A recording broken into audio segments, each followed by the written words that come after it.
You ready for it? It comes. Hey, how we doing on this fine Thursday afternoon? Wow, look at that. We're actually technically in the afternoon now. Live both on Twitch and YouTube, so open multiple tabs. I always encourage it. But hopefully you all had a good Wednesday and didn't miss me too much. We're back for more Age of Empires 4 action, and we should be doing a long stream today, so we're going to be looking to do at least 8 hours. What? How will we get through this? How will we fuel ourselves? A combination of energy drink and ready-made meals. That's right, protein works time, baby. You know what color that is. You know it's the blueberry. You know I have to go for blueberry. I absolutely adore the blueberry. The blueberry cheesecake riot. Always add a few ice cubes is my tip. And later on, I am actually going to be trying the new Tropics range. Now, I asked them to send me more because I don't do well with cherry. And they did send me cherry. So I have a care package on the way that is hopefully going to have some green apple in there as well as some blue raspberry flavors for us to try. New Tropics definitely the kind of thing that us gamers want, because what's that last to do? Stay awake for longer, game more, worry less about sleepy poos. It's your future use problem. Me, I just want to game in the now. So definitely be sure to check those out. Keep an eye on those when I try them later. I'll let you know what I think. If I like the cherry, pretty much anyone will like the cherry, because I'm really not a fan of cherry sours type ones. But I am excited. Hopefully tomorrow or definitely by Monday, I should have the green apple and blue raspberry, and I think that is going to be creme de la creme and smash right into the heart of my feel-good spot. You changed your sleep schedule? Dude, that's perfect. That's commitment. That's what I expect, okay? Nothing less out of my community members. And you know what? Give it a week or two and we'll even have you subscribe to the channel. That's how much you'll love it here. The fact that you've even got turbo and you'll still end up subscribing. Man, dude, I'm not gonna lie. The changes they just recently made on the subscription cost side is a big yikes. I can guarantee you, me nor any other content creator wants them to increase the price. They increased it from, I think it's $5 to $6 or something like that. Might even been more. Absolutely wild stuff. And you know, if they at least went, and by the way, we're now by default going to give 75% to creators. Like at least we could view it as kind of a dub, but it's not. It's just more greed. Are you Dipcladius, son? I don't know if I'm Dipcladius. I don't think I'm a deep penetrating Gladius. Would a Gladius really penetrate that deep anyway? They're kind of short. Is that where we're going with that? Maybe. Anyway, wait, do we start by doing the Reddit thing? Because obviously I'm a really big fan of Reddit now, and Reddit loves me, as you guys know. So like, should we check in and see if there's anything interesting happening on Reddit quickly? Just gives the people a few minutes to come in, because what we'll be doing is in a few minutes we'll be hopping into some Beastie versus Corvinus, as I know they played some scrims, and I will have a look in on that. But until then, whoopsie, let's actually open up this. I really might just have to bite the bullet and resubscribe to Spotify to get rid of these ads. Do you have any info on upcoming updates? If they, I mean, you assume that content creators, anyone, like, is told anything? Yeah, come in. You like the Loaded Legends bars?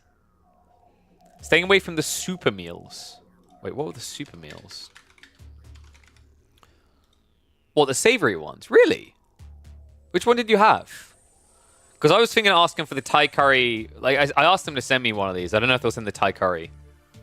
I mean, the Thai curry does look a bit, I don't know. It's one of those things where I don't know what those extra bits are. But some of these did sound really good. Like the Bang and Burritos was really intriguing to me. And the Cheeky Tikka, of course. But yeah, the Loaded Legends are pretty good. I got sent... Which ones did they send me? So I've got these ones. The cookie and cream flavors ones. So I've had one of these so far. Just because usually I'm doing the drink instead, because we can keep casting. They're pretty decent. Yeah, like I've had a bunch of different protein bars. I like, yeah, it's... I wouldn't say I was expecting anything revolutionary because it's cookies and cream, and I think a lot of people do cookies and cream, but then by no means any worse, right? They are pretty damn good. Definitely would recommend trying them. I think other flavors, like what was... I didn't mean to press that, but thank you very much. I do work very hard to talk about amazing things.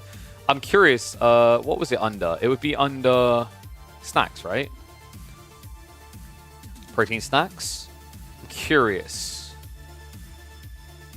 Because I think there was another flavor. Yeah.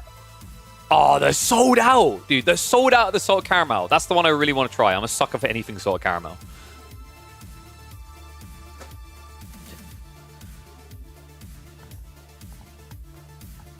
Thai curry and Korean noodle. Interesting. I mean, in fairness, you are talking about... I think Protein Works is a British company, right? So you are talking about British people trying to do spicy meals. That's all I'll say. We probably would have done it bang on with the cheeky tikka. But yeah, I'll find out on those. I don't know if they're going to send me breakfast bowls, actually. I should have specifically asked for a breakfast bowl because I was curious about these. Like the summer berry feast especially. But let's have a quick look through Reddit. You're waiting to, for others to subscribe so we can start a hype train. That's true, guys. We've got like a high score to beat. Actually, I just realized, like, what is my... Is my thing set to... Because that's what I forgot to do. I needed to change my top gifters. I think I'll change it... Should I change it to monthly? Weekly, I feel like I'm scamming you guys by having it weekly. Is it under community for that? It's probably under community, right? No. I'm actually not sure where it stores that. I'll have to remember to have a look for that later. Do it daily. I don't think that's going to have the intended result you're expecting. Through Reddit looking for what? Oh, we're just catching up, see if there's anything hot happening at the moment. I am surprised there's another line coming from Rising Empire so soon, though. I'm curious, because like we don't... I would have thought that they wait until after the first one to see how this would work. But this has got me very curious. Guarantee I won't be invited to this one. That by hands. Host is making another new Civ. I'm not surprised, dude. That guy is relentless. He never stops. Wait, what's this? I mean, in fairness, they're not entirely wrong, but I guess it's like because they're new Civs, they want people to touch them. Touch the new Civs, you know? Can I send the link? I don't have the link. He hasn't said anything to me yet. Okay, yeah, I'm just gonna let people know right now. Oh, what's that? They did. All I need to do, I know exactly what I need to say in here. Try Pigeon's View. You'll thank me. I mean... Someone's got to drum up support for these better maps, okay? I'm just saying, like, well, KVR you create is 10 times better. Oh, is this the new Civ? Should we have a look? Is this? This link looks sus as. Okay, it is. I literally pulled it in another screen. I'm like, what are you opening up to me? Oh, Scandinavians. So again, 20... Wait, hold on a sec. Let me move the chat box. So they gather 20% faster on shoreline fish. Okay. That's pretty powerful already. Villages, shoreline fish. I mean, it's a powerful situation, right? Every time you kill an enemy eco unit, you gain 10 resources per age you're in. Of what that village... Okay, that detail, I don't know if that will be trackable easily within AoE 4 because the limitations on State Tree. It's kind of intriguing, but also you've made like a better version of Expillatores. Poor Byzantines. You can see where wolves are? So like things like this seem cool and really thematic, but what I'd say is it's kind of like there's no point of it being there other than for a specific Roost matchup. You know what I mean? Where like in the wider gist of things, it kind of feels like a redundant little quirk. You know what would be better? And this would probably be broken, though. Scouts can tame wolves would be a thing. That would be cool. All ships have +2 ranged. Okay, that is going to be really strong. It's going to be really anti... Like, wait. If that affects explosive ships as well, that's going to really screw the balance, I think. All ships benefit from blacksmith. I mean, that's like always been the case, minus the armor, right? They always get the damage. I don't know if you know this, Lamette, but like this is already a thing. Well, Not all ships, right? But archer ships do. So like what? Springle ships get it as well? Armor, no, but your damage, yes. Armor doesn't affect ships, but damage does. Damage affects galleys. It doesn't affect Springles, though. Oof. And then all buildings have +5 fire armor. So you basically just gave like what the bastards have. Yeah. So in Dark Age, the architecture looks much more like Ruse. Yeah. So this is just architecture things. What else we got? In the Dark Age, Scandinavian units speak a simple... Okay, it's just language here, yeah. Let's have a look, units. Ah, there they are. There's the Huskars. I was expecting this. Medium melee infantry with lower armor than men-at-arms, but has a higher attack speed. So you basically made the rankings again. Zoom in one more. It's bugged. Huh?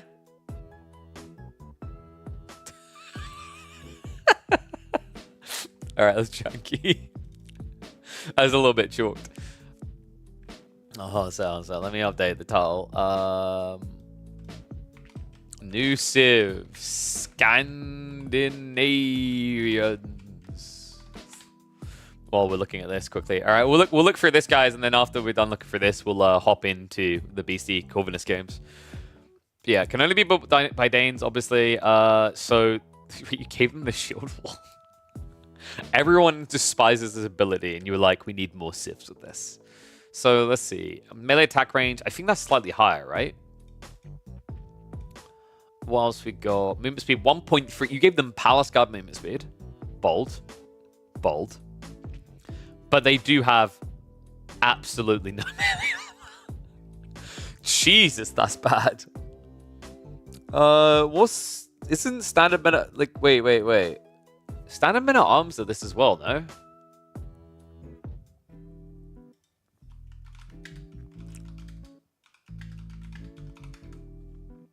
They're 12 damage.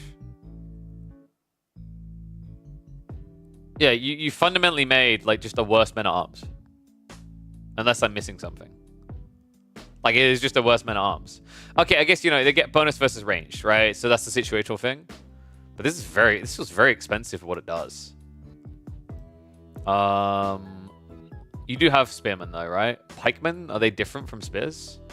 Oh god, yeah, you only get spears. Okay, so Lamet, this already seems like a giant issue. Like they are, if I'm not mistaken, just hard countered by Cav. Your H3 Delhi game versus on Lipany felt like quite a brawl. Ooh, okay, thank you, Don. I'll be sure to check in on that a little bit later. I was eyeballing that one. Spearmen cost gold and men-at-arms wood. Yeah, oh, yeah, what the Okay, so like simultaneously this Civ has like huge gaps and huge ridiculous power spikes. Like this seems really, really OP. You're paying less than what you would for a spearman. And these guys do more damage versus workers. I think you should take that away. That genuinely feels like... Because here's the thing. You've given them ranged and melee armor while giving them the same damage as a men-at-arms. But then you break their damage in Age 2 completely. Right? Like, you need to think about the implications of this. What you've just said here is that these guys, for 70 resources, can free hit a villager. That's insane. That's really broken. And they move 1.35. Okay, no, dude. Like, you've got a lot of problems here, I think. They don't upgrade past feudal. Yeah, but still, like, I'd say this for feudal feels way too good. 125 health, right? Okay, I need you to really like dissect what you've done here. So, a boy at arms would have the same health, right? Would have, I think, 1 more melee armor, but would have 3 less damage and then 8 less damage for their attacking workers. And a boy at arms would move notably slower than the 1.35 movement speed, right? Yeah, they are Palace Guard and Cocaine. And they only, remember, compared to a men at arms, you're paying 70 resources, and it takes 10 seconds to produce these. Dude, you are trying to out-Zerg the Malians right now. And then you've got Berserk, which gives you extra health and movement speed. Okay, I love ideas like this, like the every third attack, because I'm a big MOBA guy and I love things like this. Like it's almost like a pseudo RNG. But everything else included, this is going to be broken. This is going to be beyond broken. Because your whole argument, if you don't build them past feudal, that's fine. Like you go past feudal, you switch into Huskars, right? Which, I mean, I'm still not convinced Huskars are that good. But you have something that kind of takes their place and scales, right? And wait, no, actually, this is an even bigger problem. Like you actually have men at arms. So like, I could kind of at least say that your castle age is weak because you have Huskars, but you actually have men at arms as well. So you have flexibility. The only negative that I'm seeing of the Civ right now is that they could get the crap slapped out of them by a Night Civ. You know, if that Night Civ has any villages left by the time they build a stables. Oh, I see. So you pick the landmark. Wait, so Swedes literally will not have spearmen? That is historically completely inaccurate.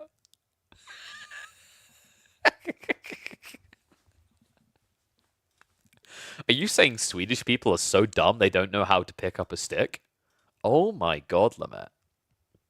Hornbowman. Okay, what? So from feudal age, you get 5. Okay, thank God. I read that. I read the line of sight as the tower range, and I was about to have a heart attack. 90 resources though. So what are you paying 90 resources for? You're getting a worse attack speed. Isn't this worse in every way than like just normal archers?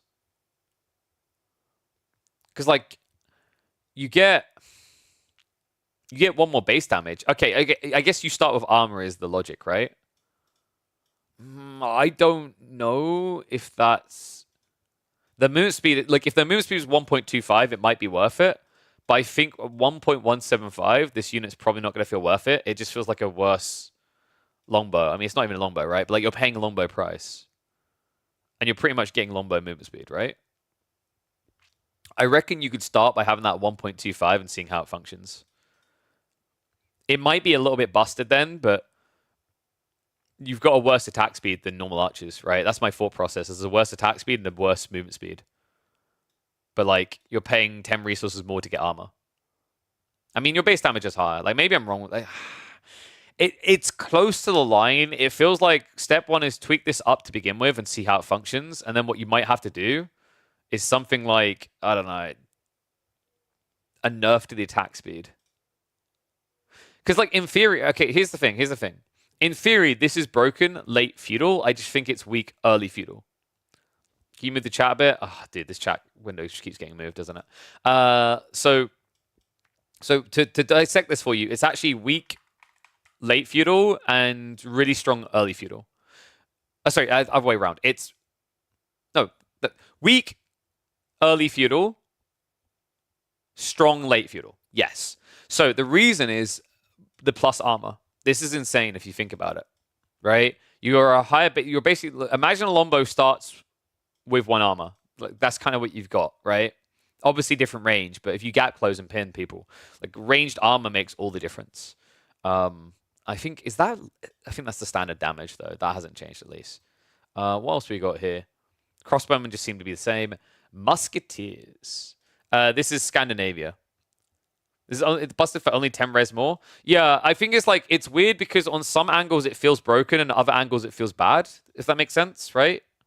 Like the attack speed and the movement speed suck, and it has 5 tiles. But I think you basically have blacksmith upgrades for free past the 10 resource cost, right? Yeah. I think you're right. The only thing I wouldn't be sure of, Sassy, is you have to remember, like, you know how there's that kind of frame skipping thing based on different attack speeds? I don't know if 1.7 instead of, like, what's the standard? Is it 1.5? 1.6? I don't know if that changes the frame skipping point. 1.62, yeah. Does that change the frame skipping point at all? Because I know, like, the engine's really dumb with numbers. Probably not, right?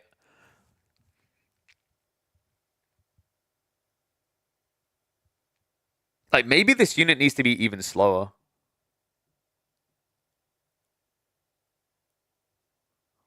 Does it math out to 1 more hit at 80 health? Or is it...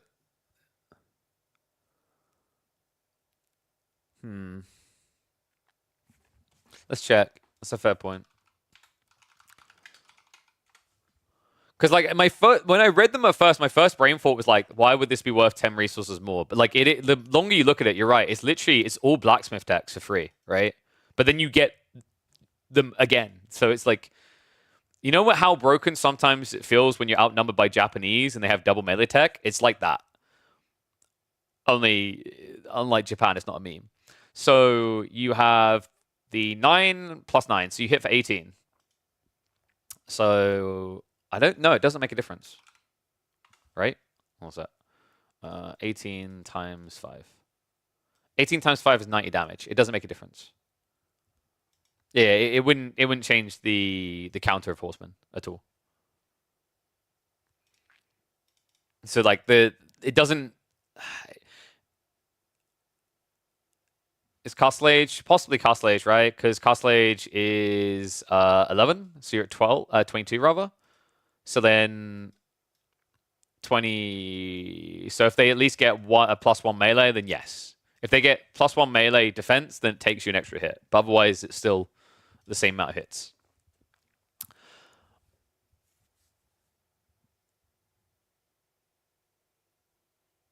They get increased armor. Yeah, in Castle. Yeah. Is that like that standard longbow increase, right, to 9? Although they dog crap in Imp. Like nothing changes in Imp. I don't know if that's a mistake. But can I see this? Yeah, Lamette just linked it. Yeah, I think so. What I'd say with this unit,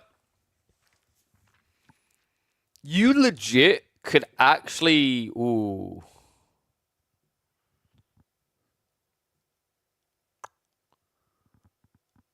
I think maybe you go to like 1.8 attack speed and 1.1 movement speed and it's still good. That's one way to design it. The alternative is you basically decrease its ranged attack by 1. So then it's a more tanky archer, which is still pretty strong. Attack bonus versus melee infantry. Is that... I assume that's light infantry, right? That better not be versus... more tanky archers. Yeah, that's fine if you want more tanky archers, Lamette, but you've actually made it a more tanky longbow, right? Just without the range. It's like, if you want to keep the theme of a more tanky archer, you take away the extra damage. Because, like, your concept is contradicted by the fact you gave it extra damage, right? Because it's not a tanky archer now. It's just a better archer. And yeah, this 100% needs to be light infantry. It cannot be any infantry.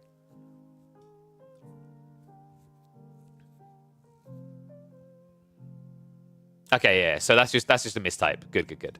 But yeah, I'd say, because Hosen's here as well. Hello, Hosen. This should be 5. Start by making this 5 and see how it feels. And then if it still feels weak, you can just like decrease its attack speed or increase its movement speed. But like, I actually think for +1 armor, it's probably worth the extra 10 resources alone. Because feudal fights are about range balls, right? And having a +1 ranged armor is insanely powerful. Like, if Ottomans weren't so trash for other reasons in Feudal Age, the +1 ranged armor right now would feel broken. Like, the Vietnamese Civ, I said the thing that will make them feel absolutely busted is the Ratat shields. Was it Ratat shields, I think? The +1 ranged armor on every ranged unit is insane. Another mod, something that is being worked on, yes. So let's keep looking. The Musketeer, what have we got here? Okay, so we got another Castle Age Gunpowder unit. 30 base damage is pretty good. Attack speed is reasonable as well. 1.75? Dude, that's quicker than a hand cannoneer. You do pay 220 resources, though. But this basically just becomes a hand... Wait, yeah, so this is just actually pretty good. Its production time is long, though, right? That's your trade-off. But, like... I can already tell you're creating a very heavily range-based Civ, I think, because I just don't think you can, like, you're going to have to nerf the idea around the melee. Like, the Viking Raiders are broken. They are flat out broken, right? So then, once that's nerfed, you've got a very range-heavy Civ, because Musketeer transition will make a lot of sense, because you'll play long feudal with a lot of Hornbowmen off of, like, 4 or 5 ranges, and then you'll try to pivot Musketeers. Because these seem really good, actually. It's just the only negative is their production time. Everything else is pretty balanced. Okay, actually, I just noticed that. 6 tower range? Okay. These are pretty good. These are actually really good.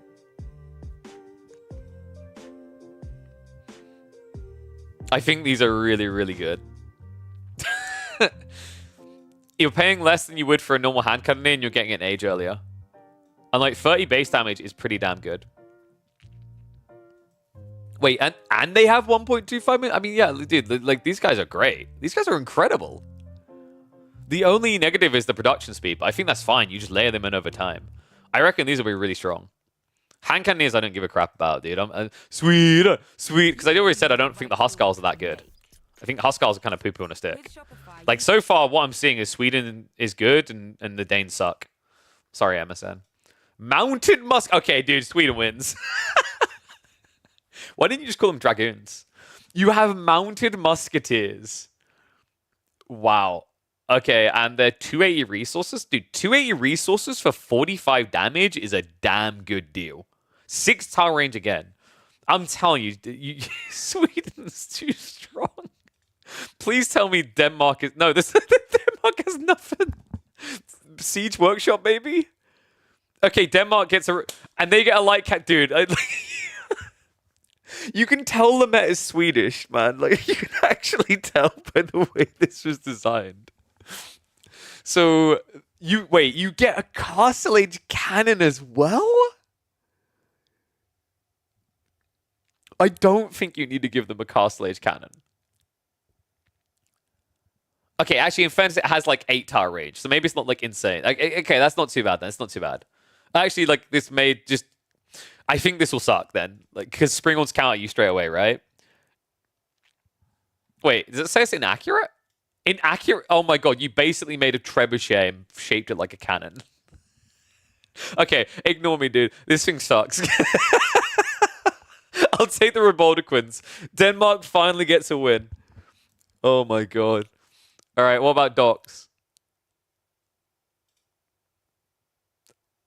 Is Sweden a joke to you? Wait, you gave galleons man the sails. What?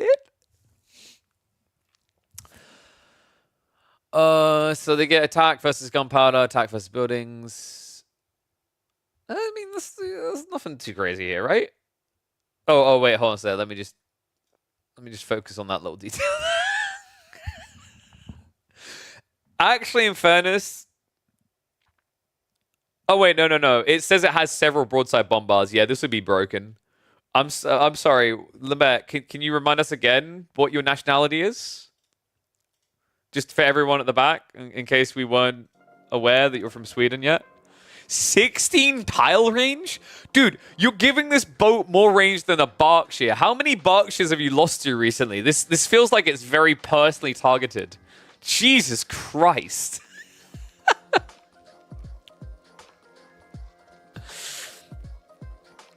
Yeah, dude, that's way too long. You do know that standard carracks are like, I think it's 8 tile range? You've doubled the standard carrack range.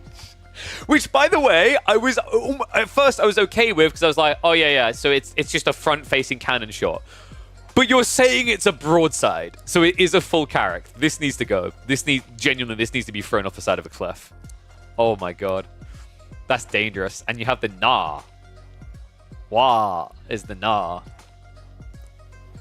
Is it just a different name for a trading boat? I don't think it does anything different. Wait. It has attack range. So you've made a trade boat that fights.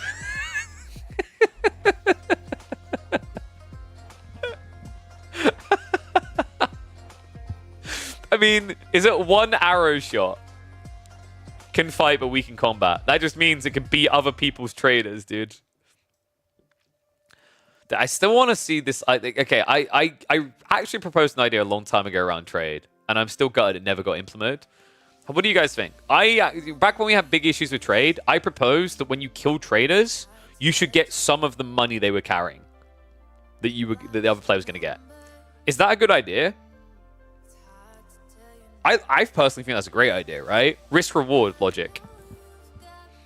I mean, it worked out the way we went in the end, but I still would love to see something like that. That's something that would fit for someone like the Vikings. Like, he's actually got that in for the the Viking Raiders, right?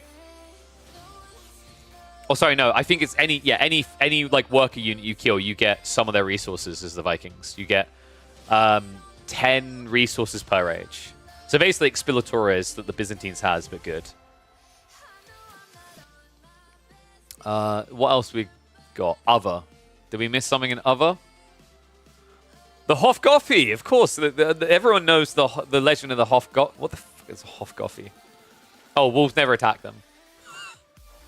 They spawn with a wolf. Okay, honestly, cute idea. I still think you drop this and you allow scouts to tame wolves, right? One scout has an ability every, like, you know, has an ability with a 120-second cooldown to tame a wolf. And then later on, they get the ability to summon wolves. I think that, like, I genuinely think that would be good. Finally, another Civ that gives a crap about wolves in the first 5 minutes of gameplay. Can you actually, like, can you give a control over wolves with the game engine currently? I don't know if that's actually a thing anyway. But yeah, what this is 140 resources. 1.75 movement speed. And you can build them in age 2. Lemaire, how much crack is in your pipe right now?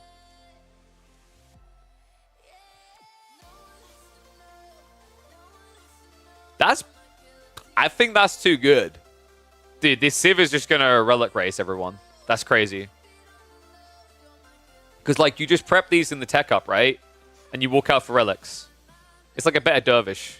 It moves quicker than dervishes. It costs less than dervishes. It doesn't heal, but who cares? Yeah, relics don't cost, but that doesn't... No, that doesn't matter, Lamette. It's all about timings. It's all about prep. What does an H3 player do as he's teching up? He walks prelates out. Why is H3 so much better than all the dragon? There are many reasons, but one strong one around Regnitz is, like, when you're playing OTD, you can't prep relics as you tech up. You can with HRE. It's very powerful. Think about the Imam pull for Ottomans. Like, that, this whole maneuver we're talking about, you know, there's at least trade-offs with other civs where with the prelate, you're sacrificing a villager of production. With the Imam points for Ottomans, you're actually spending valuable vizier points. With the dervish play, with the logistics wing in feudal age, you're spending a whole tech-up choice. But you're allowing someone to just do it here. And I imagine it's just a standard cost of, what, 200 resources for a monastery into 140 here? For a unit that's so quick, only horsemen will catch it, and no one builds horsemen. No one wants to build horsemen anyway. So, like, yeah, this is good. Too good, man. Too good. Alright, what else we got here? Let's have a look at your landmarks. The Burka village. So it's a big house. Spawns with a pond. Oh my god, dude. Hosin is going to freaking hate you by the end of this. How is he going to spawn a pond? I mean, I guess there's a way to force spawn shoreline fish. You wouldn't get a pond, though. But this is basically a better Madrasa, guys. Because Madrasa gives... Is it a 40% increase to gathering rate? I'm trying to remember. 50. Is it 50? Yeah, 50, right? Thank you. Correct, 50.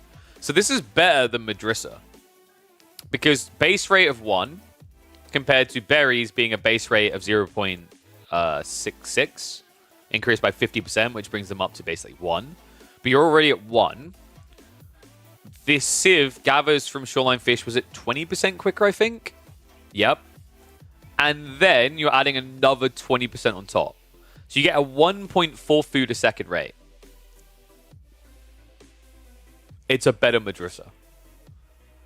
That... I'll tell you, man, that better have some very long spawn times on the shoreline fish. Whoo-wee. Because that's a powerful boy right there. Alternative is Hall of Odin. A barracks that double produces units with 25% discount. Okay. So, with your current issue around Viking Raiders, that will be OP.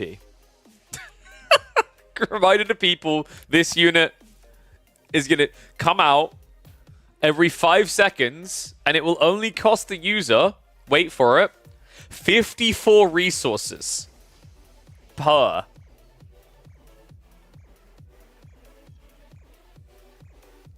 That's going to be broken. You're going to get a lot of 10-minute games with that.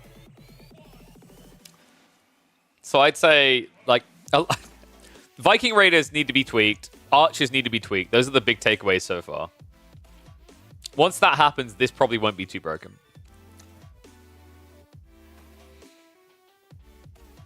Talent patch would be good. You can only put one villain on this landmark. Lilwood.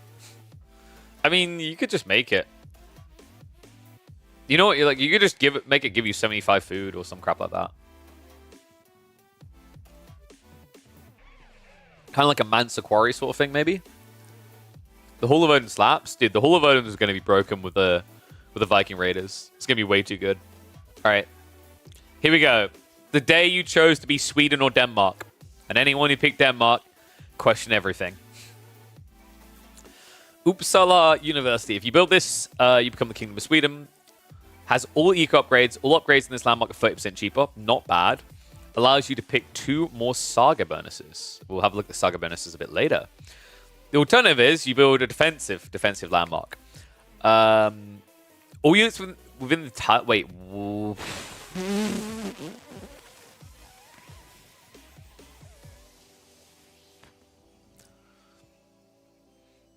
I'm 100% dropping this in someone's base, by the way. So it's an immobile, better Kurultai. Please pronounce it. What? Vordenborg? Or do you want me to go more like Scandinavian? Vordenborg? Is that where we're going? Sorry, that's a bit more British mixed with Scandinavian. Amazon offer employees up to £8,000. Yeah, it's a stationary Kurultai that's like stronger. Like Daniel. Although, wait, was that 10 tiles line of sight? Yeah, I assume it's got standard defenses. Close enough, it's faster. Vordenborg. There you go. Vordenborg. I remember I learned this a while ago. Like there's some Scandinavian things you actually can't properly pronounce without applying the accent. So like one that I always bring up is this guy. So his name right here. Don't know if you guys can see that. You want to say trolls, but that's not even remotely correct. It's actually pronounced tools. Tools. Tools. So you have to actually like adjust your voice for it. Scandinavian languages are weird. Anyway, let's go back. I still would go this though, like because it's a stationary Kurultai. I just don't think I care. And then we have the Virabruch, which is a uni and a blacksmith combined. Okay. Contains many unique gunpowder technologies. Oh boy, I can already... Like, as if the musketeers weren't already broken enough, guys. They're going to get unique techs. The Bastion Fort. All keeps within the network have 50% more health. 100% more firearm and ranged armor. All enemy units within the range of the keep move 10% slower. Your ass saw Elsbach Palace. And you're like, I'm gonna cut myself off a slice of that misery. What?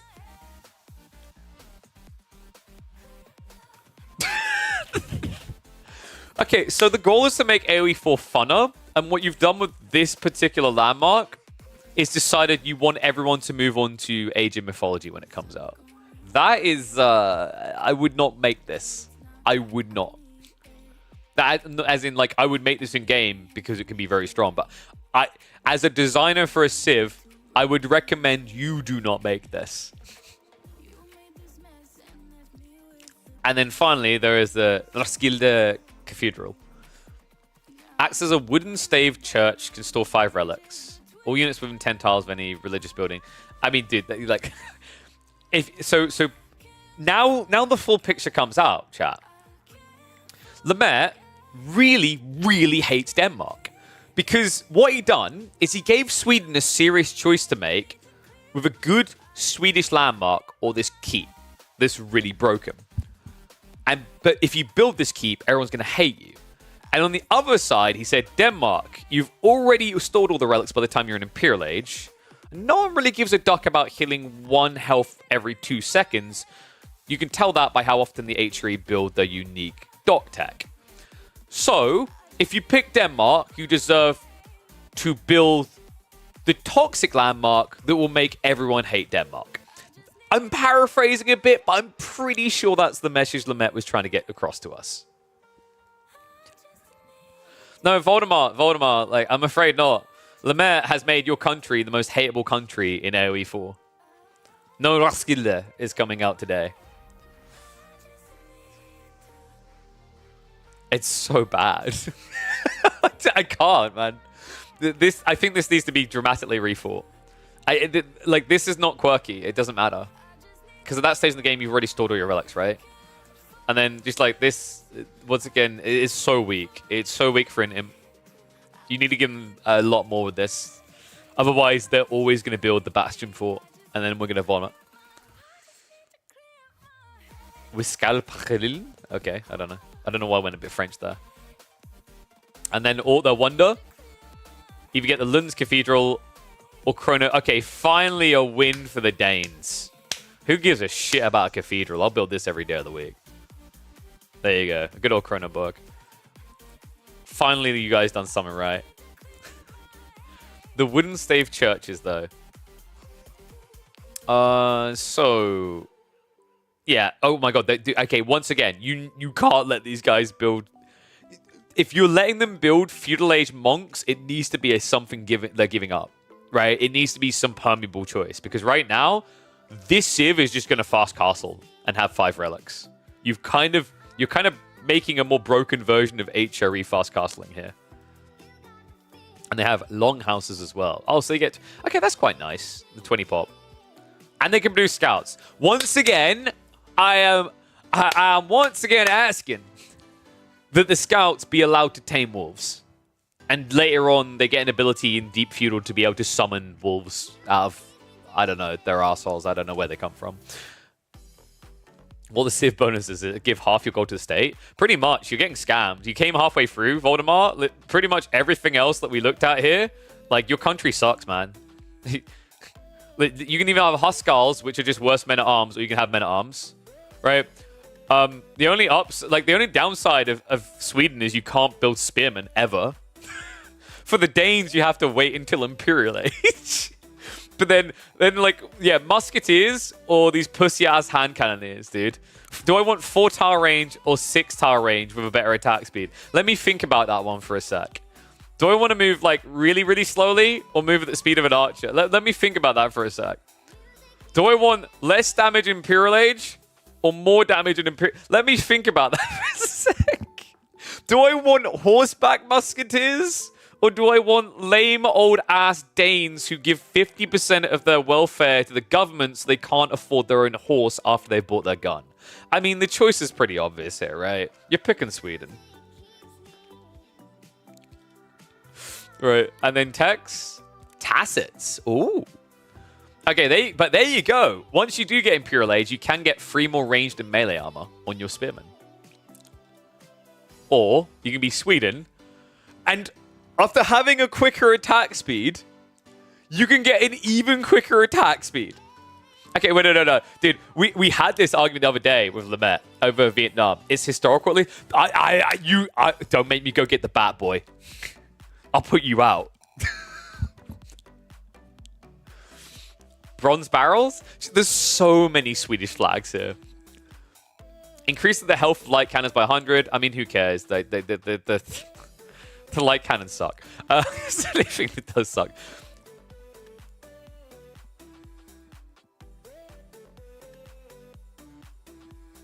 What?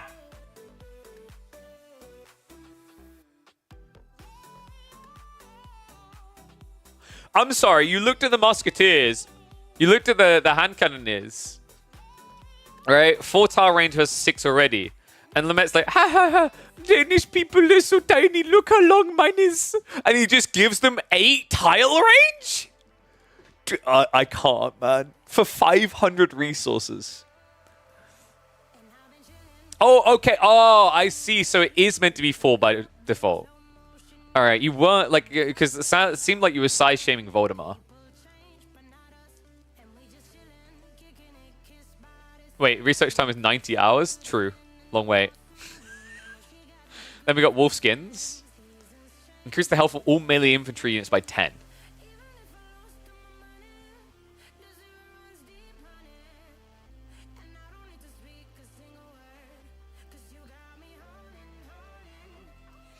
Let me just... I'm sorry, I don't think I brought enough cocaine for this TED Talk. So, after the original issue of me highlighting that this is going to have 125 health, which is already just way too good for everything else in there, you're telling me for the low price of 75 resources or 150 resources, I can add another 10 to that number? Bargains. Dude. Sell my dog and my child for that deal. What the This is not balanced. Alright. Skied longboats. Equivalent to the classic feudal age upgrade for other units. Increase the longboat's health by 80. Damage by 10.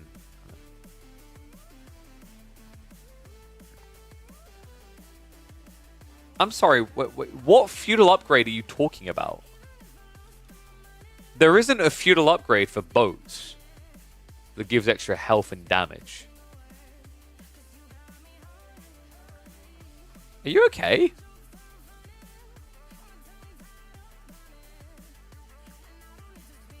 Oh, is it because... Oh, I see. I got you. We didn't have a look at the longboats. Apologies. Wait, you letting them build Dark Age? Lamette, I'm going to warn you now. You'll learn very quickly why the best you can get in the Dark Age for boat damage is either a Delhi fishing boat or garrisoning your Malian villages. There's a very good reason for that. That number ain't reasonable. What's the attack range? 7 tower range, 1.2. You can 2-hit a villager with this thing. I'd be very... Yeah. You should nerf the shiz out of that. It's way too good. And it's a transport ship as well, by the way. For anyone who didn't catch that. It holds 10 units. Transport's usually what? 100 wood? Whew. It's expensive for Dark Age. I mean, you say that, but not really. If my opponent is going to rush up to 6 fishing boats, I'm just going to build one of these. Because it's resource denial logic. I can always boom my eco afterwards, but I'll burn his down, right?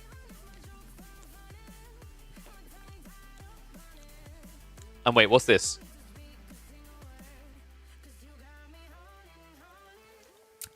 Yeah, no, this is what I don't care how much you say it is. This is broken because the strategy will be to do that and build Viking Raiders because of that detail there. Plus 5 damage, and if melee, plus 10 torch damage. I want you guys to like process, by the way, how low torch damage typically is in the early ages. It scales by age. Like, look here it is. Your torch damage is 10 in age 1. So with one of those boats and activating it, you are getting Imperial Age torch damage per unit. Oh, that's... Okay. Lemaire, dude, I'm getting more worried with your hands on the design trigger here, man. You need to review the base stats that exist in the game already before you make these type of adjustments. Yes.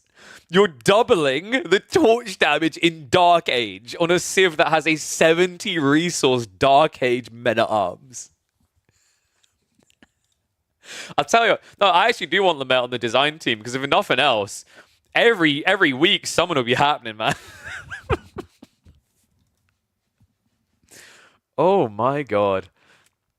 Was that everything? Oh, and healing herbs, of course.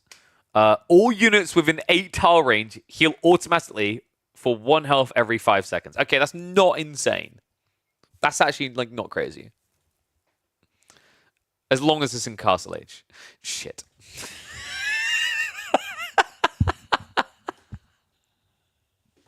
I legit didn't notice it until after I said it. Alright, that's gonna... You're borderline in something there. Oh, God. And then the Sagas. So the Saga technology tree gives a variety of eco and military bonuses to Scandinavians, compensating for their lack of other economical bonuses. I mean, other civs just don't have eco bonuses. Have you met Japan? Just tolerate it. You get to pick one bonus per age that's connected to your previous. You can't choose fire arrows in the feudal age and then pick blood axe in the castle age. Why not? You're not my dad. Okay, so train dies. So it's kind of like dynasties, but it's branching and you keep them as the game goes on. All military units can see half of their normal sight range in stealth for us. Yeah, it's not too bad. It's reasonable. Got to find those walls, right? So I can whistle them, because you're going to make them tameable, right? Increase village gather rate on boar and deer by 20%. That is big. That is big because with how cheap those Viking raiders are, I guarantee I play boar deer in endgame before I even need to worry about farms. Fire arrows. All buildings hit by arrows catch on fire for 5 seconds.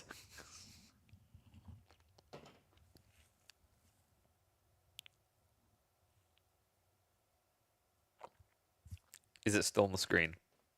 It's still on the screen, isn't it? That's a little bit broken. Because if you do the maths on that, an outpost has 750 HP, right? So with one archer walking in and out and shooting a single archer shot into an outpost, you will be able to kill an outpost in under 40 seconds. And an outpost takes a minute to build. This is definitely not reasonable. This is 100% not reasonable. Yeah, 100 damage over 5 seconds, right? Like, you've seen how powerful Shinobi look with Sabotage, just for the damage alone? This is, like, just as wild. Damn, that's going to be broken. Castle Age, Blood Axe, increase the damage dealt of all units by 10%. But I want fire arrows, so in fairness, this isn't OP because I won't get it because I'm getting this. Raid Bounty, doubles the resources gained when you kill an enemy eco unit. Situationally, like, depends on the save, right? Like a bastard, something like that, worth doing. Goat Horns, increase the range of horn. You know how before we said you basically made something as good as longbows, just less range, but everything else better? Now you have made a broken longbow. Congratulations. I think that may be a bit too good. So it's literally going to be this, like 80% of games.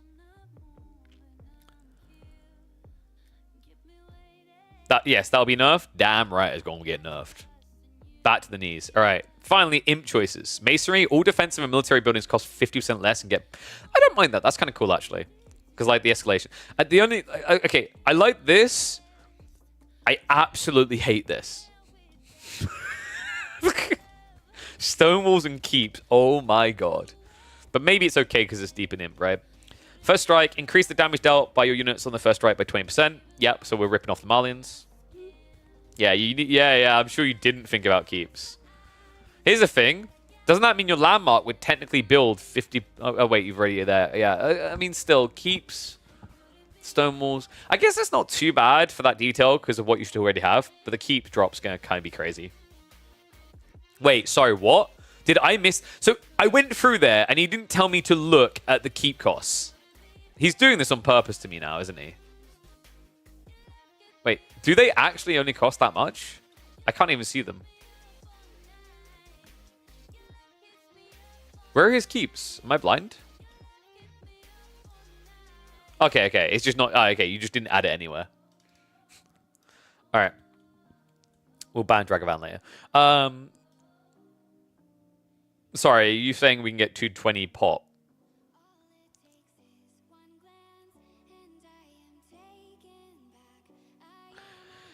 I think that might win. Yep. Basically, you gave this civ that definitely doesn't need it what Order of the Dragon needs. And then finally, the one that my face is blocking a bit is field work, spelt in an interesting way. What's that? Oh, you can't. That's a bit weird. Yeah, field works, EI, as you do. All infantry units build siege on the... Okay, no one cares about that. It builds siege 150% faster, just doesn't matter at that stage of the game. Because you're not a bastards or anything. It's like, this one sucks. This one is just going to be the de facto. It's too good. This one's kind of nice. This one... Musketeer spam will make it good. So if you pick Sweden, it's good. If you pick Denmark, why did you pick Denmark? Anyway, right? But like, legit... Fire arrows is going to be the thing that breaks everything. Literally, because you do 100 damage against buildings with range units. Like, that is... I think that's way too good. That could genuinely be... I think that could be a Castle Age choice. It's that good. You could probably switch fire arrows and raid bounty. And I think that would be more reasonable. Because then it's the same mentality logic, right? If you think about it. It's like, you know, this is attack-oriented and this is attack-oriented. Because like the problem is, like, you know, if you think about it, archers right now are dominant in Feudal Age. And with this, they destroy buildings. So your one hope of defending against archer blobs doesn't even exist. So yeah, definitely change that. So we went through it. I like some of the ideas overall with Scandinavians. Fundamentally, there are a bunch of things that need to be tweaked here. Especially around unique units. I don't think the eco buffs are absurd in any way. They seem mostly reasonable. I think I mentioned that the ships benefiting from the blacksmith upgrades might be a little bit crazy. But then again, this Civ doesn't get any extra wood, so I think it'll be fine. Outside that, it's more about the unique units. I think the Hornbows, in particular, and the Viking Raiders are way too good. The only negative of this Civ is that they don't have any anti-cav in the early game. Right? But if you get that Archibald big enough, it doesn't matter. Or if you just get enough Viking Raiders, you don't care. So I legit think, like, if someone builds Horsemen, you just build Viking Raiders, you don't care. Right? Like, remember, the Viking Raiders are fast. They move at 1.35 movement speed. And they'll kill villagers a lot quicker than Horsemen will. We won't talk about Huskarls. They're trash. You think I should add Spearmen to them? You can try without Spearmen at first, because, like, if you add Spearmen straight away with everything else as it is, they're just going to be, like, better than a lot of Civs. I don't mind the idea of, like, them having a fundamental weak point, right? Because I think, like, Knights can be annoying here, but Knights aren't impossible to overcome. And I think it's because of Hornbowmen having the base damage of 6. So you do 7 damage, so maximum, like, you can have your damage reduced down to 3 per archer, right? And you scale 2.5 per knight, which isn't bad. And if you frontline with a few Viking Raiders, like, this is what I mean. Like, they do 13 base damage, dude. Like, I actually don't think they need Spearmen. They'll be fine. Like, you pay 70 resources to get 13 base, right? Spearman is what, 26 against spears, against cav rather specifically, with no melee armor and less health. Like, you do not need to add spears. Trust me. You do need to tweak these though. I think you for a start could you could probably just take away the worker bonus damage. They'd be fine. And then I'd say, if you want to keep their movement speed as it is, damage needs to come down a decent amount. Probably, I'd say Dark Age, they should be at 6 or 7 damage. And then here, they should be at like 11 or 12, maybe. Probably 11, you could try. Because it's still a higher base damage. Actually, yeah, 11, definitely. Because like they're only 70 resources, right? Like, it's insane. You know what you could do? I actually, like, here you go. Here's how you fix the Spearman issue while keeping them unique. Change this attack bonus to against Cav. There you go. Change the attack bonus to Cav. Reduce this damage down to about 11. And see how that feels. It's probably still going to feel way too good at the cost. Bare minimum, this should cost the same as Spearman, I think. Because people are just going to end the game in Dark Age with this. It's way too good. Sup, guns? Is this official announcement or is just a design made by games? You mean by players? This is made by a member of the community, but this will be made into a civ, just like Vietnam and Persia was before, because Hosen, a modder within our community, works really hard to bring these civs to life. So this will feature in the game. You and MSN are playing Vietnam? Ooh. What do you guys want? You guys want the Beastie versus Corvinus games we talked about? You guys want to watch some MSN versus Dragavan on Vietnam? Some Vietnamese games? Is it Nam Nam time? All right, 1 second. So where are we at? I think we've looked at everything here. Just give me a sec then, and we'll get Nam Nam set up.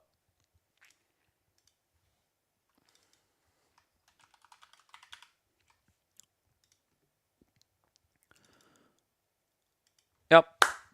Thanks for sharing, Lamette. Hopefully that helps. Some cool ideas in there. I like that you're trying to do some things different. Like I said, I don't think you need to intro spears. You just take a different approach. Because, like, actually, you've already got the basis for Viking Raiders there. Because I can already tell by the icon what you're going to do. You're basically going to use the footmen, right? And footmen get bonus damage against Cav. Like, actually, a lot of the literally all Hosen needs to do at that point is take the footman statistics and assets and modify their values. So actually, I think it makes his life kind of easier from that perspective as well.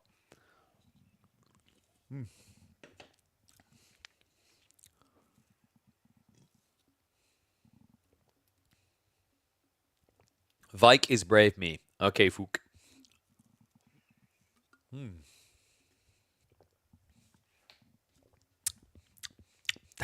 Forgot how good that blueberry one is.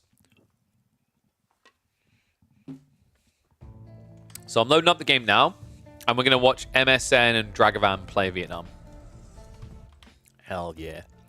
Why? Because everyone's bored of the current patch, and we've still got 3 or 4 weeks of it, probably. So, that mind. Oh, once again, guys, don't forget to go upvote this comment. Everyone, if you guys haven't tried this map yet, try Pigeon's View. It is a better version of High View, 100%.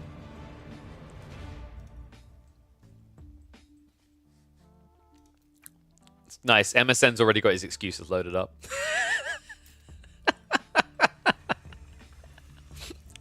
All right.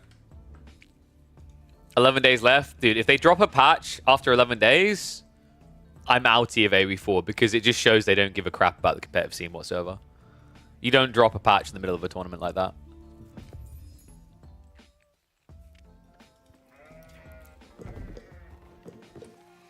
Is one Twitch live view better or worse for me than YouTube? Financially, I'm not sure. I haven't dissected it. I think it's about even, maybe. Might be better on YouTube. I don't know. But, like, outside of the direct revenue, Twitch, because it lets me, like, when there's a sponsor looking to integrate my channel, they're not going to go and nitpick and go, oh, he's got 15 viewers here, and he's got 80 viewers here, and oh, he's got 20 viewers here. They're just going to look at one, right? And also, YouTube doesn't show your average viewerships on live streams anywhere publicly. It's like Twitch is the one that sponsors look at. All right. You guys ready?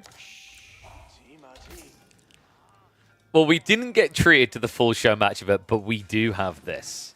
This is going to be fun. You don't want to click off. It's not Chinese versus Abbasis. It's actually something entirely different. This is Vietnam back for more action. That's right, a custom civ cooked up by the community, designed by Chile Empires, and brought to life by Hosen, a modder who you may be familiar with. He's done a bunch of different mods with us. We've played his New Ways before, his 1.25 simulation. Dude works really hard. And, well, these hard grinders are going at it because we have actually got a Scandinavian showdown between two of the kids. Dragavan, the 16-year-old, going up against MSN DK, 14, I think maybe 15 now. Abbasid's in the hands of MSN, so a civ that Dragavan knows very well. Meanwhile, MSN already said he doesn't know how Vietnam works. He already lined up his excuses because before we started this, MSN was in my chat saying, by the way, I don't know how Vietnam works, and I have a new mouse.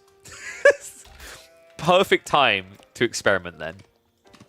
Meanwhile, Dragavan actually has been playing this a bit because he was playing in a show match we organized with Hosin for Dragavan versus Gully Deckle. Unfortunately, that particular show match got cut short. We only got to see 2 games of the Vietnamese because Gully Deckle had some technical issues. So I'm always happy to get to feature it more.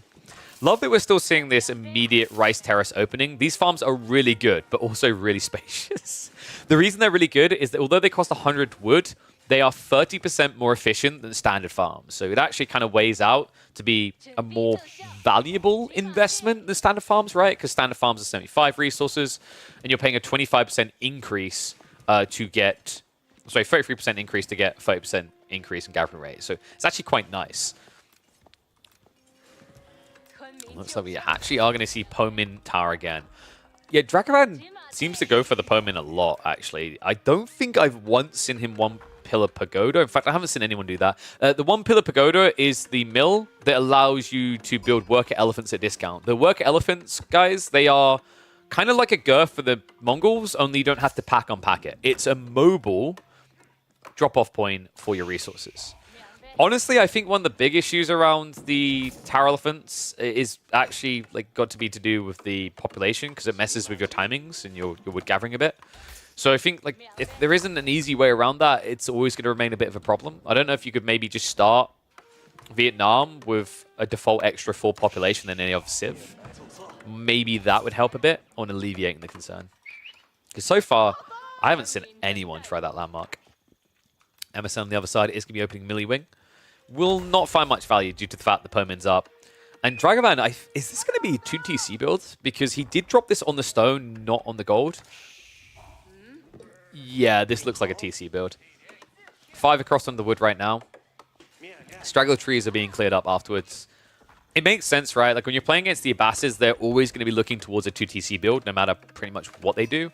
Maybe the one exception being trade wing builds. They'll usually not go 2 TC there. They'll just go plus castle while scaling trade. But any other sort of opening, you should always anticipate multiple TCs. I just realized if MSN doesn't know how this civ functions, he's in for a rude awakening.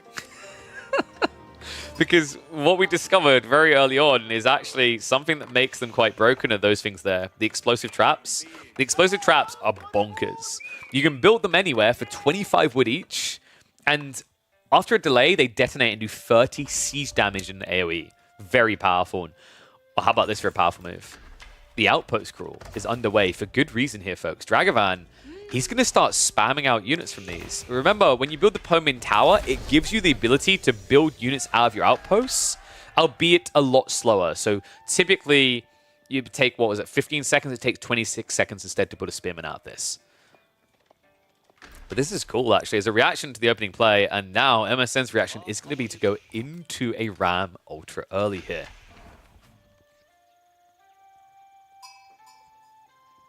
And yeah, I like the bigger farm idea as well. I still want to see a civ that utilizes the idea we came up with, where you'd have like a communal farm type thing.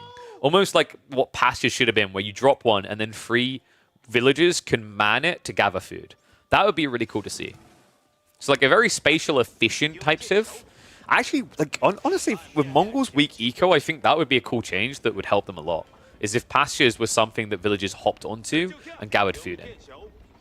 Kind of like how some older Age of Empires games would handle those type of mills. Like I remember Star Wars Galactic Battlegrounds had that, where you would garrison the, was it nerfs? I think it was the nerfs you found around the map, inside, and they would give you passive food.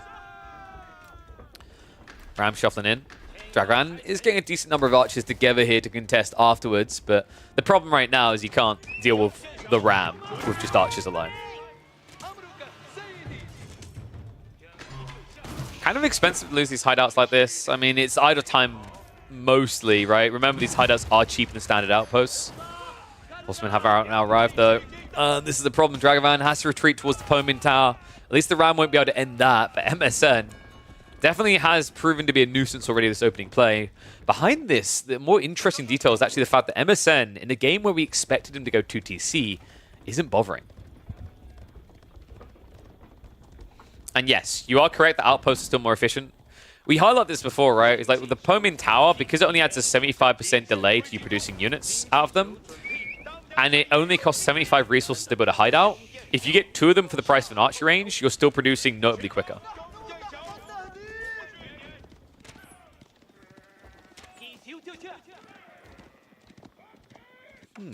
So MSN, what is his ultimate plan here? Because one thing I'm worried about is if his plan is just to scale to end the game in Feudal, I actually kind of favor the Vietnamese. The reason is the Rattan shields. They have this unique tech in their archery range that gives a +1 ranged armor to all ranged units. So, you know, if you just kind of hunker down, bulk up archers with all the wood you've got, mirror the horsemen, that's an edge that the Abbasas can't really match. Now, the Abbasas do have this going for them. They have the better gathering rate of 15%, but that is partially mitigated by the improved wood gathering rates of the Vietnamese, because when the Vietnamese get the wood tech upgrades, they get a +5% extra boost compared to any other civ.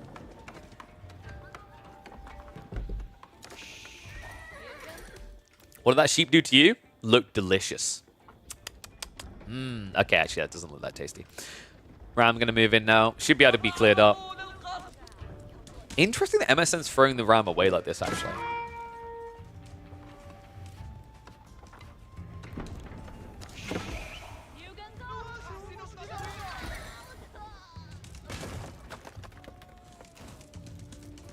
Boot camp now coming through. I mean, Abbasas, yes, you are correct that Abbasas do have HP increase, but I'm not done. This house is a big deal.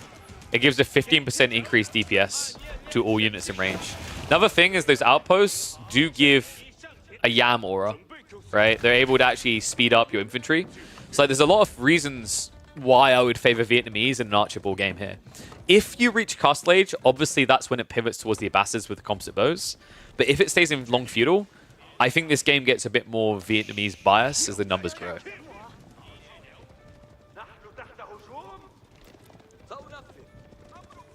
And yes, the TC has poison arrows. Basically, any garrison unit, any archer shot coming out of a building for the Vietnamese has poison on it. So that includes the default TC, but also any garrison points inside any of these buildings. It's a pretty interesting tool. I thought it was going to be OP, but so far when I've seen it, it's actually seemed quite reasonable. MSN, these numbers are getting big fast. You'd think that Dragavan would just kind of switch into Spearman at some point, but no. I mean, the other worrisome detail is you're just kind of trying to mass up more horsemen. It kind of makes sense, but economically, that's where you're weak, right? I mentioned wood strong, but food not. Blacksmith is now coming. Now, that is a point of weakness for MSN, is he's kind of neglecting the tech upgrades, and now he's getting a little bit greedy about this. Gathering for the TC. MSN walks in the tree line. Dragavan, a little bit slow on the reaction here. Oh boy, that's going to cost him dearly. Several villagers likely to go down here. No wheelbarrow whatsoever. So a nice strike there. MSN now almost 5 villagers up. Interesting that Dragavan never saw that coming. He never had an outpost on the backside that could kind of peek around, right? It was onto the tree line itself. This is where the outpost can feel a bit weak, in that because you don't want to spam too many of them, you probably are not going to have safe points for everyone nearby, compared to like a standard civ where they know that this is a hot spot, so they drop a 5 garrison spot for the 5 villages, right? March out here. Flash coming in. Dragavan. Dove does have the horseman numbers to his favor here. Starts to bait his archers a little. Lions are going to commit. Steeled arrow not quite there yet, rather for Dragavan. And no backup coming through. Instead, he's just trying to target down the enemy archers. Finally, Dragavan hops on board with the same idea. But it might be a little bit too late in this fight. Most of the horsemen have fallen. I don't like this. Dragavan, if he doesn't win this fight convincingly, which he's not going to, then the second TC goes unpunished. Yeah, this is actually perfect for MSN. Dragavan gets reduced practically down to nothing. Behind this, MSN has a second TC. One that I don't think Dragavan is even remotely aware of.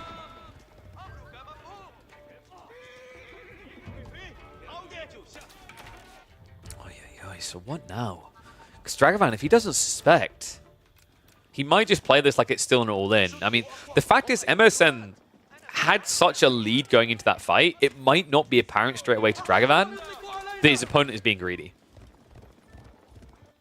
Especially with the positioning just behind on the south side, behind the tree lines. I mean, this whole area is saturated, right? So Dragavan Very unlikely to notice that. What he can at least do is try to strike this north side. 10 villages out in no man's land. Another 5 nearby in the berries.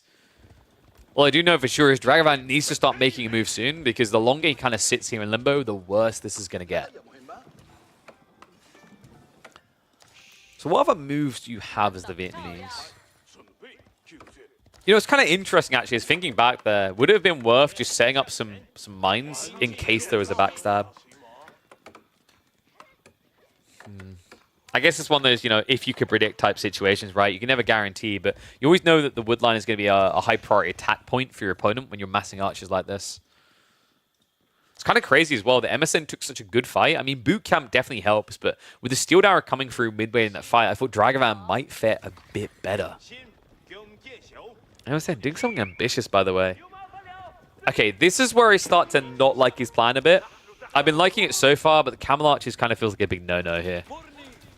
Against mass archers is the quickest way to just lose valuable investments.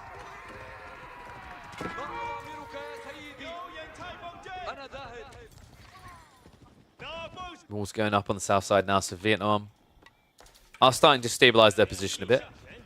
More outposts are coming up to guarantee those backstabs don't catch him unaware. I think what Dragavan needs to do is start striking out, but I mean, once again, the big problem here is he's just not sending the scout out to gain info, right? He's just kind of leaving it at home. In fact, where the hell did he leave his scout? Because I don't see it. Am I... Oh. Oh.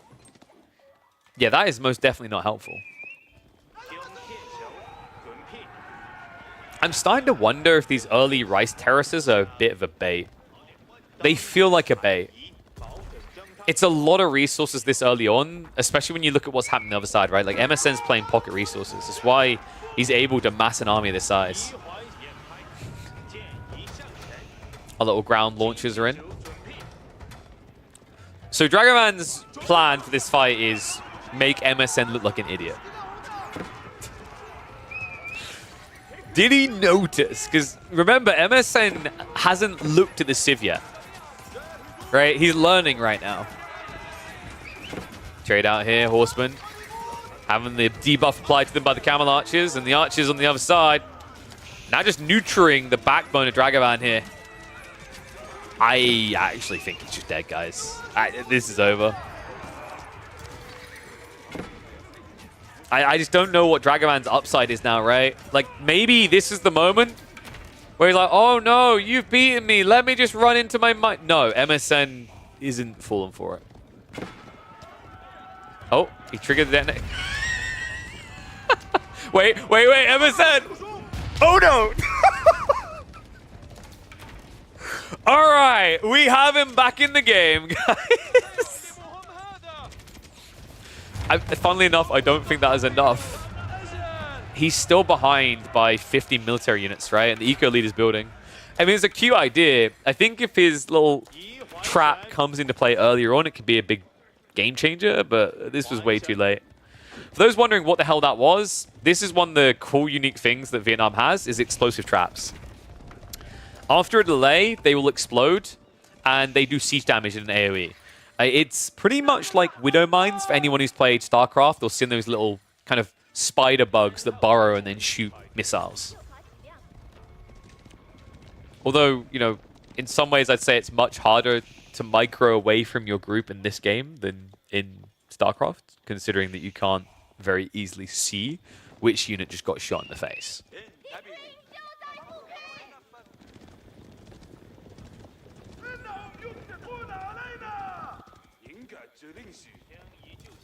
Dragavan not wanting to give up just yet. It's going to have one last Urara at it, I think, because MSN is getting ready for attack up while still having a bigger army here. Yeah, this is maybe one of the tough things with Vietnam, is I think Vietnam has to get a lead. Otherwise, you can just kind of ignore them. Right? Like, at this stage in the game, his big edge now is to play mines to try and win fights. But for that to happen, mines have to be in place, right? And that doesn't just happen for free. Right? It costs him, and also on top of that, it costs him time. You can't just walk into a fight and drop them on top of you. But finally, we are seeing Rattan shields. It just feels like it's a bit too late to have the impact he's looking for. especially considering that Culture Wing is now on the way for MSN.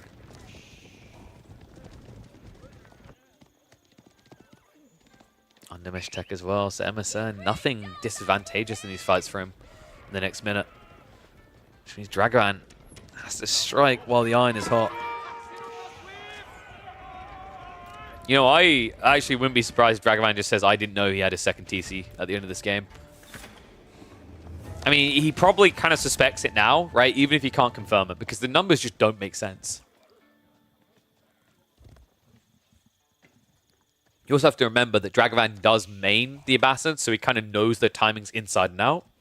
And this just doesn't feel like a 1 TC build, rather. The numbers can't work with that. Dragovan now marching forward. MSN, a decent amount of food saved up, so we might just see an immediate switch up into Ghoulam's, and in fact, we will. He's already got 4 Raxes set up at the front of the base. Dragovan looks like he's just going to have to mirror the move. He's prepping for Castle Age himself. Now, this is one of the tough points in the game for the Vietnamese. I think they have a very strong Feudal Age and a very strong Imperial Age, but their Castle Age feels a little bit empty of anything unique, of anything substantial, right? They don't have any unique men-at-arms coming out, any unique cav coming out. And the landmark choices don't really put them a mile ahead, right? Actually, his landmark choice here, yeah, it is going to be the TC, is a catch-up one here.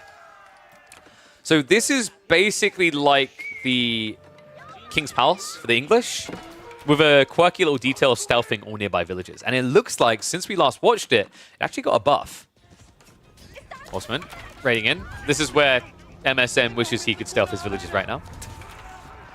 Nice little bit of chip damage done. Every little bit counts here, considering you are 20 villages behind.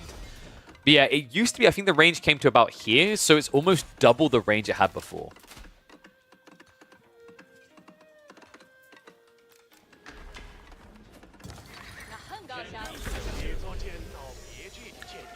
Up complete. We have to see which way you want to go. Here's Vietnam. I think you might... Wait, did they have men-at-arms? I thought they did have men-at-arms. You might be right. No, there you go. They do have MAA. Oh, it has 8 range of stealth and 6 tower range for attack. Got you. That makes sense.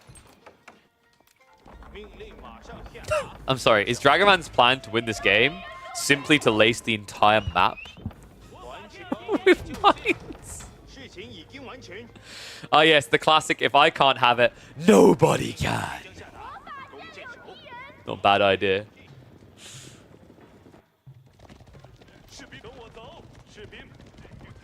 Have we got a farm switch yet, by the way? I don't think so.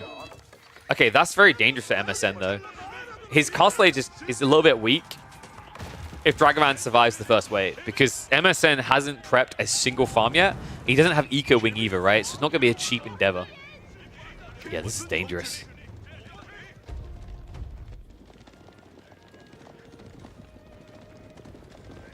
Range 2 upgrade now coming through for Dragovan. And I don't like the Horseman detail. I actually, with a deep, burning hate the Horseman detail.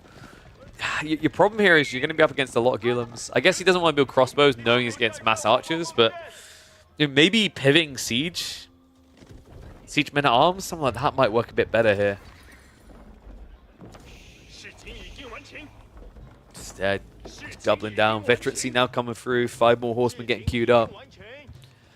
So at this point, Dragovan to win a fight needs MSN to basically run into the mines. There's no other way that MSN should lose these fights, especially now with composite bows on the way.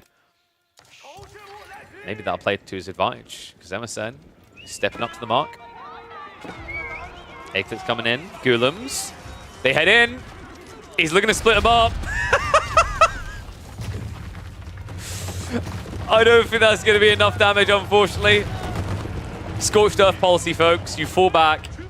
Now, he does have a very small stealth forest here. This could work. Okay, cut that. There's a scout coming in now. Dragovan, you need to snipe that straight away. Otherwise, this won't work. Begins to stand his ground. Ghulams, frontline has been wiped out. Second wave is coming in, right? Oh, shot from the side. Oh, he got the kill just in time there. Well played by MSN. I'm sorry, I can't, dude. It's so funny to watch. And we'll tank them. And then we'll tank them again. And then we'll tank them again. Oh, God. Okay. Oh, no. Oh, no. Oh, no. No, there's no way this works. He hasn't got enough mines anymore. Oh, I mean, I'm just going to say it. I enjoy the explosive traps. They're entertaining. The person on the receiving end probably doesn't enjoy them, but I most definitely do. And wait, is that bugged? Wait, can you not build them when you're being attacked? What? The explosive trap's just bugged. Oh, wait, what? What?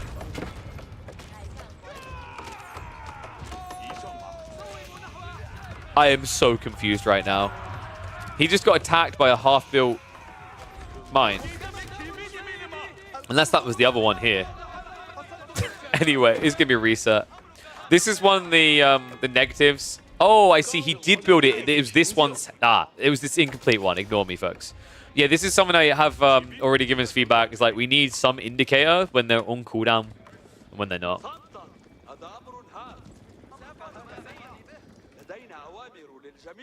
It's kind of crazy that MSN is just brute forcing through all those, by the way. Like, those are suboptimal fights, right? Diving into multiple mines is the only reason this game is still close.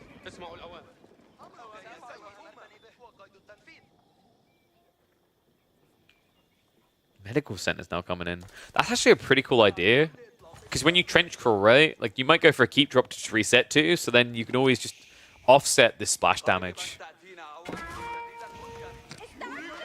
MSN desperately trying to avoid that farm transition, but I think it is underway now. Still, these villagers, they done their duty.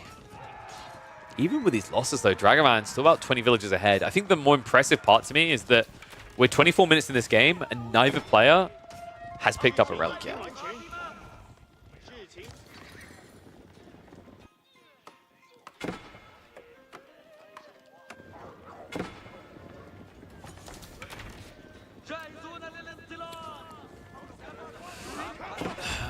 Dragovan, what is the way out? I mean, you're against mass archers, right? Like, surely, once again, it should just be someone like men-at-arms and mangoes, right? Or horsemen and mangoes. I'm kind of surprised he still hasn't gone for siege. I mean, it is difficult against the Abbasids because they can react in the field by building siege, but finally it is on the way. Dragovan, first mango, now being queued up. Now, keep in mind, if we get to Imperial Age, this game gets kind of spicy. Rocket Elephants becomes an option, folks. Not to mention the very powerful Jajai Arquebusiers. So Arquebusiers are pretty incredible. They are an AoE hand cannoneer. Oh, rockets. Oh no, the formation! You have to be so careful, man. The way the formation shuffling works in AoE 4 is actually a negative against these mines. More shots coming in. Looks like those ones weren't as impactful. The Archer Mass mainly did dodge that one out, but this is just toxic. Wait, is this more toxic than English attack speed aura? It actually might be, chat. Like, I'm just thinking about how dirty that can feel. This is kind of up there with that.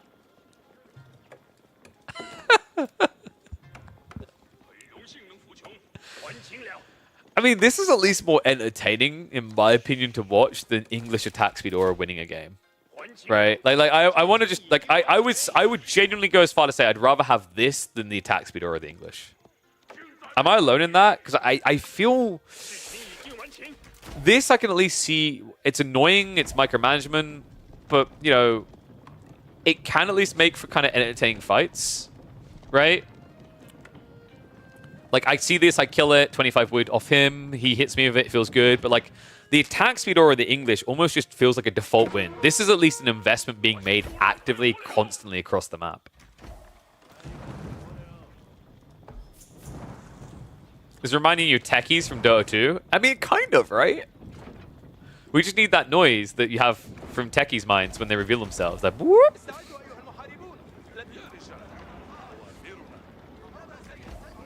Does MSN just consider going imp here? His eco isn't fully there yet. Would be the worst of ideas here, considering the value you can get down the line, right? And maybe a switch up in the camels could help you. The camel armor, at least, might be nice against the range mass build against you. Mangoes starting to hit out. Mines are being gradually dealt with. Warlord coming on the backside. Looks like that monk is going to get conversions to Dragovan. Not able to block that secure. Lancers are being flopped down, though. More Spider Mines coming out. Mango looking for decent shots, but with triple Springwood here, it should be almost impossible. He's going to keep baiting him in. Now, I believe these mines are still on cooldown, so the Springwoods aren't going to pay the price. Mango is going to get taken out. No real punishment for that dive. So nice backup now in MSN. That is cool. He's building a TC on the front line to provide the healing aura for his army. Yeah, I really like that change in medical centers. I actually, just before that patch came out, said medical centers is one of like the most pointless techs in the game. Because you build up keeps, right? And you very rarely ever build keeps now with the Abbasids, but this is a nice change. TCs now project that aura as well.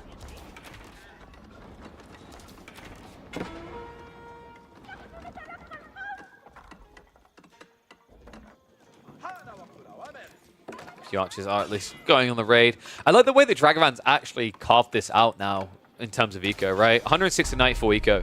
The problem is I don't like much else about Dragovan here. Militarily, he's been completely and utterly eclipsed.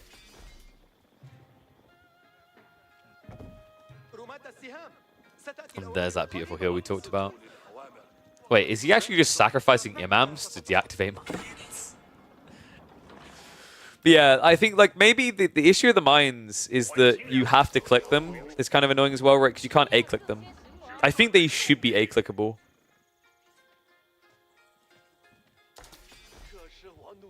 It just feels like it's a really out-of-place thing that you have to specifically click on them to kill them.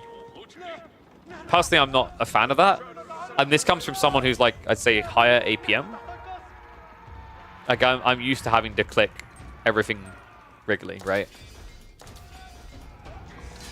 And wow, okay, there you go. Dragovan finally admits defeat, but yeah, pretty cool presentation of those mines. I mean, we saw games where they looked outright OP, but in this game, Eco wins out, and well played by MSN. Considering this is a civ he didn't really know anything about, he adapted to it really quickly on the fly.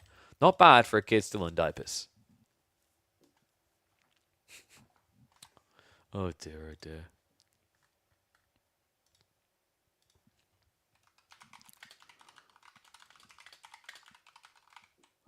Let me just type that out.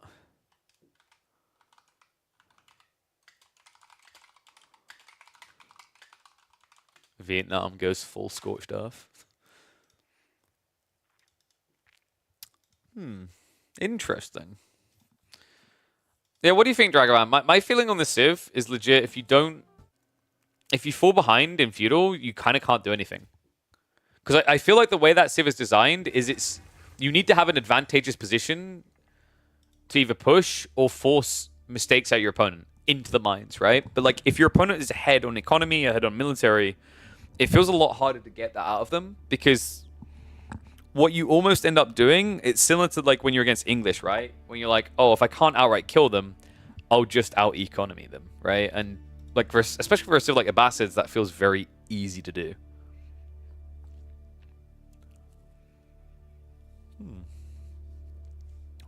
Okay, so need to turtle with siege and mines. Yeah, not the best look.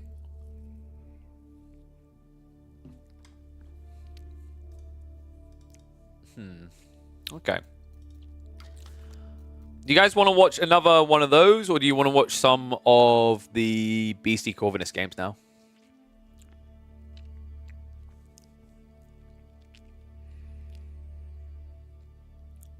Vietnam can just put mines up all over their base. Yeah, that's what I was kind of expecting, right? It's like a scorched earth policy. So, to play as that Civ... Yo, what's up, Easy J? Thank you, man. Appreciate the support. Welcome back to Swarm. AKP, keep going. So, yeah, for that Civ, if you want to play them, you need to put the tuning pack on and then select China. And then for Persia, you need to put the tuning pack on for Persia, and you'd have to select Delhi. That's how it works.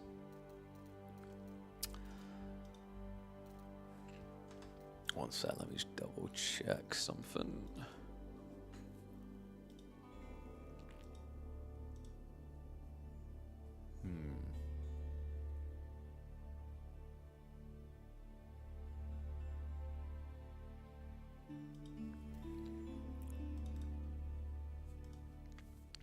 What is Pigeon's View? Pigeon's View is High View, but actually fixed. So the trade posts are in the center of the map, and there's only 2 sacred sites, and they're in the center of the map. It is, in every perceivable way, a better High View.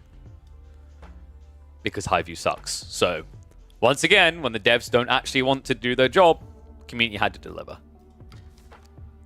Oh no, it's far, man. What you want? I don't know why he woofs so much. I guess he gets it from his mum. Yikes.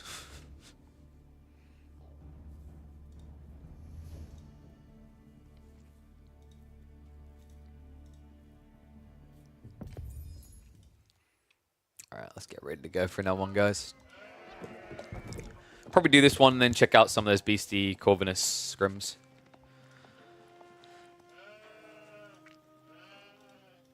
Alright, so MSN went from not knowing what Vietnam do, and now we get into this thing. High View sucks. That's why you're here, for what you're about to see. A better version, a version that fixes all those things that make us simply hate the map. But we're not just done there. We had to give you something else to look forward to.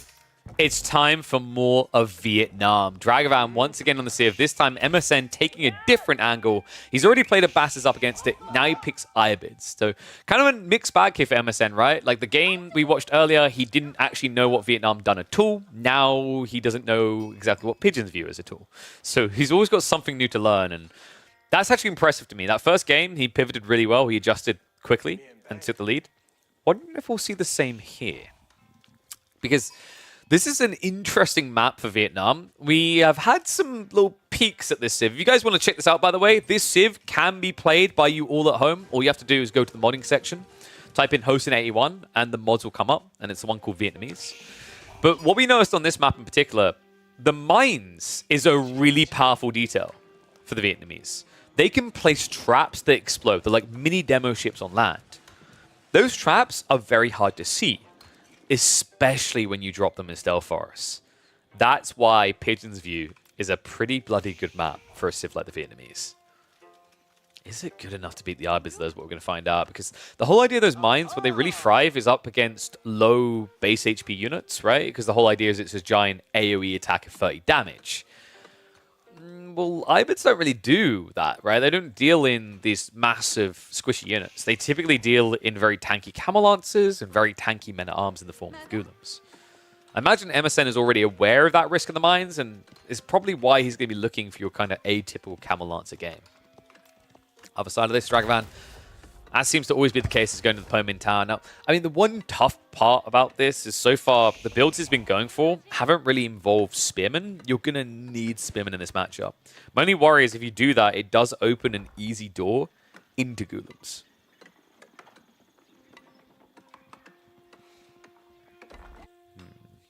Oh, we can do predictions because we're live, can't we? Another reason to always catch me live. Mondays, Tuesdays, Thursdays, and Fridays at midday. Who's going to win? Is it going to be Dragavan or MSN? I'll give you guys 2 minutes to get to it. Yeah. I wonder if Dragavan just tries to play like multi-TC here and bait his opponent into him. Actually, that's hard to do, right? Like, I think this is a very difficult matchup because of the way Ibids play the map. I could see Vietnamese struggling a lot against Civs that play Relics. Because the issue there is, like, if you're playing against a Civ where you have an eco advantage, like you have more TCs, they have to go into your base, which means that you can just place explosive traps everywhere and kill their incoming armies. But in a game like this, the fight isn't going to be in your base at like 15 minutes. It's going to be out here on the relics. And that's expensive to set up traps on, right? 25 wood per trap and only 30 damage when you know it's going to be camel lancers or ghoulims. You know, it means to kill a camel lancer, a 30 damage per strike you're going to need, what is that? Ends up being 8, right? You need, actually 7, sorry. 7 mines to kill a Camel Lancer.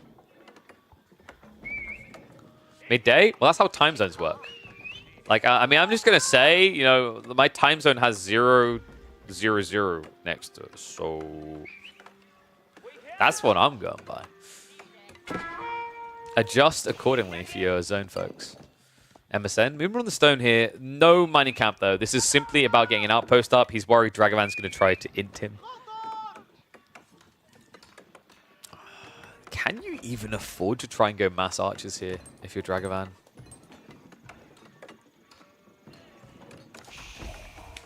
That feels very hollow in this type of game, right? Because archers aren't going to scale quick enough, even if you outpost spam. So remember, with the Pomin Tower, you can build infantry out of all of your outposts.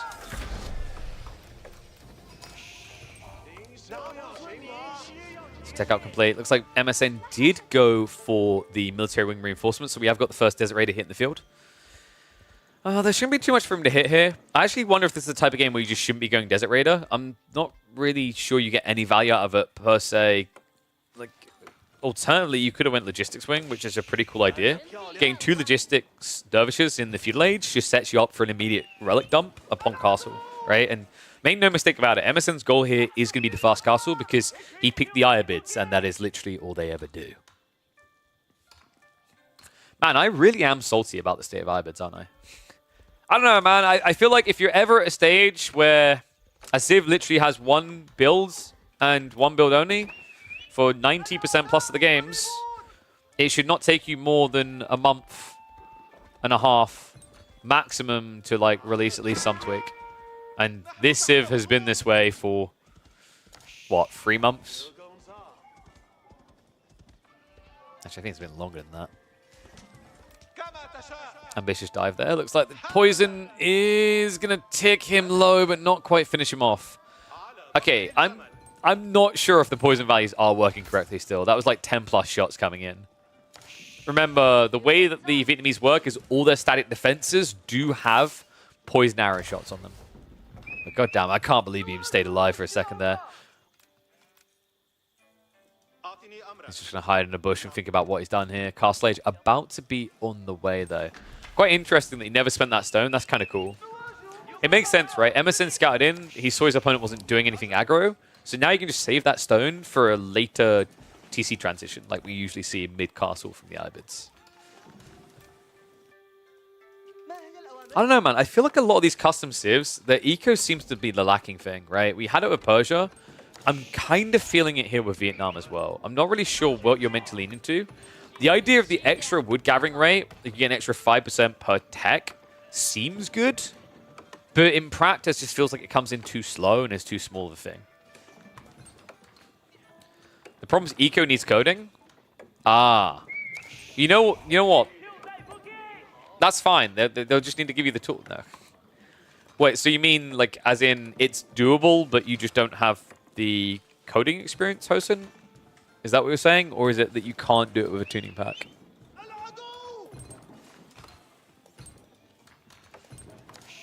It's not doable. Ugh. I had a feeling that was the case.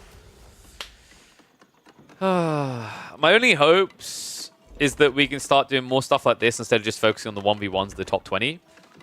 And not only does it let us kind of involve players of all levels and their content, but also my hopes is this kind of drives attention and hypes things up on the development side to allow modders to be able to do more. Like, that's why I think it's very important for people to kind of support videos like this, right? Like, if you guys want these type of unique civs made to a fully unique and immersive degree that it is a full civ zone, there are modders that will do that. The thing that's really stopping them is Microsoft. Because trust me, guys, I've talked with a lot of modders, and the tools, well, they are definitely not what I call modding community friendly. Just trying to be a little bit annoying. The Pomin just about in the right position to be more annoying in return, though, and it looks like that is going to be a dead Desert Raider. Poison is going to tick him out. So Resistant Headquarters, remember, this is the TC that also stealths all villagers in range. So pretty powerful tool up against Camel Lancers if you get rid of the scouts. That's the big if, though. Because right now, MSN has 2 of those. Tech up complete. Growth Wing was the choice. Camel Lancers now immediately queued up. Interesting choice by MSN. We don't often see the Blacksmiths dropped this early. You're a comp science student? Well, I mean, you say that. But what I will say is my experience with comp science graduates, they're very good at understanding the theory, but not a lot of them practice. So I kind of forgive you if you weren't able to, like, apply coding at first. That's wild to think about, actually. That was so confusing when I first started my career in dev. I was from a computer games design degree. I didn't understand what things like object-oriented programming meant, but I'd done them. And then the flip side was a lot of the people I was on the course with had practically no experience actually coding. They just knew all the fun, like they knew all the theories. Camel Lance is now on the way. MSN should be looking to immediately drop a mosque here. Yeah. And Undermesh also being queued. So I guess the poison defenses are a little bit better against Camel Lancers, right? Because you have 20 less health than a knight. And the poison damage doesn't care about ranged armor. But it's still going to hurt a lot here, right? If you're just relying on static defense.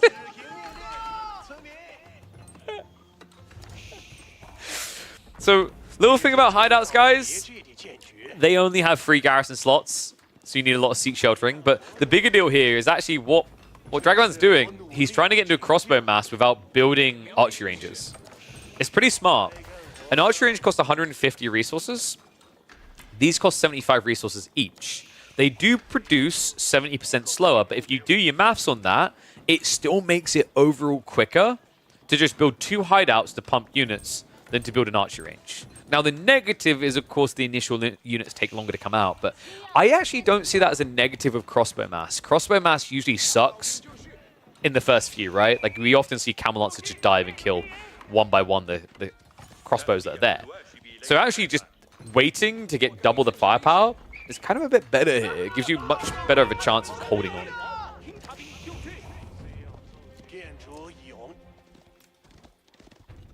MSN now the switch up immediately into archers. Still, the issue that I'm seeing in this game for Dragavan is he's just not addressing the threat on the map, right? Which is the relic situation. That should be something that heavily favors MSN here. I wouldn't be surprised if it ends up being a 5 relic game. Second Dervish now being queued up.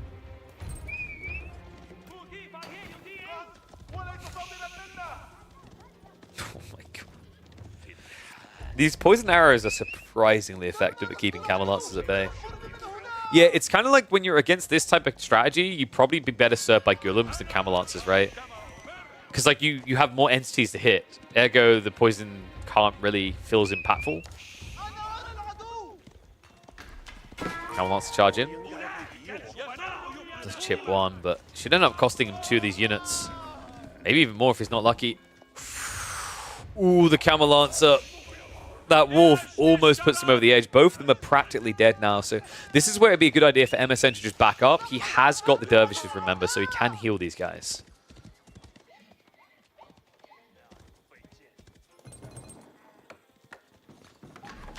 Another cool thing, remember, these crossbows have extra movement speed while being near these hideouts. So it's actually much harder to dive in on them. They're moving quicker than archers would. Yeah, it's the interesting thing actually around Vietnam is the way they've been designed, they're very defensively oriented. And if you want to play aggro, you need to kind of focus your attention around your defenses, right? So hideouts, not just for the fact it's like an outpost rusher feeling, but it's also for production building. It's also a movement speed aura for your infantry. And then houses are just important because remember the houses do give the damage buff to all your unit types. It's basically a bannerman as a house.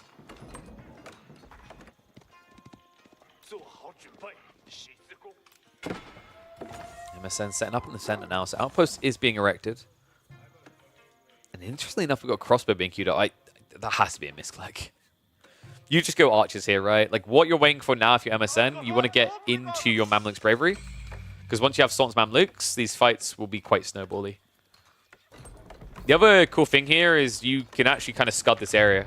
It's a very high value game for Manjaniques because Manjaniques with incendiary shots might prove worth it if your opponent keeps spamming hideouts like this. Yeah, also the farms, actually. Now that I think about it, incendiary shots are kind of busted against rice terraces. This is some of the Vietnamese get specific to them. It's farms that are much bigger, 50% bigger, but they gather 30% faster. They do, however, cost notably more wood. 100 wood instead of 75.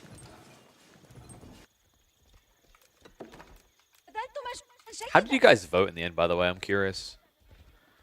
86% of you voted for Ibids. Wow, what a diverse group of bettors.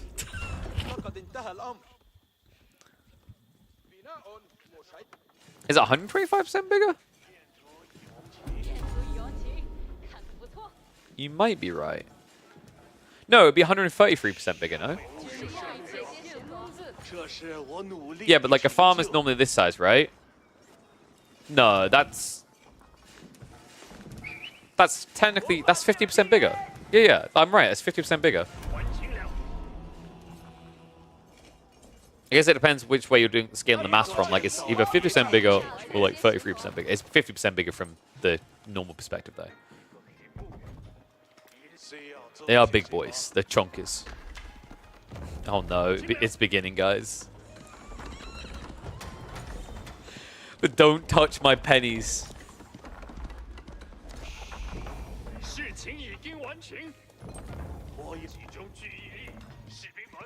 You know what would actually be sick strat, by the way? Is placing mines behind a wall. Because when someone comes to torch like this, they group. If you had like 5 mines here right now, that's half the HP of all these Camelots is gone.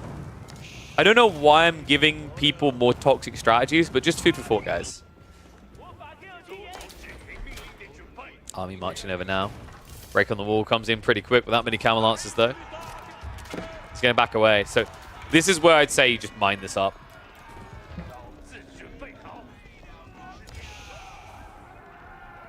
Yeah, agreed, Gully. Like, when I first saw them coming out, I was like, oh yeah, this is very efficient. But then I thought about it. It's like, not even just the walking time. The other issue is, if you think about it, a rice terrace gathers 30% faster, but you're actually paying, what was it, 33% more resources to build it compared to a normal farm.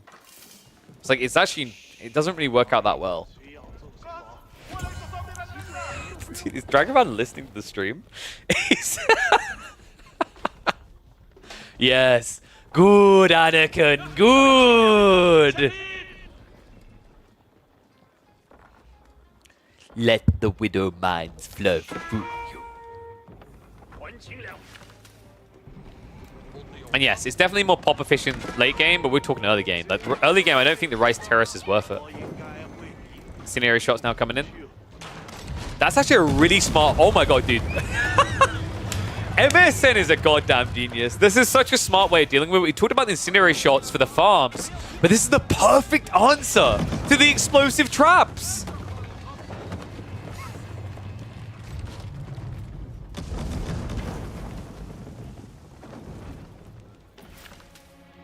Siege crawl begins. Dragavan in a tough situation here. He's blocked out of gold, and he has no gold in his lands, which means he cannot build siege quicker than MSN can.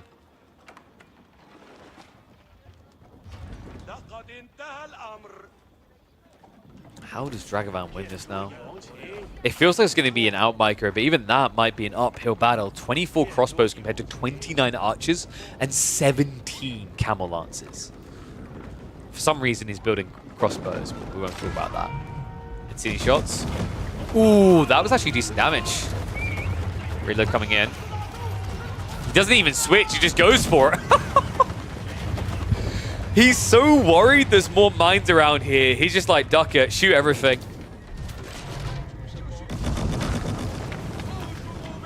This is like the most intimidating series shots I've actually looked in a long time. All these mines are just wasted.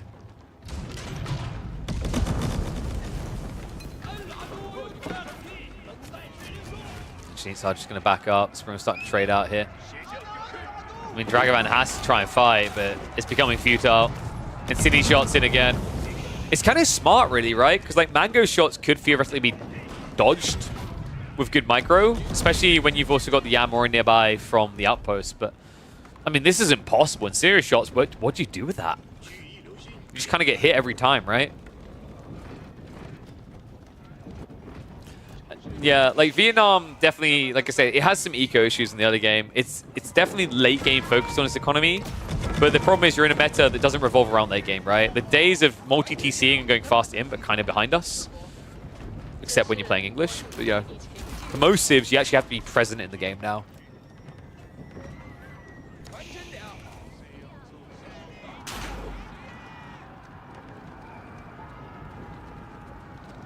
MSN.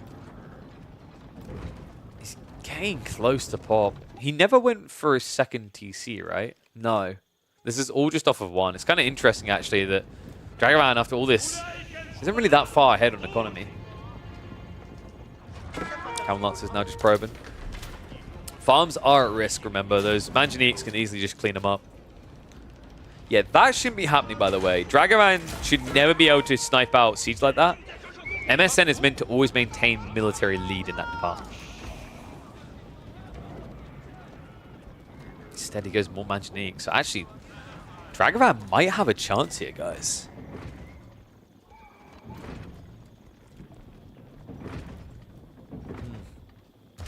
I actually think this is a really big blunder by MSN on the Springall side.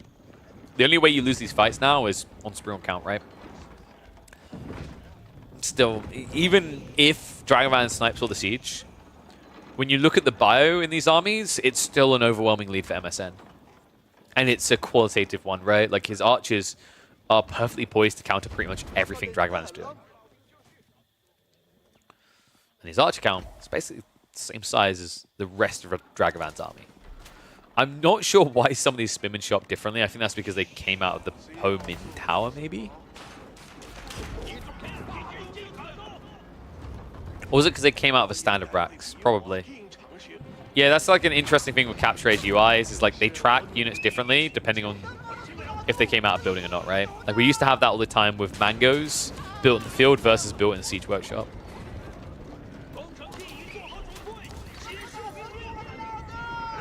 I'm a little bit hesitant to go in here. I guess maybe he's worried about all those emplacements. The mines as well, right? It's always the mines. Speaking of which, he's walking straight into them right now. Shots coming out. Camelot's taking a heavy hit initially, but the charge is going to be in. Spirals need to be dealt with fast here, but looks like the Mango's going to get taken down. MSN able to push in, though. Camelot's account has been reduced down to half. Siege has all been removed. Dragavan at least out-microing that department. But now it's just mass range versus Dragavan's army. He can at least reset and survive this wave, but there's a bigger problem, folks. Like, it's just too big of a lead at this stage. MSN would have to run on top of these mines and lose the entire army. And they're all on recharge. Yeah, MSN actually just needs to go hunting for the gold. He's chosen the hardest way to win this game. Like, realistically, he should be looking at Dragavan's military count and going, how does he even have gold anymore? I've been sitting at the front of his base. But MSN's been making a critical blunder there, right? Like, he knows about the north side gold. He knows about the central gold. He just never looked. In fact, Dragavan has been out here so long, he's gathered almost 3,000 gold from this vein.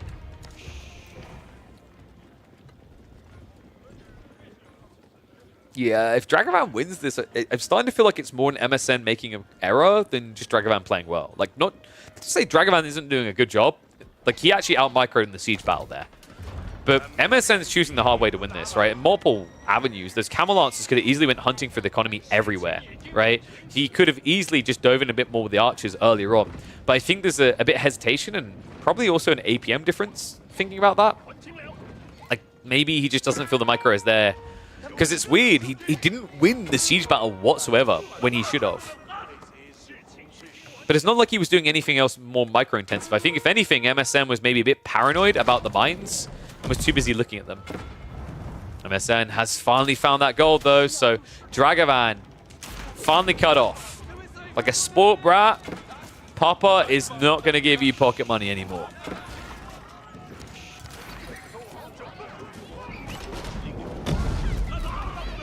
Double Mango here, Dragavan. Maybe a little bit ambitious. Springolds trying to hunt in.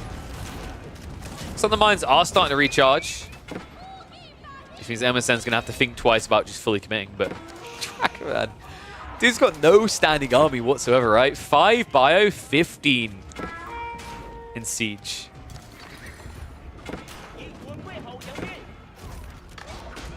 Rams now being built. Not a bad idea. That's something that can easily trigger the mines, and you have quite a lot of health on a ram for what it is, right? It's like, if you think about the trade out, the amount of mines you put on cooldown, you basically get your money back, right? In terms of like countering out a unit.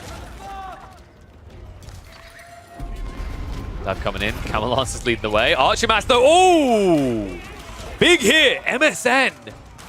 I mean, this is the problem, right? Like right now, this Civ is a little bit memey because of this detail in particular.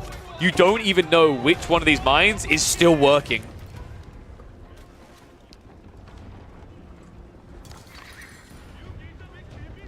How is this game not over? I swear to God, this Civ, man. It's tough because, like, now, actually now, MSN just needs to go Manjaniques. Because then you just incinerate all this area as GG, right? Dragoman no longer has gold. Like, if MSN just thinks about this, if he just stops, deep breath, assesses the situation, he knows his opponent has no gold. He just denied it on the south side. This would be the moment to build 3 Manjaniques and scud it all. Instead, he goes Rams. Oh god, we've actually got Siege Carpentry coming. I guess that's for the push-in with Rams. Damn. And I think we're getting close to the point where you get the discount, right? Yes, we're very close to getting the 20% discount. You know what beats a 20% discount, though? Almost an 80% discount. That Pro Teamworks code, guys. 2nd month sponsoring us in a row. Take advantage of it. Yeah, Dragoman has moved north side for the gold now. I worry that MSN is going to read he needs to go Manjaniques, but by the time he does, it's going to be too late. More mines coming up now. So here we go. Send the ram in. No, don't send the Camel Lance. No, Camel Lance. I guess this kind of works. Kind of. He's just running through them all to test them. He's like, I don't know which ones are on. I think this is it. MSN, after he calmed down a little bit, took a deep breath, he finally got it together. This army just kind of feels now unkillable. He made the mistake, what, twice? He's not going to make it 3 times. And I say that. Camel Lance is even making their way into the backside. Oh dear. Dragon, he can at least move back towards the Resistance headquarters. That is going to activate the stealth, so that's when the Camel Lancers will not be able to see him anymore. In fact, you'll see it right there. Oh, wow. Talk about saving his life a little. MSN's still going to hunt even deeper, though.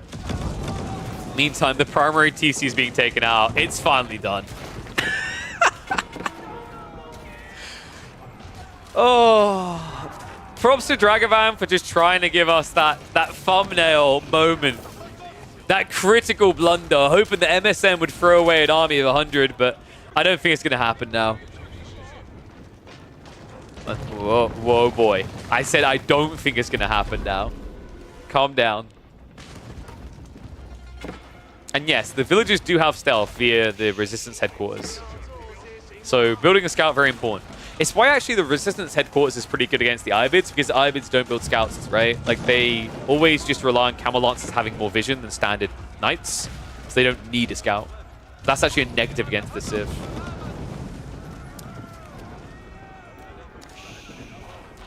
Dragovan, dude. I think it's okay now. Like a ghost that doesn't want to let go. You need to move on. It's time. Go to them. I better not whisper that too loud. MSN might think I'm talking about the mines and just be like, oh, okay. Come here, little mine. I love you. Wait, that's... Okay, that's a problem as well. Some of these mines don't disappear when they die. So cursed. Oh. You know, this isn't even the modders' fault, by the way. This comes back to the fact that Microsoft don't want to give the modders the tools to actually make this look much better and much more polished. That's why you guys are important. Your voices matter in letting Microsoft know what you want. was about to say like MSN though, because MSN's a Microsoft product. Because I think I'm not alone. I want more stuff like this. I want more cool custom games. I actually think genuinely it is one of the absolute crucial pillars to RTSs to making RTSs great again. But I don't know what's going to make Vietnam great. Because it's starting to feel more and more like they just aren't there yet. Whew. Yeah, that was an entertaining one. What do we call that?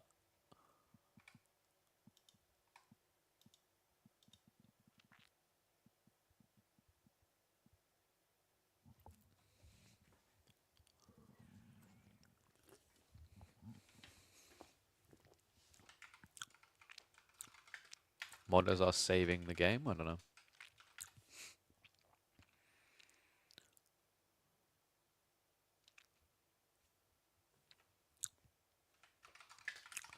The most toxic Civ.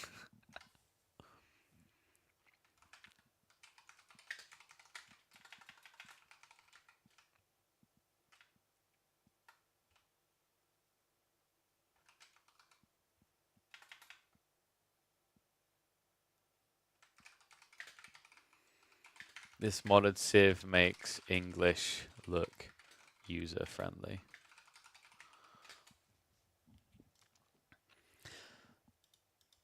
Sup, Genetizer? Not a show match per se. We just like checked out a few games. I'll play both of you. Have something like SC2 or Warcraft 3, those map editors. Dude, like honestly, if we had those like level of tools available, you would actually have days where I'm playing the game as well. That's how much it matters to me. I'd feel like I would be watching it and be like, I want to play this now, right? I'd so dive into that type of stuff. But we just don't have that level of variability, right? It just doesn't exist in AV4, sadly. Okay, so let's have a look here. I think the plan now was to do some Beastie versus Corvinus games. So 1 second, guys.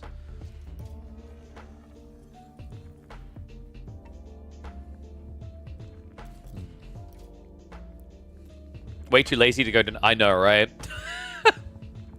There was a lot of I was way too lazy in that.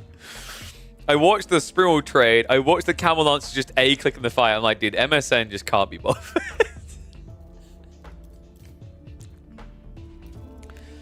Okay, so having a look. Corvinus versus Beastie. Oh, they did play some Socotra games. Maybe the Holy Island game?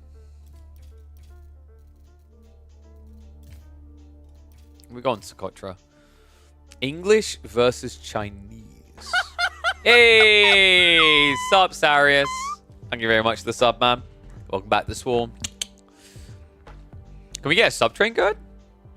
I think it's important to remind you guys to subscribe to the channel because I know how easy it is to forget. If you got primes especially, drop them in, dude. This is going to be like an 8-hour stream today, and we are only, what, 2 hours in? So you've still got 75% of the stream at least to go. Imagine how many ads are going to be in your way. Or I think it's 4 minutes of ads an hour that you could be dodging. So that's kind of wild when you think about it then. So that ends up being, what, 24 minutes of ads dodged for $5 on one stream. And we stream usually bare minimum, what, 10, if not 12 times a month.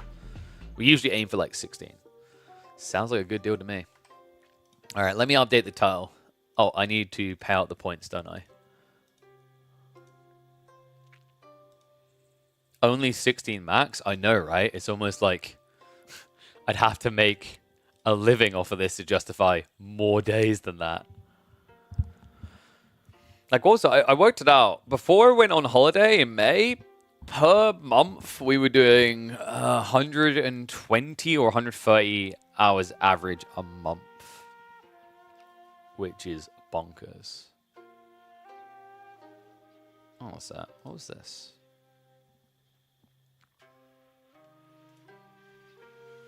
Give me a second, I'm just checking something. Okay, there's a really cool looking game I just noticed. My bud excessive profanity is highlighting. It actually looks dope. Like, yeah. Like, let me know what you guys think of this. I'm quickly show you something. It's got such a wacky art style that kind of intrigues me. What do you guys think of this?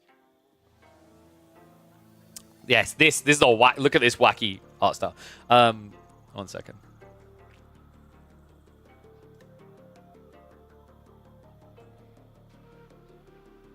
It's a roguelike strategy shooter.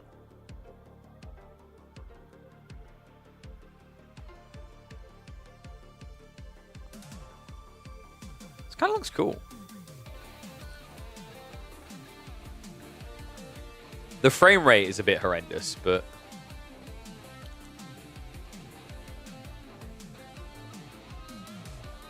I really dig the art style. It kind of reminds me of something like between what was it called? The Thingy Company game, the really popular one from a few months back. That game, and it reminds me of that old school, like it released several years ago, 2D MOBA, side-scrolling MOBA.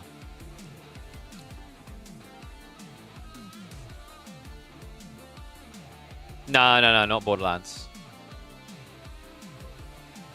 It reminds me of, is it Hostile Company or something like that? And then the other thing it reminds me of is... What was it called? Awesome Notes. Yeah, it reminds me of this. So, you guys remember Awesome Notes? That game was actually pretty fun. It was very noob-friendly as well. Lethal Company, that's the one. Yeah, it kind of reminds me of Lethal Company crossed with Awesome Notes. Right? Like, do you guys see what I mean, though?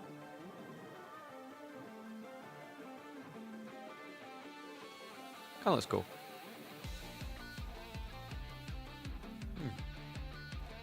Might have to check that out. Lethal Company, not really. I mean... I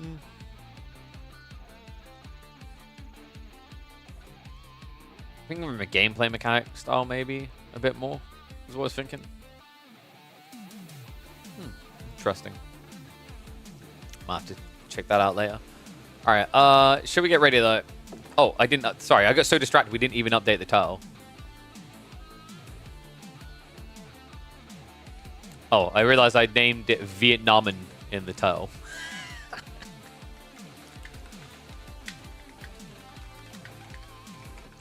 It's a Beastie versus Corvinus. Let's get ready to go. What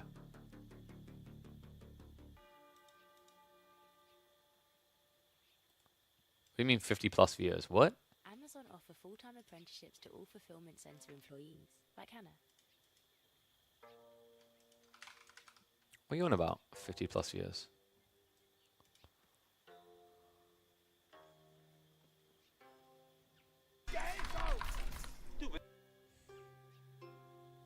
Oh, that's what you mean. Yeah.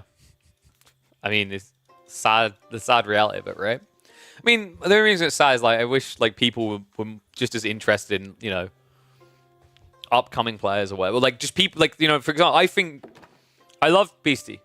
I consider him a close friend.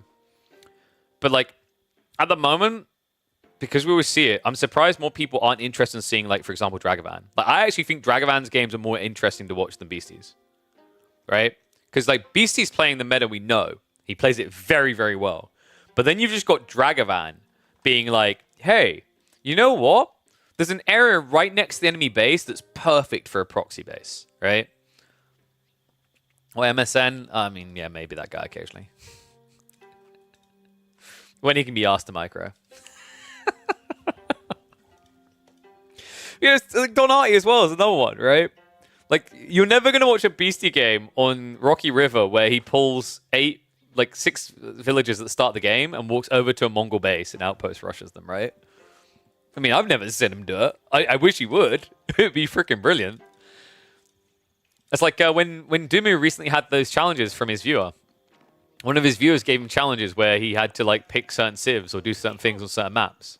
It led to that hilarious game between him and Killjadi on Four Lakes, where he tried to play Hippodrome with Byzantines, and it went really, really, really, really, really badly. but it was funny. You're getting a new PC? Damn. Now I'm really jealous. All right, welcome back to Scrimwatch, folks. That's right, we are checking in on the meta to see what's going to be happening in the upcoming EGC tournaments on this map of all maps.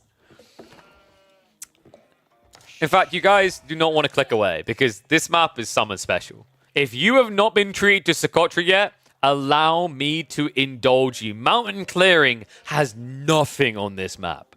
It feels incredible to even watch this. I can't imagine how it feels to play it. But we've got two people who definitely will have plenty of experience in that. On the north side, this is Beastie QE on the Chinese. Corvinus, in the meantime, has chosen the English. Now, I actually think that the Chinese is going to be the best Civ on this map. Malians has definitely crept up in my rankings. I've been really surprised by their presence. Mongols also look quite viable here. But for me, I think Chinese, English may be the top two. Unfortunately for Corv, I still kind of lean a bit more China than I do on the English side of things. So maybe he can do something to convince me. For those that have not seen Socotra, it is a very claustrophobic map. There is no fish here. You can use this for naval players and you can build military vessels to go around. But other than that, the whole idea is this is a way of forcing a smaller island, which means less distance to your opponent. Honestly, I'm such a big fan of this. Anyone who's watched our community games, who's seen the maps that we've worked with people like Cavallo to create, knows that I'm a really big fan of finding ways of manipulating the size of maps to create different dynamics. We usually have maps, for example, that spawn cliffs out the outsides. We've had people like Avali come up with designs of maps such as coastal cliffs, where there is water there, but you can't access it. It's simply a way for him to squeeze the map and make it smaller. And it leads to very different styles of gameplay. And I hope we see devs take more of this direction. I think actually, if there's anything we're learning quickly from Socotra, it's that listening to the pro-level player's first opinion of a map in 5 minutes is a bad idea. Because if you guys remember, when Socotra was announced for Red Bull Wallalol, there was outrage that it was a terrible map, we shouldn't do it, or what the hell are we thinking? And then a few weeks later, like, I actually even talked to a few players, and they're like, yeah, we were wrong. Like, actually, it's a pretty fun map. I think we've just got to be more open to experimenting with AoE4, right? Like, everyone thinks that Dry Arabia is what they want. They just want Dry Arabia Mark II until they get Dry Arabia Mark II. They realize how much they didn't want it. Like, CS has had this as well, where there's some historical maps in Counter-Strike that have existed for years. And now there's a huge amount of the audience that just don't want to see it anymore, right? Think about for how long Dust had been an iconic part of it. And every time I see Dust get announced for rotation again now, pro players just groan.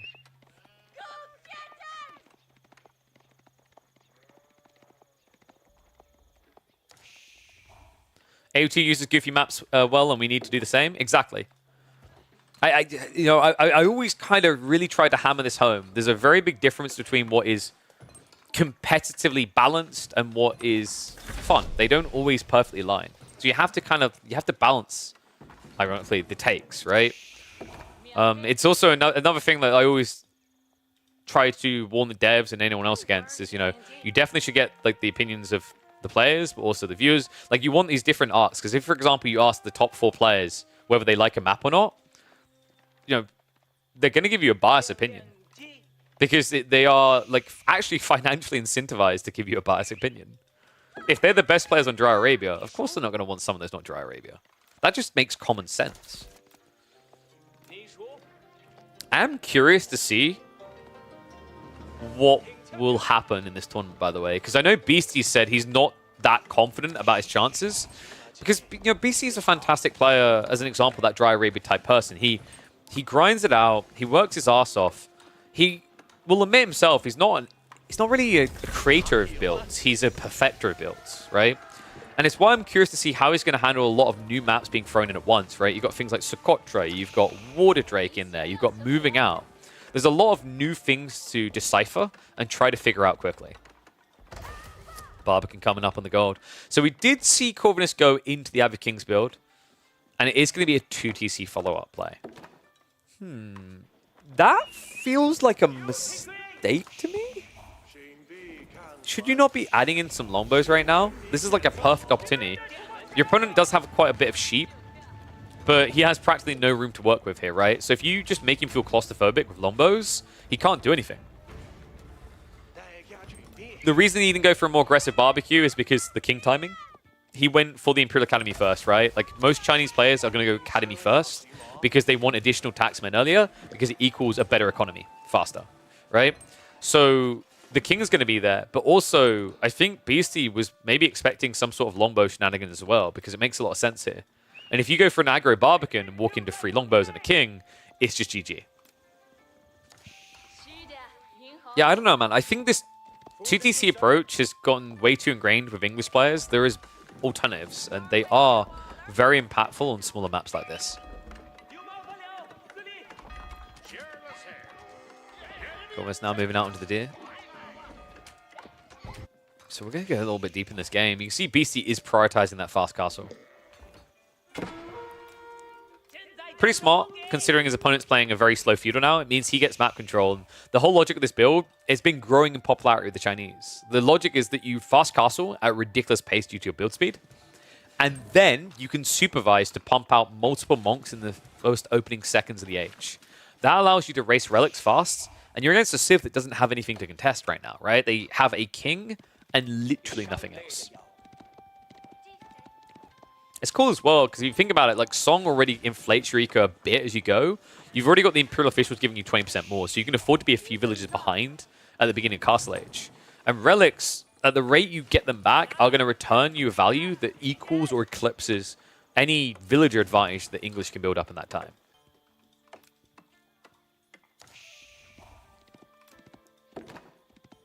Interesting that we were going to have a dock play out here, by the way. Was that from Corv? Foundations look like it. I do think you're going to see more and more attempts at playing a little bit of water on this map. It's just not good in this type of game. I think that's also, by the way, another reason Beastie done this play. What has been seen a few times already is people creep their Navy vessels around the back to snipe the gold. If the Barbican's here, you can't. So that's actually a really, really smart read by Alex. Just protects his investment and gets him a safe castle. So, guys, what you're reading in chat there from Farman is proof that he's an animal abuser, because why can't the pigeon fly? And why have you broken its wings? King, ooh, almost gets the scout snipe. That would have been big.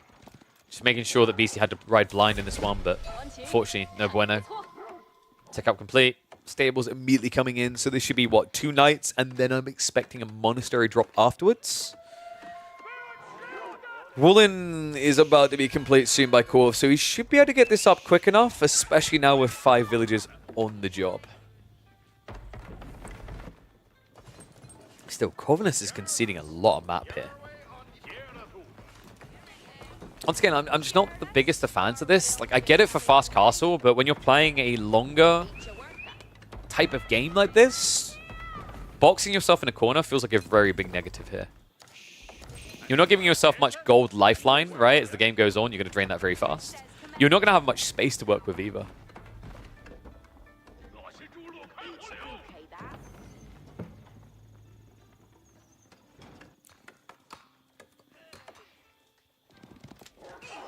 I think this should be the point where we see a monastery drop coming in. Yep, on point. Beastie now heading for those relics. Yeah, really strong opening to this game so far for Alex then.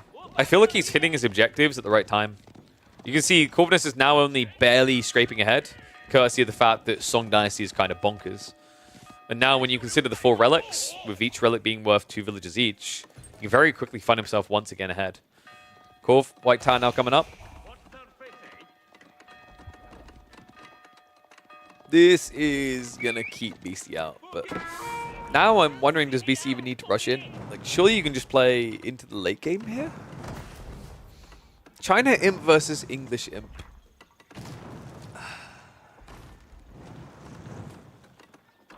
Can English win that easily?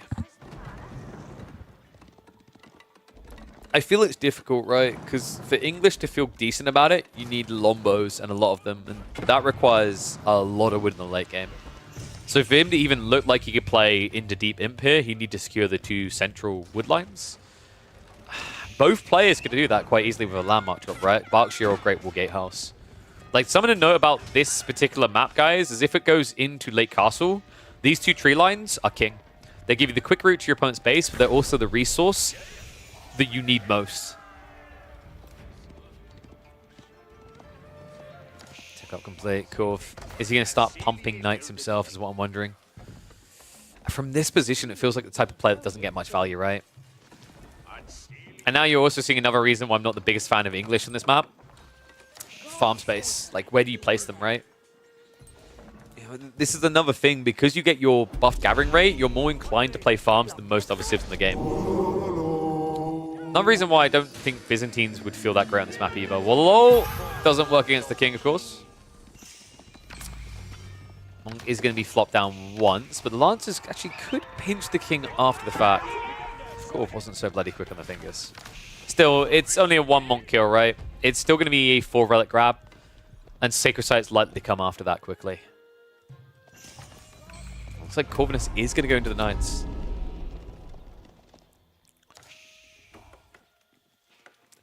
Now, the cool thing about what Beastie gets to do here, another reason why I like China on this map, is with the Imperial Official, you actually make all food sources last 20% longer. That's a substantial detail on a map like this, because you have to remember that the farm space is an issue we've highlighted, right? You need to be able to delay your farmlands until you've secured part of the map. And that's what Beastie's going to be able to do here. Walls are already going up. He's eventually going to expand in this area, and this is where the farms will go. Meanwhile, Corvinus, what's your long-term plan here, right? Like, you know, because the other issue is if you have to add farms all around the TCs, you've got practically no room for production buildings. Sacred Sight decap coming in on the north side, but Knights are already marching across. And Beastie is starting to just take his chunk of Socotra here as the walls are going out.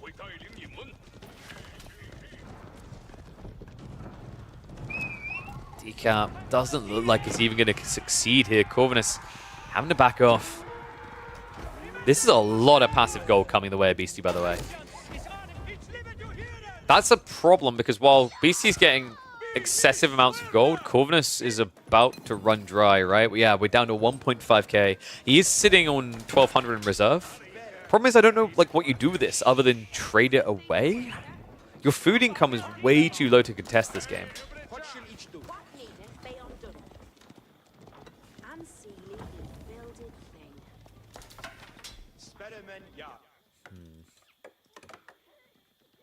Eco lead is at least starting to emerge finally for Corvinus. Is Beastie going for a second TC though? Because the stone is being gathered up. He's either keep dropping for a win condition, or we are looking at a 2 TC to just inflate now. 2 TC is quite greedy when you haven't even started up the farms yet, right? Like maybe if you pull the boar in, it's not too bad, but it does feel like you're going to run out of resources a bit too fast if you do decide to just double down on the eco boom. Instead, Nesabee's now getting queued up. Love Corvinus' instinct on this. He's already going to the Springhorn, so he does anticipate what's coming. Problem is, there's a big difference between anticipating and actually beating here, right? Like, especially if you don't have the attack speed or when you fight out.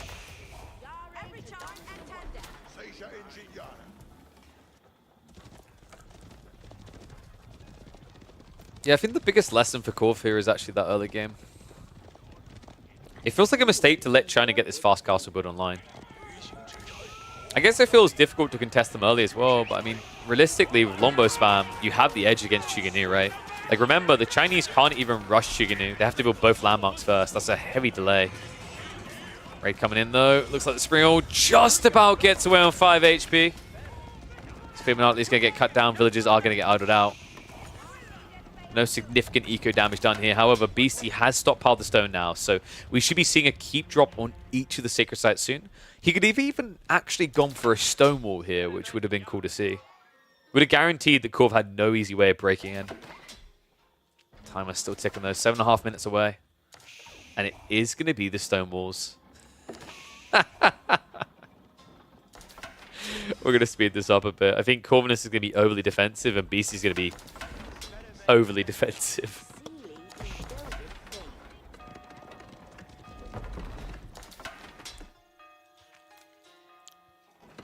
Is BC just trying to get a monopoly on stone going here?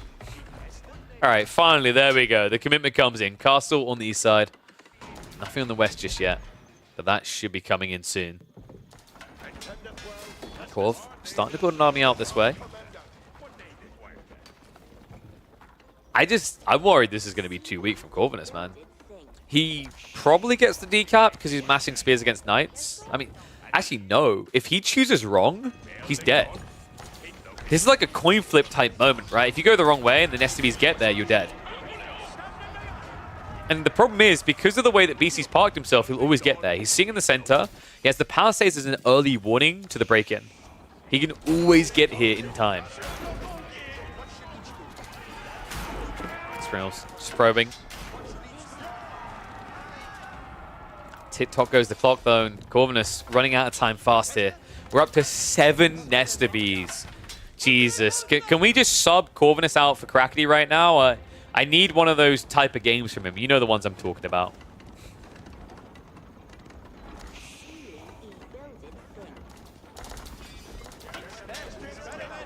Shift to the north side now.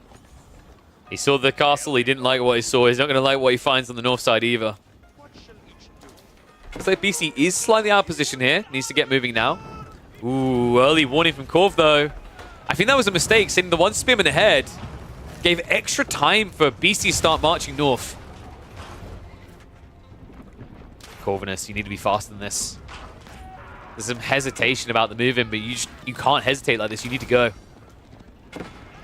Quick ball's going up. Gonna create a choke point. Nesta Bees. Loading the pump. Shots come in. Only half a blow, though. Reloads coming through, and the flurry's big! Oh, just like that. Half the counter to the Knights is removed. Nesta Bees, this is just ridiculous, guys. I'm just going to say it. Nesta Bees need melee vulnerability. Like, this is insane. They just stand there and take it like it's nothing. Rams, in the meantime, got wiped out. This game looks over. I mean, Corv, where's the reboom here, right? Like, you just haven't got enough time on your side. He hasn't burnt through on the south side. There's a keep drop on both.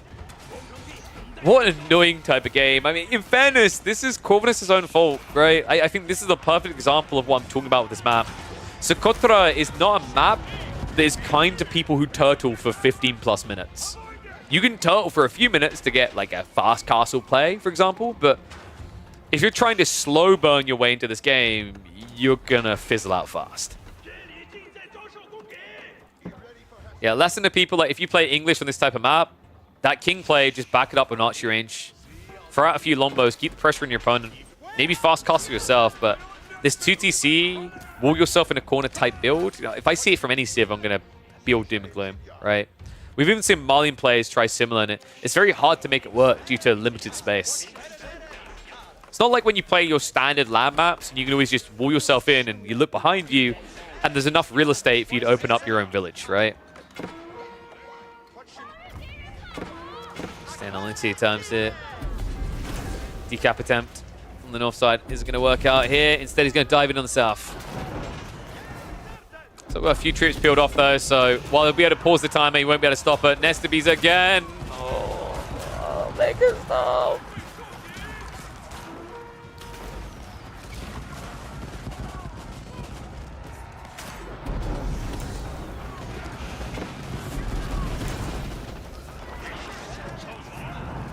I hate Nesta Bees. The villager on villager warfare in this game right now. What am I watching? And the re-wall? Like, yeah, hunker down, boys. We're never going home. We win or we lose. Even as textile, so probably going to win. Even after sending all those villagers in, this eco lead doesn't actually look that big.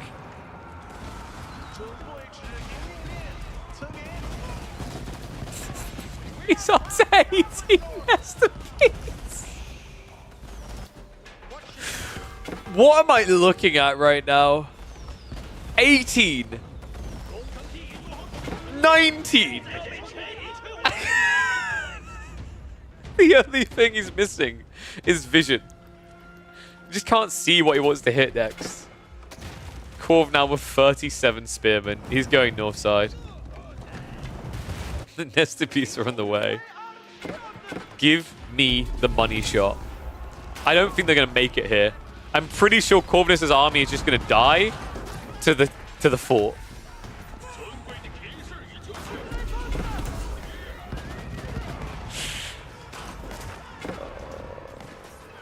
Nesta Bees, why are you the way that you are? Wait, Beastie? Everyone's being pulled. You just get more walls up here. 18 seconds away. Nesta Bees are gonna clear up the north side. You know, the crazy part is he could have left half these down on the south. Oh, there you go.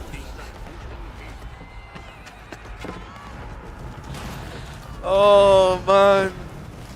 Corvinus, it kind of just feels like he's playing into the hands of Beastie with this type of playstyle. An absolute massacre as he tries to get the decap. Oh, I hate Nesta Bees so much. This is an embodiment of what's wrong with AoE4.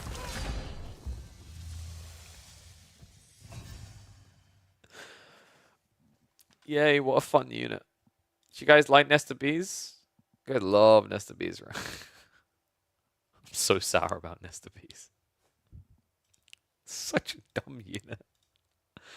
It's very rare that I see Nesta Bees and I feel like, reasonable.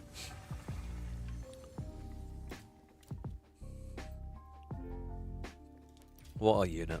Alright. Wait, is that actual Kasva? Have I got a fake Kasva here? That's definitely fake Kasva, right? I don't know. Maybe?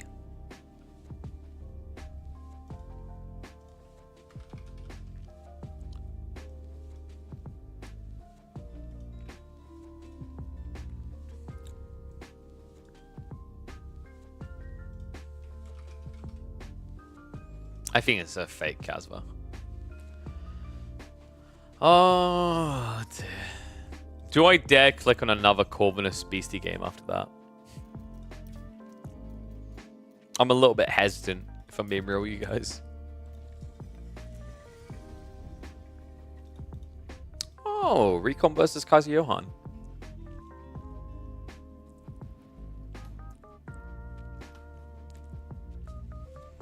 What happened? Things that need to be purged from our mind.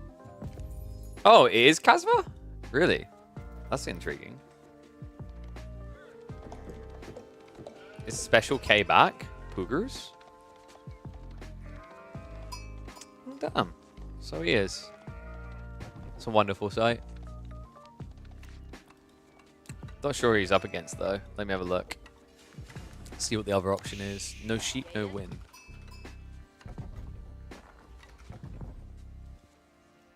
I mean, no sheep, no win don't even show up, so.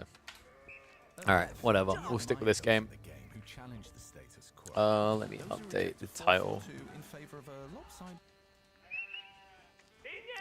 Who's Roger Scotton? Roger Scotton is Kazi Johan.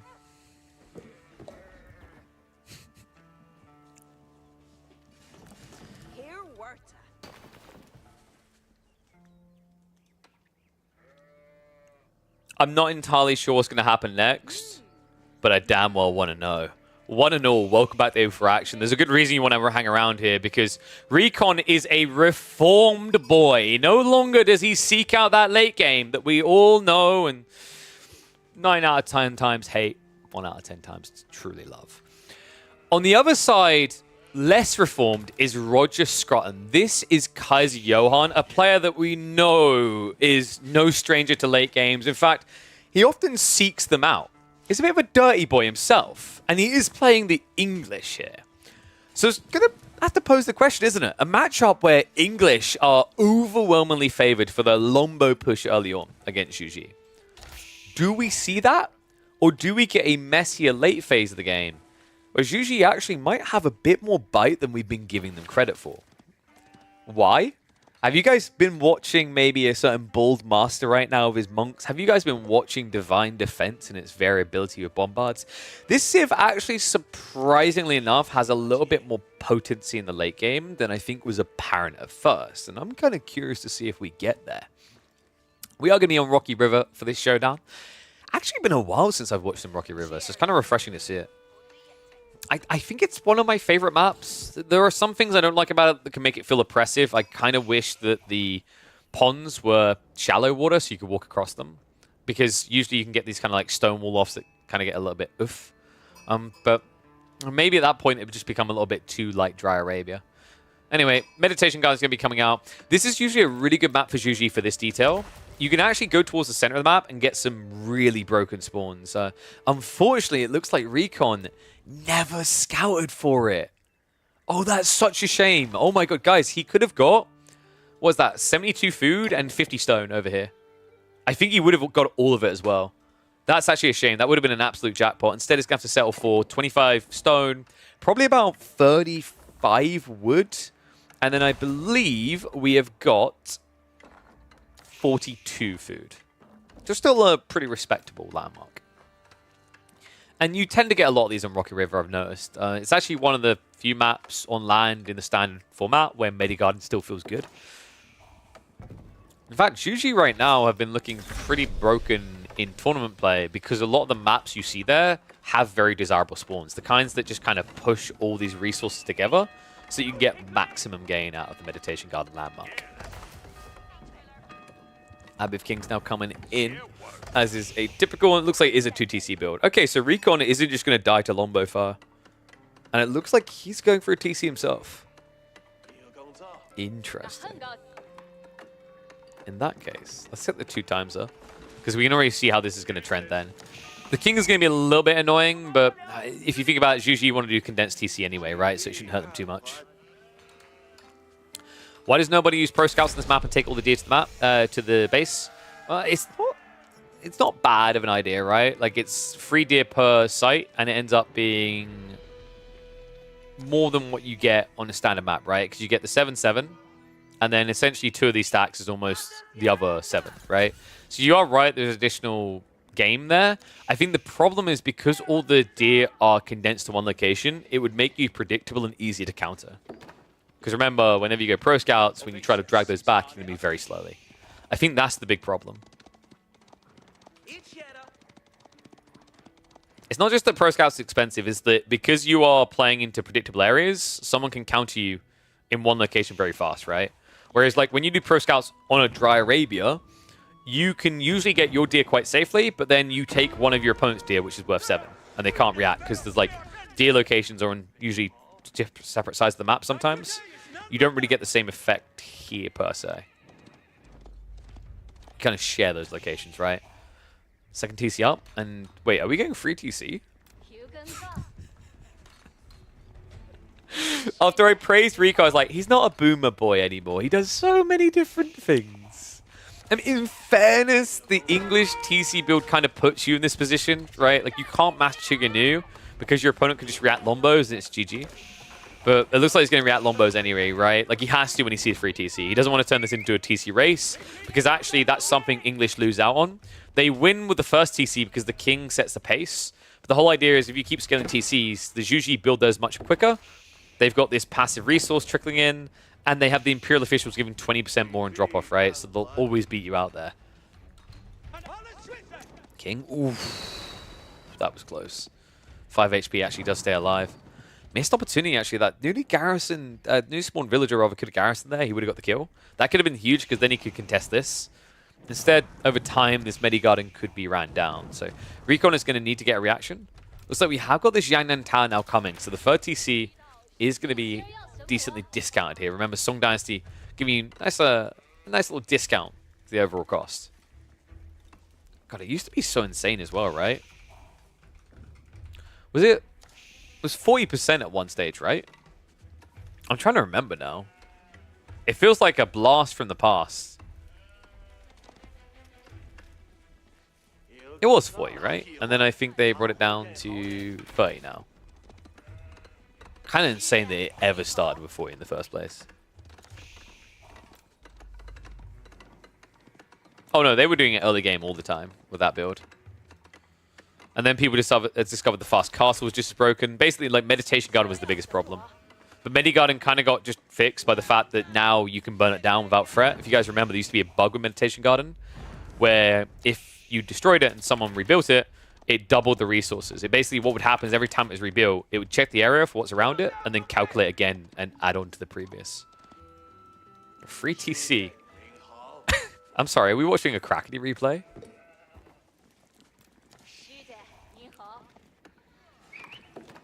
triple archery range. I'm loving this right now. It's kind of funny, right? Because we thought that Recon was going to try to play aggro, and we thought that it was going to be Roger Scruton being very defensive. They're playing it the correct way, though, the other way around. Proof that sometimes you have to overlook your playstyles. Longbow's massing up, but we've got Horseman Palace Guard creeping. And I love this as well. He went for the Jiangnan Tower, which means, remember, every time he builds a production building, you get a nice tax rebate of 80 or 120 resources, because it pumps a unit for free.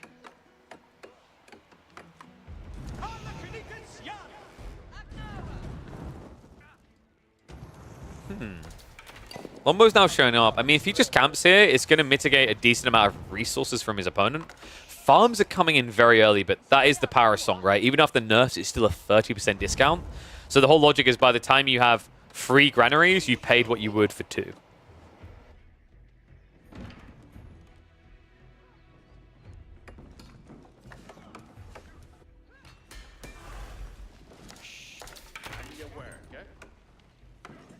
God damn, I need to become a millionaire so I can actually buy a house away from a train track. So, Ram is coming in. Is this going to work, though? Because, I mean, Recon already has melee units coming out, and he is already prioritizing into Palace Guard, which should be able to clear this up.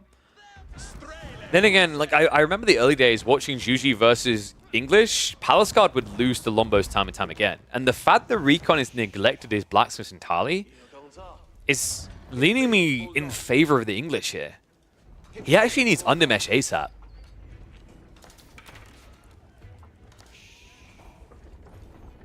Double ram reveal coming through a Recon. Might feel confident at first, but the moment he clicks on those Lombos and sees the +1/+1, he's going to go a little bit blue here. A little bit too blue in the face. Even for a Civ that's picked blue. Plus ram does get struck down though. He's actually like frontline with the king a bit to buy a little bit of time for the Lombos here. Horsemen's are going to dive in. What is going... No, Roger, no! He's A-clicking on the Medi-Garden! Are you kidding me? The reinforcing Longbows weren't coming in quick enough here. Oh my god, now Recon up to 8 Palace Guard. This is going to fall apart quickly if Roger Scruton's not careful. Undermesh is already in. It's even worth going for the melee damage increase at this stage. You have 9 base damage, +1 means a lot here. Those are 10 Lombos versus 1 horse, 6 Palace. I mean, that's not true. Like, you start with 4 horsemen, right? The problem is, like, the numbers are deceptive because I'm pretty sure... yeah, I think there was multiple areas where, like, the Lombos were staggered here. He's remassing. He's bringing villages full this time, so we are going to get an outpost crawl. Now, the one thing that's kind of scary is if you look at these 2 players and they eventually upgrade their army, I favor Juji's, right? Like, Longbows are strong in castle, sure, but the idea of just all of a sudden upgrading 30 Palace Guard to their real form scares me a lot more than 30 Lombos.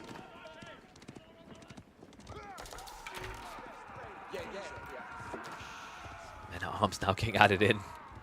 I mean, I guess he feels he needs something, but that just feels grim here. I'd rather see Spearmen. Like, your opponent hasn't built any archers. Spearmen makes a lot of sense. It means that you can't just get countered by mass horsemen.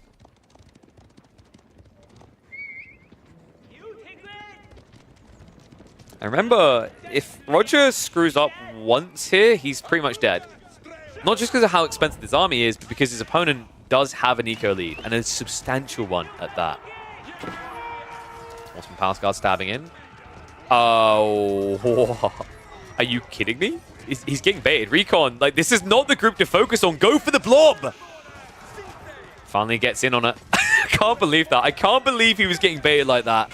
This is much better. If he kept just goosing around with those 3 Lombos, it would have ended badly. But now, it's only going to end well. 15 Palace Guard and surging.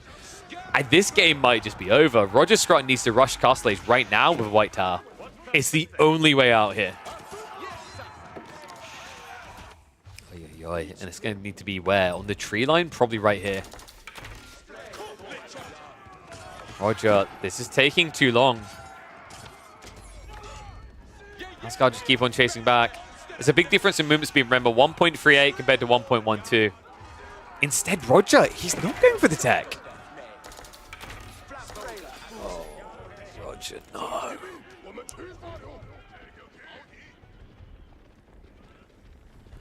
The level of missed macro and indecisiveness here is hurting me. Roger, he got baited back into investing in feudal after he clearly planned to go castle age here. Half in, half out, right? And look at what Recon's done in the meantime. He's gone outside the base, the north side. He's going to go castle age ahead of him. Ay, ay, ay. And what, Shaolin Monastery here, I imagine, going straight for relics. I think Roger got bogged down in the micro of the fights too much. Way too much here. His timings also just felt a little bit off. It always felt, even with that longbow play earlier on that backfired, it kind of felt like he was aiming for something else. Maybe he's a bit worried that his opponent was being overly greedy, but I mean, when you go for the Song Dynasty like this, you can afford to be a bit more greedy with this usually, right? That discount does enable you that way. Shaolin would be a bad choice. Do you not like relics? Crackety, why do you not like relics? Why are you so against the Zhuji having trinkets? Shaolin Monastery is fine here. You want the monk straight away, and also you have surplus food, not gold.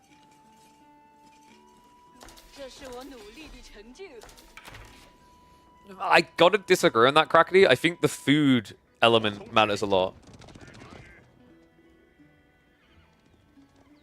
Because he can afford a lot more food than he can afford gold right now, right? And like gold, reliable gold access is going to be limited.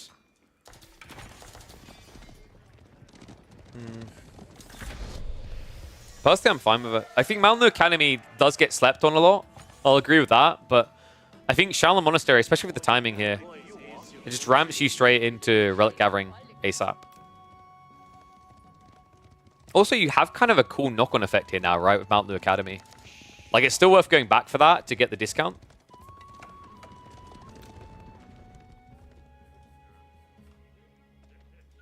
Actually, in fairness, they're not the worst of fighters when your opponent is massing longbows, so it does give you a little bit extra DPS in the engagements.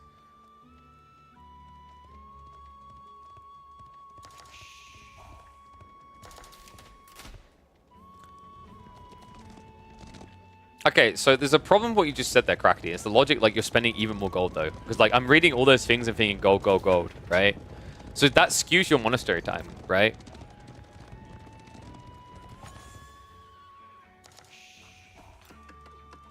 Keep drop now coming in.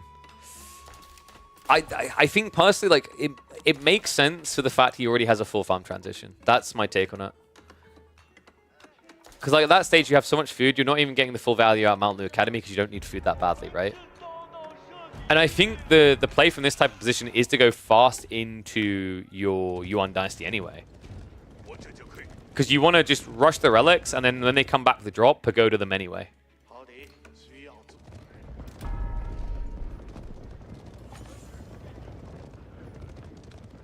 Boom. Yeah, Mount Lu now on the way. First relic already dropped off. Looks like the central one's going to be guarded, but north side relic should be going the way of Recon, so wouldn't be surprised if we're looking at a 4 relic grab here. Although Roger Scrun is trying to contest this. First relic already now on the way home.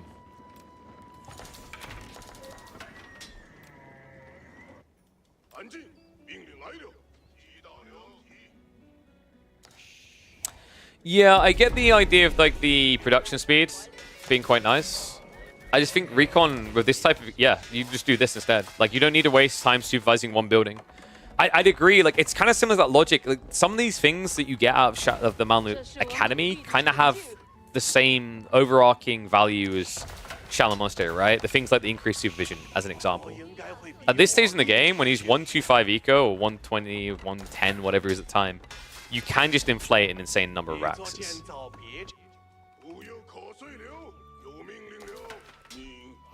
You think you go Siege here? I feel like you don't rush Siege though, right? Against English who are playing White Tower, like they can actually spam Siege out quite quickly. Oh god, Roger, no. Roger, no.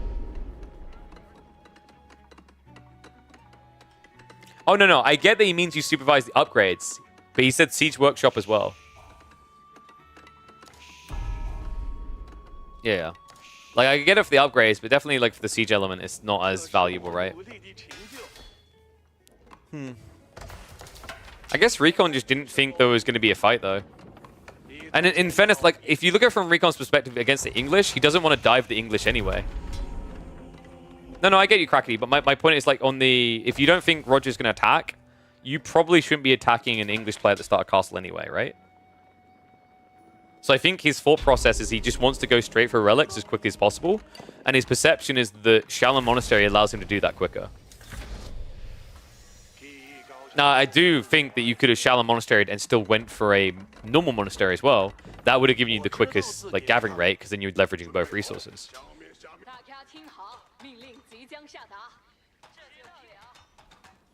Yeah, the funny thing is we said at the start that we thought it was going to be a long game and that Kazi Johan wasn't going to attack. In fairness to him, he did try to attack. It didn't work out very well, though. I do love that we're actually seeing Mount Lu, though. I genuinely think of all the landmarks that you have for Zhuji, this is like probably the most underrated one. People just forget to get it all the time. So many value points, right? The extra 2 officials is incredible. The movement speed alone can make it worth it on a civ that needs so much taxation. The only thing that I think is a bit underwhelming right now is military affairs. In theory, good, but in practice, very hard to execute.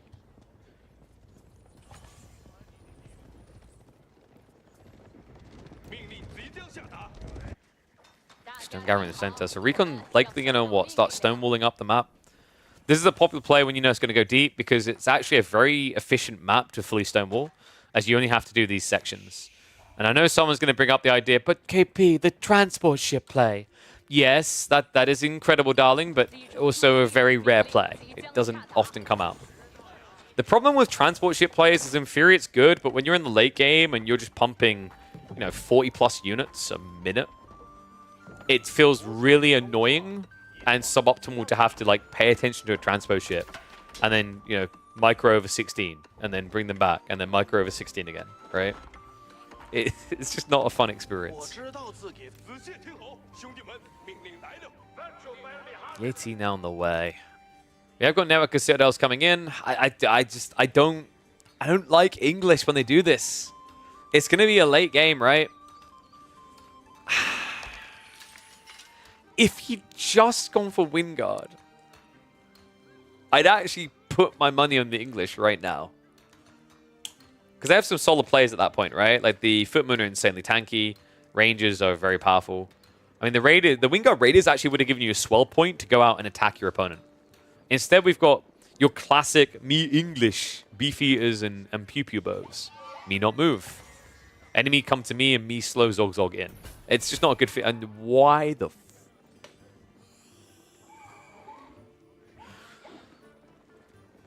Good God. Recon just getting fish and chips every night of the week right now. 11,000 food.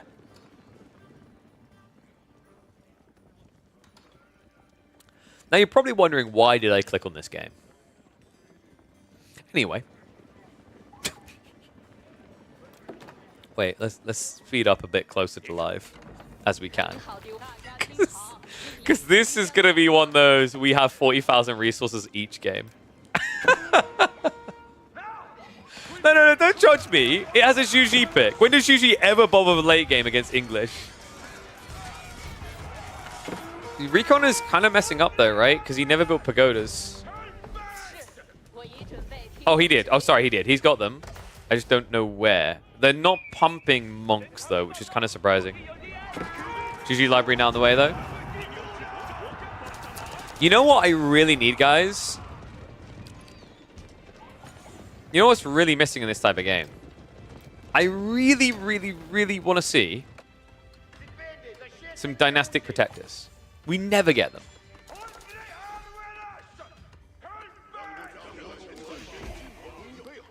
Zhuji Chuganu? Chuganu can be decent, yeah. I still think that you Chuganu and then you Shaolin Monk frontline, right? And then you use Divine Haste. That's kind of nuts when you think about it. Men at Arms on the back line, just being a little bit annoying. I do think that a lot of people are sleeping on the cannons, though. The Bombard's Cloud's Terror with Divine Defense is surprisingly effective. Not in this matchup. I don't think it's worth it, but there are quite a few where it can be good. Nestabee's starting to come out, though. Ooh. I mean, actually, with this type of economy, like, why are we overthinking this, guys? He's building Palace Guard. I'd rather just see Shalamonk plus Nestabees, but this can work, too. That's a big flood. Palace Guard coming through. Nestabees were left exposed. And let the trade out begin. Roger. Oh, no.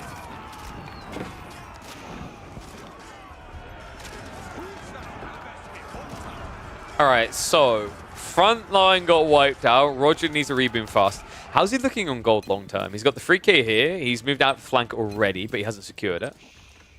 He's guaranteeing there's no trade, which is sensible. I mean, right now you're looking going, why would you be worried about trade against Zhuji? It's not that he's worried about trade against Zhuji. It's that he's worried about trade against Recon. House Guard now on the move, though. And those aren't stone walls. Uh-oh. Actually, like, Men-at-Arms lose this matchup. And the reason they lose it is because they can't catch their target. Like, with Divine Haste, you just ignore him. Ming Dynasty has been activated as well. The damage increase is absurd. Right now, these guys hit for 23 damage per strike. Men-at-Arms can't really match that, right? 18 damage. They have got the attack speed to try and eclipse it, plus the extra armor, but the problem right now are the numbers. The Zhuji Zerg are swarming. And if he just peels off half these guys and goes hunting for the economy, this is all over. On he goes towards the farmlands here. Roger still sitting on about 5k reserve food, but may actually run out of reserves quite fast. He starts getting added up like this. Recon, more troops just trickling across. I mean, this is absurd. 1.58 movement speed. This is not reasonable in either China or Zhuji.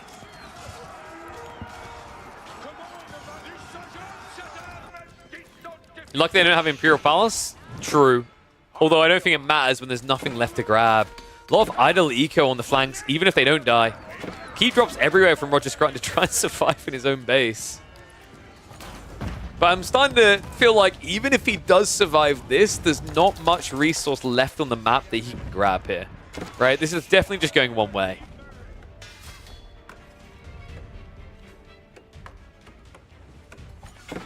I hate Palace. You know, the move speed on these units is still quite frankly out of this world absurd. 1.58 movement speed on a unit that has that much armor, that much effective HP. And costs half of what a knight does. Right? Like that, I think that's fundamentally the issue of how Palace Guard function, right? Is they are a sustainable two-legged heavy cav unit. A knight would cost you 4 times as much gold to build. Food, I don't care. Like, food is eternal, right? It's always just been the gold detail that makes these units so worth it. Now, having said that, KJ has started to get an army together here. We're back up to 35 men-at-arms. The problem is he's been found on the flank. So long-term, I'm now looking at this as a gold game, right? And long-term, that's where you're going to be a little bit hard stuck. Like, gold trickle was quite nice to a certain degree, but I imagine we should be moving towards something a bit more gold-heavy soon from Recon. Most notably would be Nestabee's play here. Have we actually had any unique text, by the way? No, it's just been sitting here. This type of game? Maybe you do just go for the bombards. I mean, hell, like, I hate it when people do this with this type of game. Just get advanced administration, at least.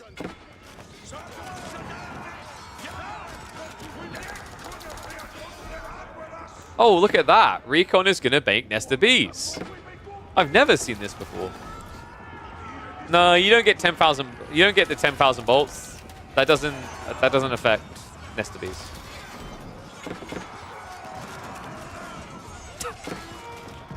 Don't you just love watching Palace Guard fight?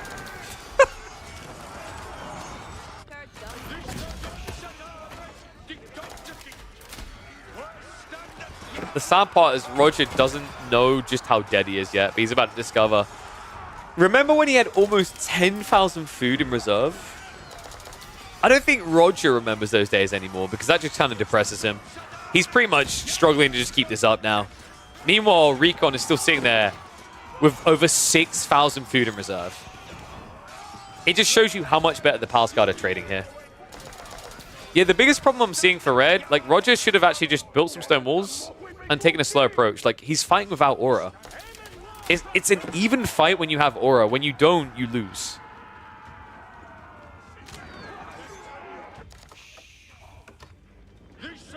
In fact, I'd say it's even a favorable fight for the English when they have aura, right? Armor-clad, offsetting some of the value of Ming Dynasty, then the attack speed of 40%, naturally more armor anyway. Like, you definitely favored, but now the Nest of Bees arriving. This is where it gets annoying. The Nest of Rees have come. Roger's going to soft reset here. Going to try to get some outposts up. Looks like we'll keep drops on the east side. So more gold in the pocket of Recon, the greedy boy. Nest of Bees uncounted here. It's so difficult against Palace Guard as well, right? Like, how do you even get on top of them? You can't because of this. The movement speed just so fast, allowing you to always just body block out. Guaranteeing that you're just going to get massacred. Okay, so here's the thing. Nest of Bees, when you watch them fight like this, is the equivalent of a guy with like a machine gun just waving it around, shooting everything everywhere, right? It's that Family Guy meme of the guy running away, shooting over his shoulders. And he's probably still hitting everyone. It's so stupid when you watch these things fight.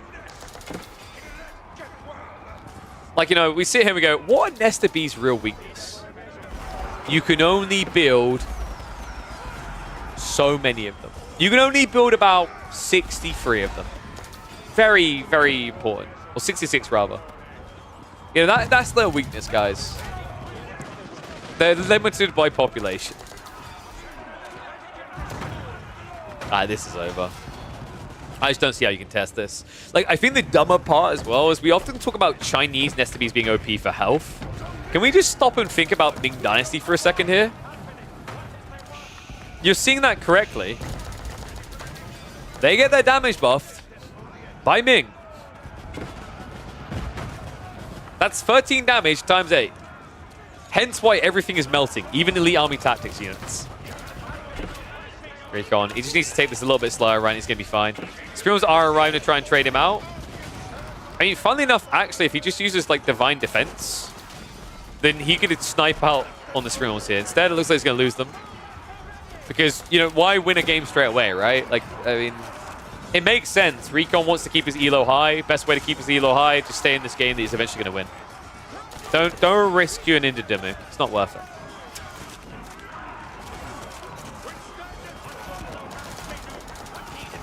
Oh my god, this game is never going to end. Do I use the 2x speed? But wait, KP, were you not already using the 2x speed? Look at how quick those Palace Guard are. Ah, there.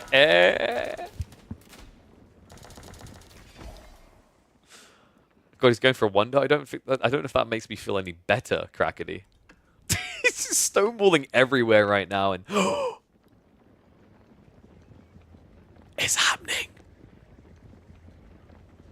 We're getting them. Dynastic Protectors on the way. Interesting. Now, if this was just Men-at-Arms, I'd be pogifying right now, but like your opponent's built crossbows. Why are you going Dynastic Protectors? Remember, he's about to build a bunch of Imperial Guards. And it, yeah. It's not going to be as much as it's going to be.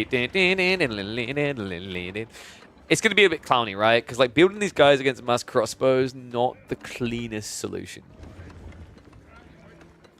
Yeah, but you know we don't build Yuan Raiders because we like to win games, right? Wow, that was some shade at Yuan Raiders. Wait, does anyone actually think Yuan Raiders are good? One's in chat if you think Yuan Raiders are good.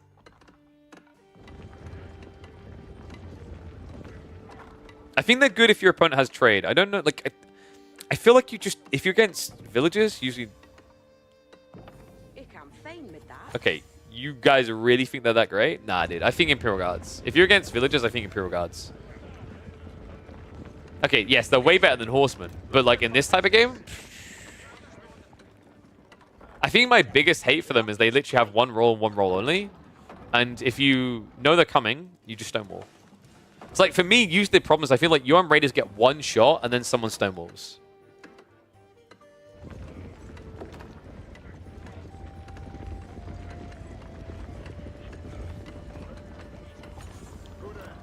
Yeah, but like the argument that this is a very specific game, okay, but in most games you just don't even go for dynastic protectors, right? In most games you argue, oh yeah, no, 10,000 bolts would be better. Or, oh yeah, no, actually Cloud of Terror would work better. I mean, the only one you're going to argue never works is Roar of Dragon, because we like to win games, and this is literally the worst tech in the entire GG arsenal.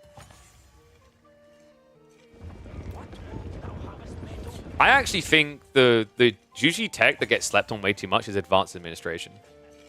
Right? Like, anyone else feel that? I feel like this gets passed over way too often. You think it sucks? In a gold limited game, you think this sucks? Getting 2 extra taxmen running around.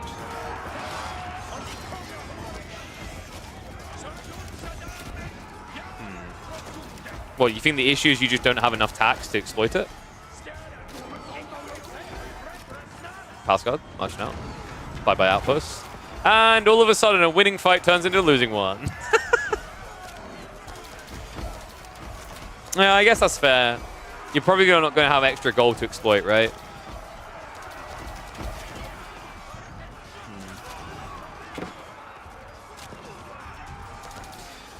Is Jushi's library like the most underwhelming landmark then? Because like, it's almost like at that point they're intentionally pushing you towards dynastic protectors, right? Because, and I get why. I think I've said this before, that it's almost like the lack of hand cannoneers is intentional design to make Juji a cavalry-based imp civ while China's an infantry-based one, right? And yeah, we've got a lot of Imperial Guards coming. This is going to wallop pretty hard. Remember, you might say Ming Dynasty is OP. No, no, no, no. Divine Charge is OP. Remember, these things scale. So Ming plus Divine Charge is where this gets absurd. And yeah, 30 melee armor up against meta arms. Oh, I feel so bad for Roger right now. He's literally sitting here like, yeah, I'm good. Yeah, this is great. Look at me. I'm winning the fight. I've got an aura. I'm dunking on him right now. You hear that? That's the funky beats I'm putting out from my English base. By the time he reaches the Juji base, it's going to be 50 Imperial Guards. Look at the damage. The lance hit almost one hits a textiled villager. 43 damage per strike.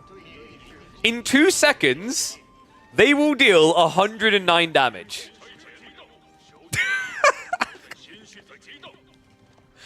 Wait, have we not got biology yet? I don't think we've even got biology. Yeah, no, I remember when it was like when it first came out. And remember, that is a 1 pop unit. Like, and remember, like, statistically, compare that to a cataphract, right? Like, it's a better cataphract. It only costs 280 resources. Surprise revealed. Cloud of Terror is also coming in. So we've got Bombard, Imperial Guard. Even rhymes. I mean, I don't want to suggest Byzantine should get a buff, but the fact that this is just an outright better cataphract in every perceivable way. Well, costing less. All right, Roger. What have we got left? It's hand cannoneer time. I don't think that is long-term sustainable, but let's give it a go, Hoss. Wait, he's actually getting Military Affairs Bureau? Who does that? Oh, we didn't mention the fact that trade is going on, if it wasn't apparent yet. I mean, I just don't mention it in recon games. If you're past 35 minutes and recon's in the game, he's definitely trading. 28 traders online right now. Yeah, this is why you need that extra taxman crackety to walk all the way out here. And I wonder, like, I actually think maybe they do need to tweak. Well, Roar the Dragon just needs to work correctly. It's just broken. It doesn't work correctly. Advanced Administration, like, what could they change that to do?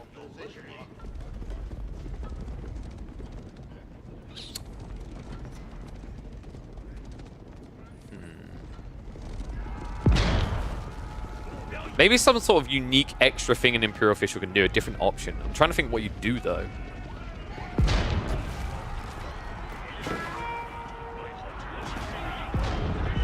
Make them spies. They can go and steal gold from the enemy team.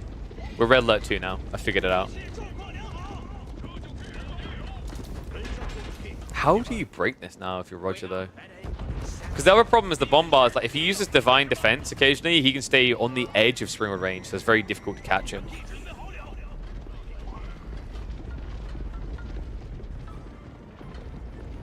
Oh.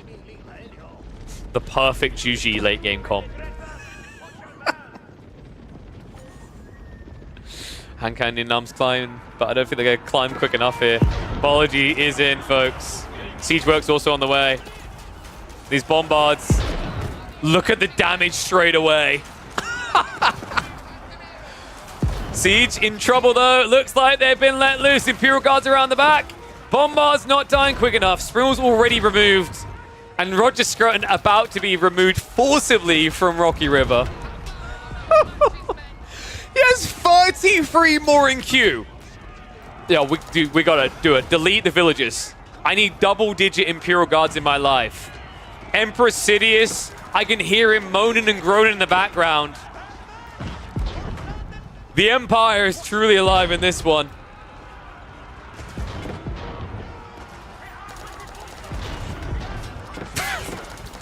I don't know what he does now. Roger's pretty much out of gold. There's no way you can reboom hand cannoneers at this point.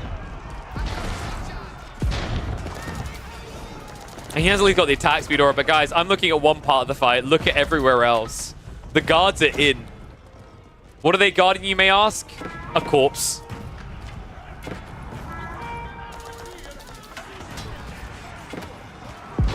We finally figured out why the Imperial Guards in Star Wars are so bad. See, they're shooting from distance. That's where these guys got it right. Get up and close and personal, you can't miss. Oh, this is brutal. You wait 41 minutes to die like this.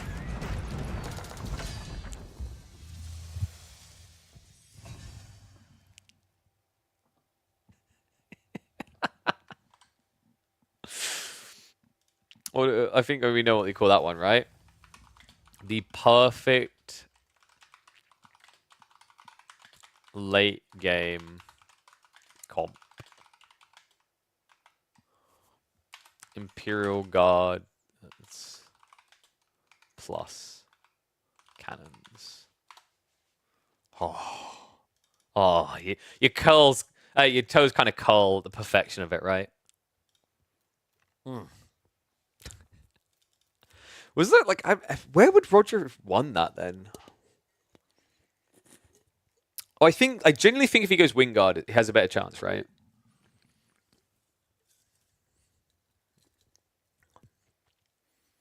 And then you scale Raiders straight away because he had the economy for it, right? I think he needed to set the tempo. Like the problem is that matchup just doesn't favor Roger Scruton because of his playstyle. He's way too defensive.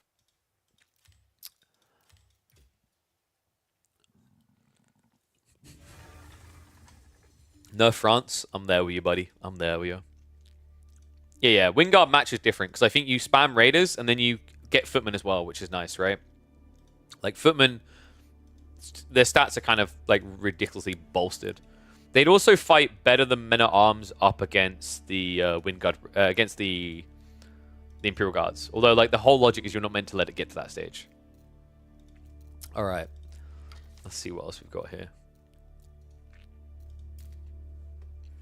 Has Kazva got an interesting opponents? Is that the Jondo? I believe it is. Do we want to watch French versus Delhi? Or is that kind of cringe?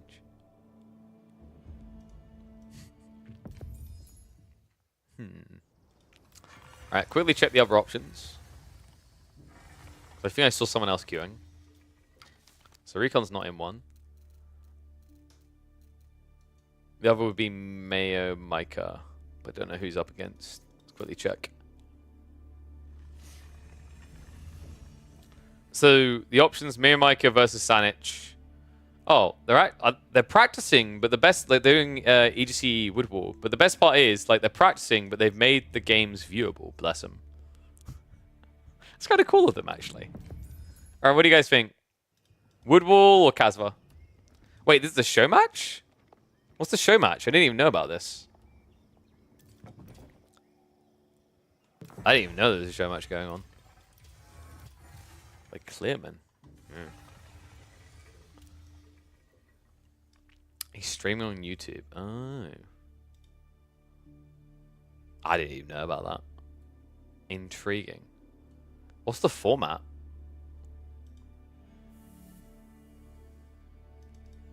Why don't I play? Because I don't think anyone would care to watch that. Also, my PC sucks, so. Alright. Let's go for some Casva versus Jondo. Jesus. Dude, I'm going to open the door and I guarantee a train will pass by in like a minute. It's literally coming by right now. There's too many trains by my house. Need to pay someone to build a brick wall on that track. Jesus.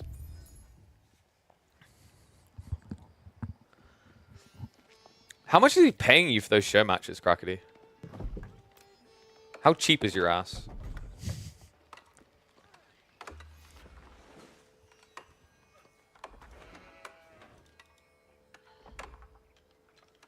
So $50, so $10 a match.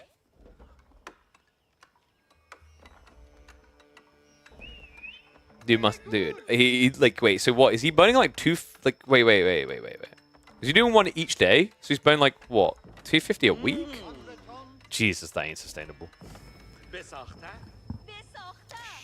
Dude, I can't afford to do that.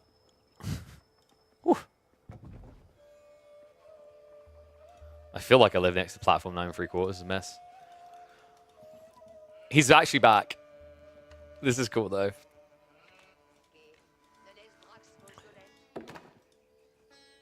We all need a Turkish legend in Age of Empires. We missed this one. He has returned home to us. That's right. It's Kazvi. He's back on Age of Empires 4. Let's go. Oh, I've missed this guy. Special K. One of the participants of Age of Empires Rebel War LoL Legacy 2022. It's so good to have him back. And on the French, you can tell he hasn't been playing a long time, because if he had, he'd know you do not pick this Sith. On the other side, a Frenchman himself. We've got Jondo, who actually can be caught streaming live on Twitch quite often. He's a French streamer. I believe he also does cast across on the Hag channel, which is a French TO. So a wonderful dude. Even raids through here occasionally. This should be a fun one, though. French versus Delion Lipany. A very out-of-shape player versus someone who is frequently playing each day. But the caliber is different, right? Like, Jundo isn't a player that's made any LAN finals. He hasn't made any, like, top 16. Casva historically has had some pretty good runs in Age of Empires 4. So I'll have to see how quickly he can dust the rust off, if it's going to put him ahead or behind here.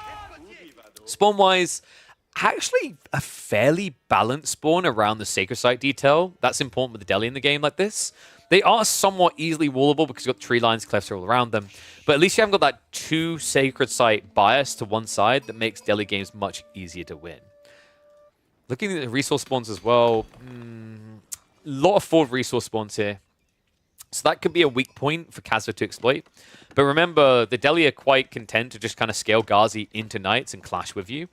It's a very difficult matchup, actually, for French to kind of get a lead in. Feels like it's very easy to get out-microed in one fight and then just be behind. The Ghazi make that a lot simpler as well, right? Because like the cool thing with Ghazi, at high level, what you learn in this matchup is that if you just keep running your Ghazi away until the French Knights stop charging, one of the big advantages is just immediately removed. And then usually, because you have a production surge with the Deli, you can kind of out-blob. And what I've usually found is when I've watched a lot of these replays, where the plan falls apart for the French is when they start flank raiding. Because when they cut the little groups off to go raiding on the flanks, you can just target one side, overwhelm, and then you've got a ridiculous advantage. Yeah, movement speed kind of OP, guys. So Tower Victor on the way. This should be a play into, I think usually at the moment, a lot of players like to go racks to begin with the Delhi, and then you go for Ghazi afterwards. The logic is that while the Ghazi can win once you have scale, in small numbers, they will get their cheeks clapped by the opening knight, right? So this gives you a much more solid defense, and then also allows you to just go flank raiding with Ghazi straight away, because you'll always have spearmen at home. Another cool thing is on a map like this, it allows you to just kind of wall yourself in to guarantee those night raids don't have any long, permanent effect in the game. I was wondering if Kazza was going to try like a 2TC or something. Glad to see he doesn't. I mean, doing 2TC against Delhi is very difficult, right? Like, there are not many civs that it feels good to try that with. Abbasids is one of the very few, I'd say, that can kind of get away with it. Abbasids do it pretty well, actually, with the military wing build. Logic being that, once again, your opponent can't open Ghazi because they're wrecked into the military wing play. So then you can just play quite freely into a second town center.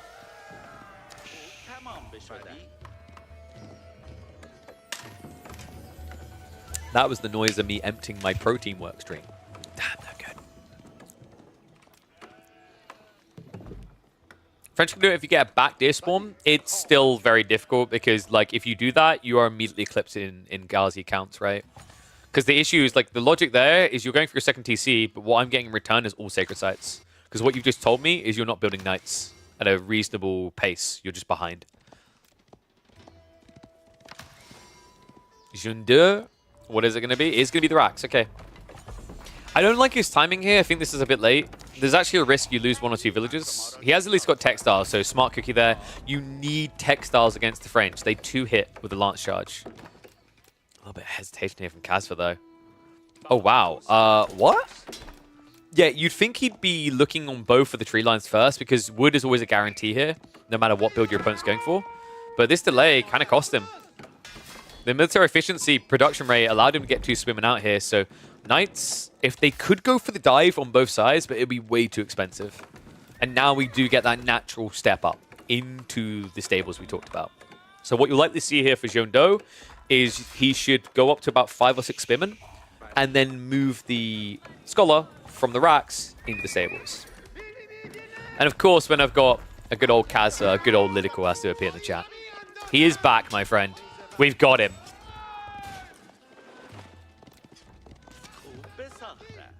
Nice. Ooh, this is not a good trade. Kazva not respecting the attack speed. He's going to lose a second if he's not careful. Yeah, that's a terrible trade, right? Like, he kills, what was it, 2 spearmen, lost a knight? Never worth it there. I mean, if he was at least going 2 TC behind this, you'd feel better, but it's just the 1 TC build, right? Archer's now being added in, but the Ghazi pump already begins, and there it is. Garrison inside the stables. These are the type of walls you hate to see when you're playing French, by the way. They prolong your rotations. Makes it much easier for Spim to always react to your play. In fact, I wouldn't be surprised if Jeune deux just keeps going around like this and walling in the food. The only issue I take with this play right now is they need to start moving towards these sacred sites in about the next minute and a half to secure them before archers get in position.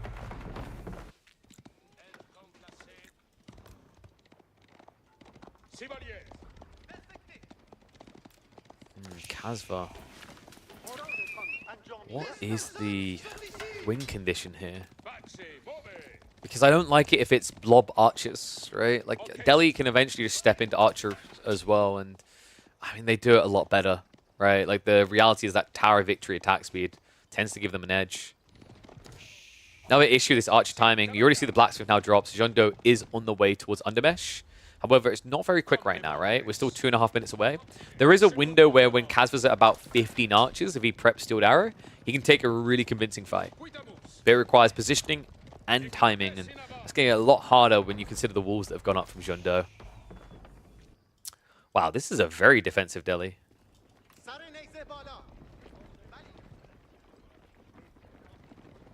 Now, one thing to remember with these type of wild wood lines, you can eventually just carve your way up towards sacred sites to secure them quite freely. Yes, it's a wood investment, but it's very hard to dent. Jumping on the tree line. Remember, there's no way to run now for Kazva. He is actually essentially trapped. So if Jundo just kind of micros this out, line formations, he can essentially corral these knights into a corner and kill them. Guys on the other side are just trying to stop the walls from going up.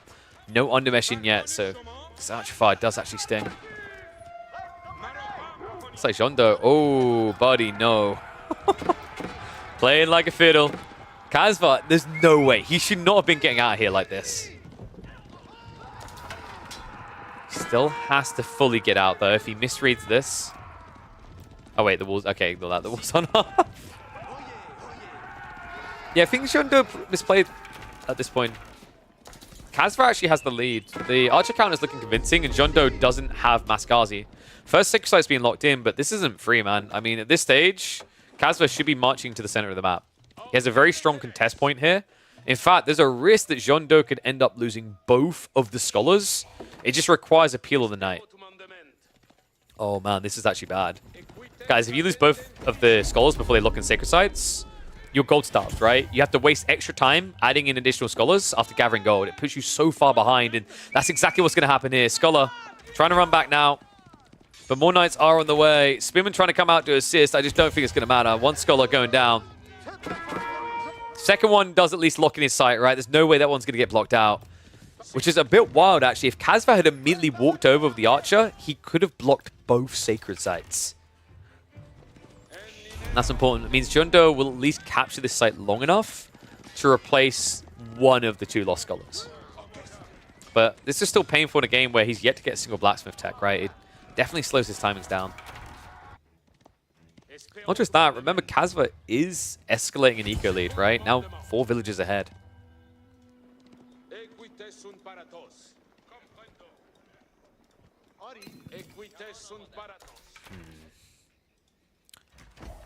Jundo. What is his win condition in his eyes? I guess he just feels like it's going to be a very long feudal. My worry is if he doesn't start sniping these knights, a long feudal turns into a fast castle for the French, right? And that brings cantled saddles. That brings raw bloodlines. Clash over the center. That is a lot of spears. Archer switch up is now coming in. But what worries me is right now, Kazva has no reason to stop scaling archers, right? Like his opponent doesn't have many Ghazi.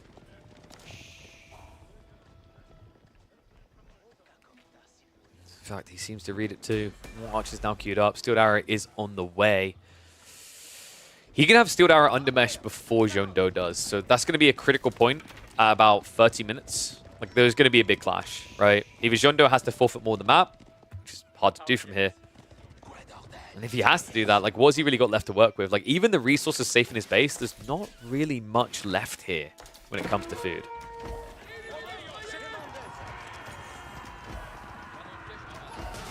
Charge in, Jundo. Whoa, got to be careful of those Ghazi.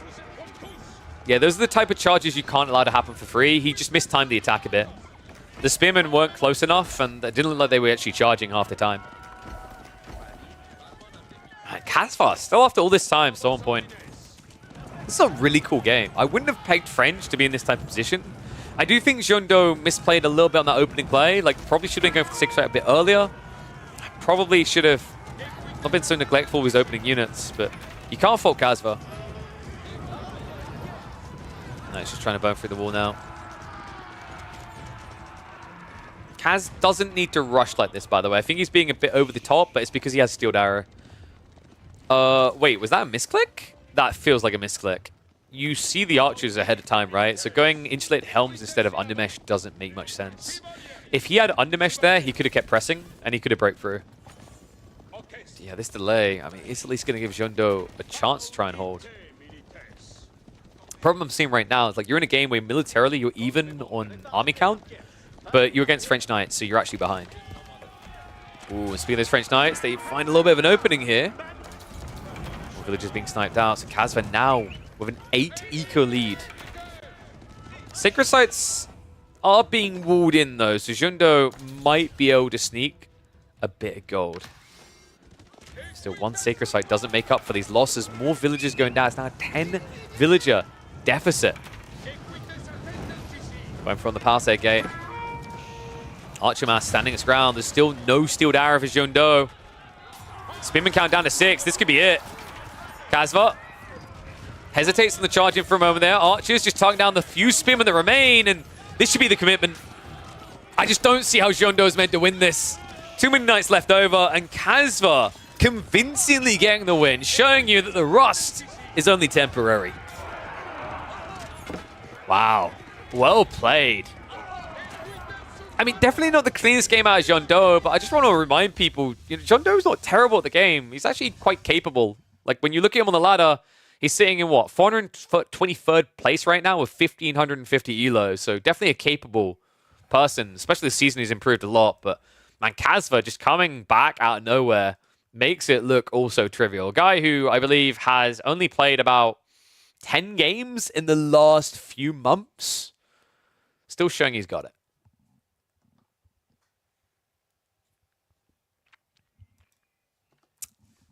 My boy, Special K. Ooh, who's he up against now? Let me have a look. 452nd level account. He's about to play. Ooh, he's about to play Juji versus Zhone. That could be an option.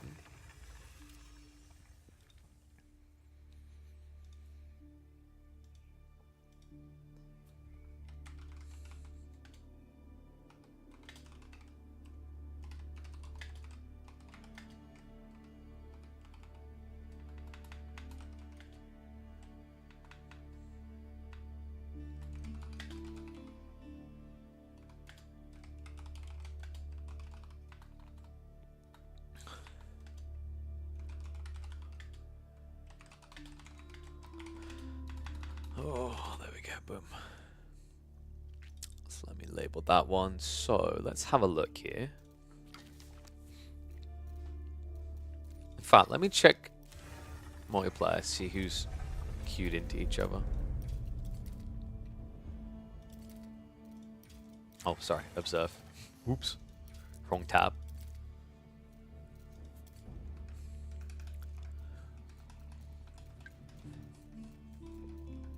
Just thinking, actually, has Divine been playing much? Or have I just not seen his games? I swear he's just disappeared.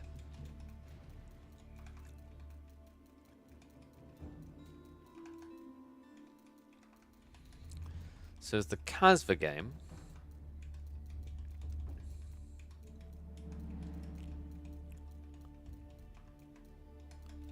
Let's see what else we got here. No sheep still win. Who is this? It's just a conk 2. So maybe no one we know. So we can watch another Kaz game, or Donati had a good recommendation for us. Apparently he had a very fun game versus May.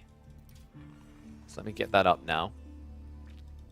Just gonna stare at my ugly mug for a sec so that you guys don't have it spoiled for you.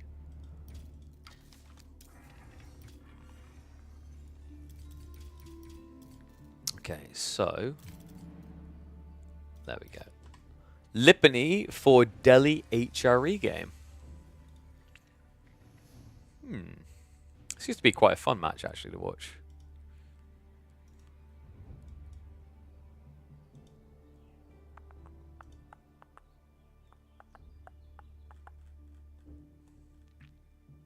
Sorry, just checking some messages. I'm getting spammed in the background. All right, let's get ready to go. Hey guys, reminder to get those Prime subs in. It's the beginning of a YouTube video that's likely to get uploaded. It's a perfect moment to just get yourself highlighted on the channel.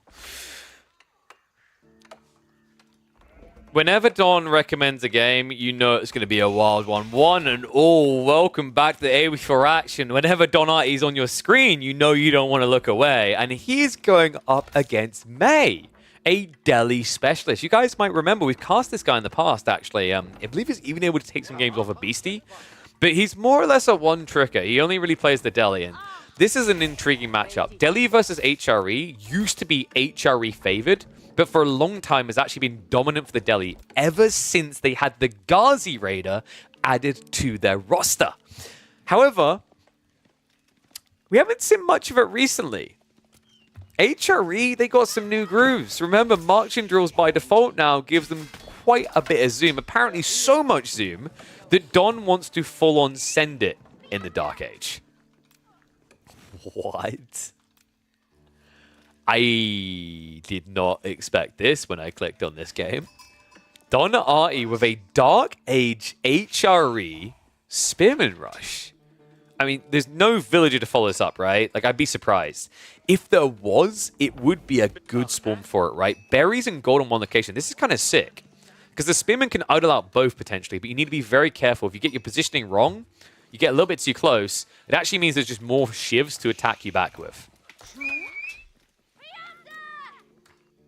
The spear's now on the way, Don. How deep do you go in this play? I mean, there's got to be a stop point, right? It's actually not a terrible unit to build either if you think about it, because you know that your opponent's going to open with Ghazi. It's what every Delhi player under the sun does. So building Spearman as an opening isn't an atrocious idea here. Looks like we actually have a move out onto... Wait, what? Is this for the deer? Wait, Don? This is for the ball. There we go. Yeah. I mean, for a second, I was like, this is the thing. Any other player, I'm like, this is a ball play. When it's Don, my brain's like, is he outpost rushing with 8 villages? So ball now being gathered. Don knows he needs to make up for the losses in investing in 4 spearmen here. Villagers are trying to contest, but more on the way. This is where it gets a bit dicey. The Scholar has his limitations on how much he can heal here. And remember, because he's attacking the gold line, this is really smart by Don. If he attacked the berries, he'd be taking way too much return damage here. This pads it nicely. Our victory now on the way.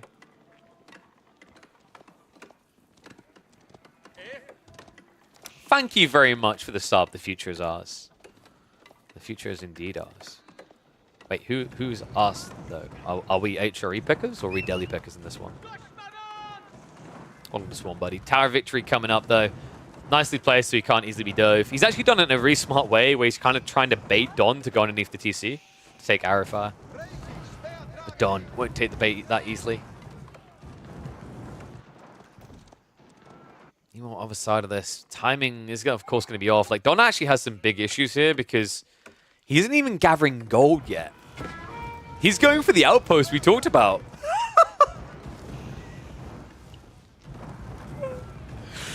Oh, this is such a Don move, and I love it.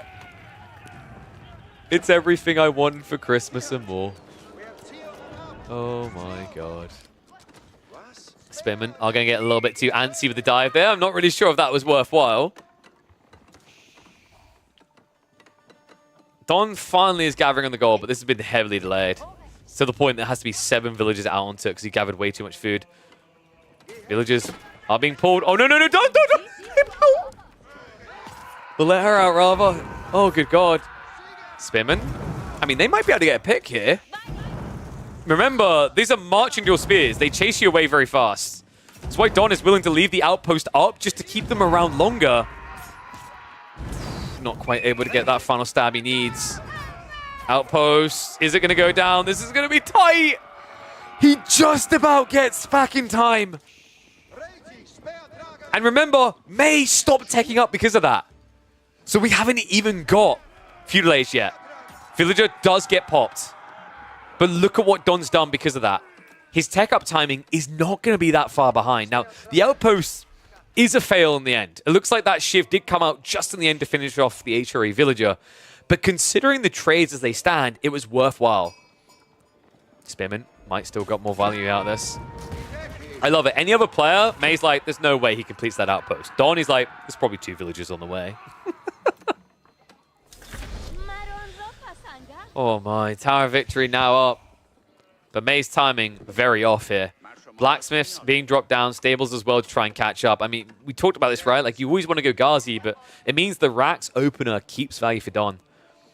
And guys, it is going to be his mine work. This guy loves mine work right now. It's never about Arkham with him. It's a cool idea. It's a very bold idea, though. Like, trying to play Pocket Eco against Delhi is not something you hear people do often for good reason. But we have been seeing Don do some fast castle Burgrave rush builds. So I'm wondering if that's where he's going with this. It's ambitious. It's not the worst of ideas, though. And in fact, looking at the food and gold, that's exactly where we're going. I think he might need more people on the mine work, though. Timing feels a bit off here. This is kind of cool, though. Like, he's already got the Spearman to defend against the incoming Ghazis, so he's not going to get dove for this and punished. And he actually went back for another outpost. This outpost isn't as good. I mean, you'll see him when he rotates to the berries, but it doesn't really block any of the food. The gold doesn't matter, right? Like, your opponent already has what he... Okay, actually, he doesn't... Oh, ignore me. May preferably wanted 2 scholars. I was wrong about that. He only has 1. This is bad. Oh, that's sick. And he knows, right? Because he checked the gold. Ozzy Ray's going to come in. Prelate. Oh, oops. Defend us, pasta. You're a very big piece of pasta. Easily gets munched up. So, Ghazi, take that one out for free.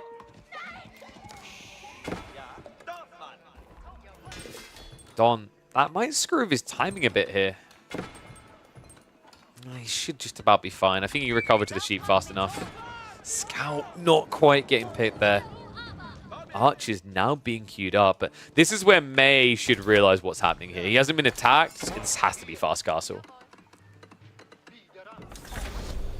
Outpost being built up, so tech up. Complete. Needs to get that castle age kicking soon. Unfortunately, that interception really screwed with him. I don't think he was expecting the Ghazi to arrive that early, so he didn't actually get that fat drop of food that would have put him over the edge. Now, being a product down like this, it just kind of hurts your economy even more, right?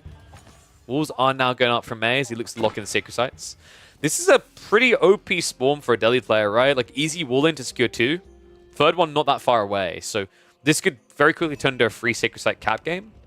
But not as quickly as Don is going to look to move into a third age.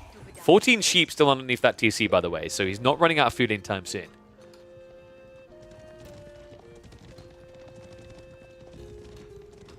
Don gathering a lot of gold. Love that he's prepping Undermesh, like, especially after the way that missed macro due to the idol on the food. You need to have extra gold being siphoned off into text now. And Undermesh is always a good one because it doesn't even use food. So Burgrave it is, folks. Oh, Donald. I mean, you know how Don is. He's like, he doesn't like the late game. On top of that, he's got to find his way back into the top 20. How do you do that? Got to play a lot of games, guys. It's a hard grind. Elo is just a numbers game. Literally and figuratively.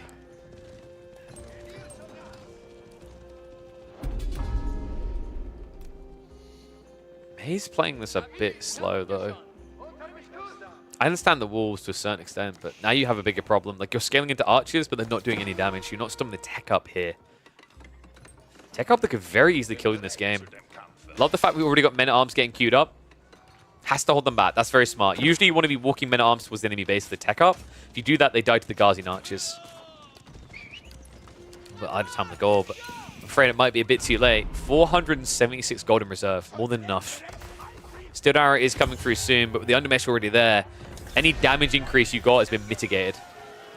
At this point, you've taken what would have been double damage and reduced it to a mere 1. Because remember, you start with the 4 armor when you're Castle Age, add in the +1, and all of a sudden you've reduced the archers from 2 to 1 damage.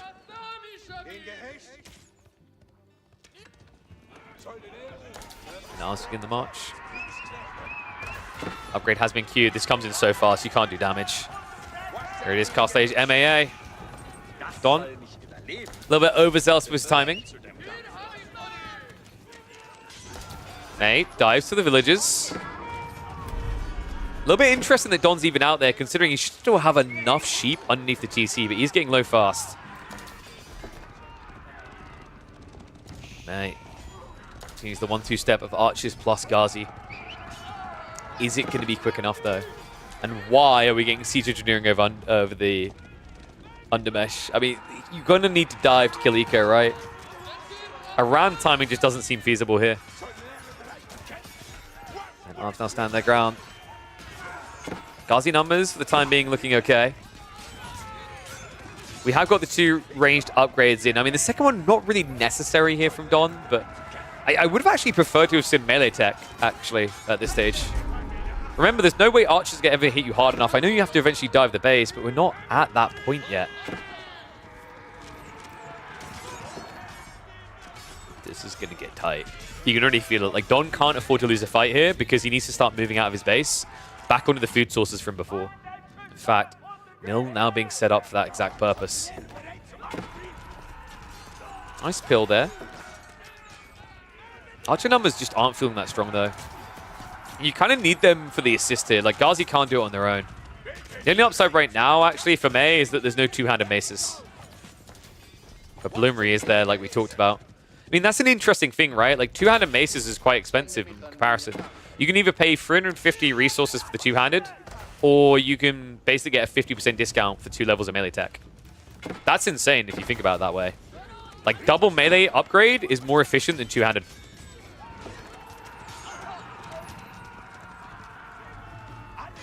And actually, no, Ufasa. Recently, I'd say like Delhi has been quite favored against HRE for several months, actually. Ever since the, well, long time ago when they added the Ghazi. It used to be that HRE was really good in the Delhi matchup because you just scale up to 30 men at arms in field age and then tech up and overwhelm. But when Ghazi came into the picture, the matchup flipped.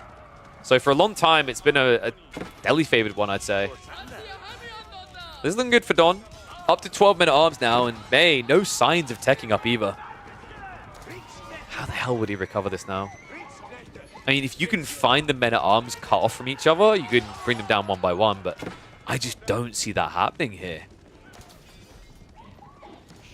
Delhi used to have horsemen, yes. Ghazi really was a game changer. Flash on the eco.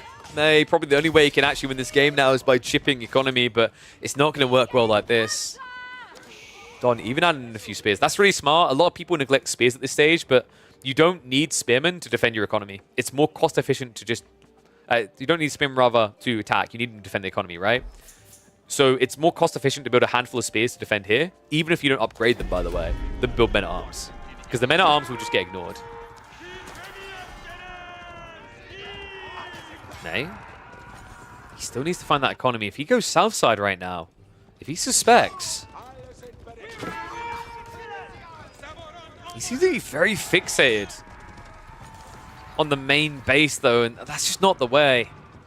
Don, in the meantime, has started to pick up relics as well.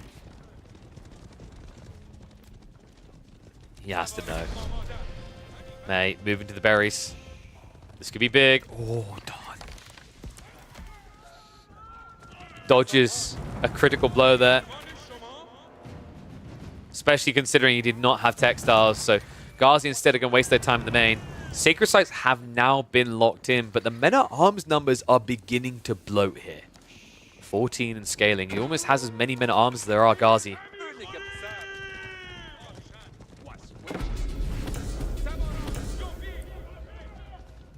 I wonder if Don can actually afford to just go for more spears now.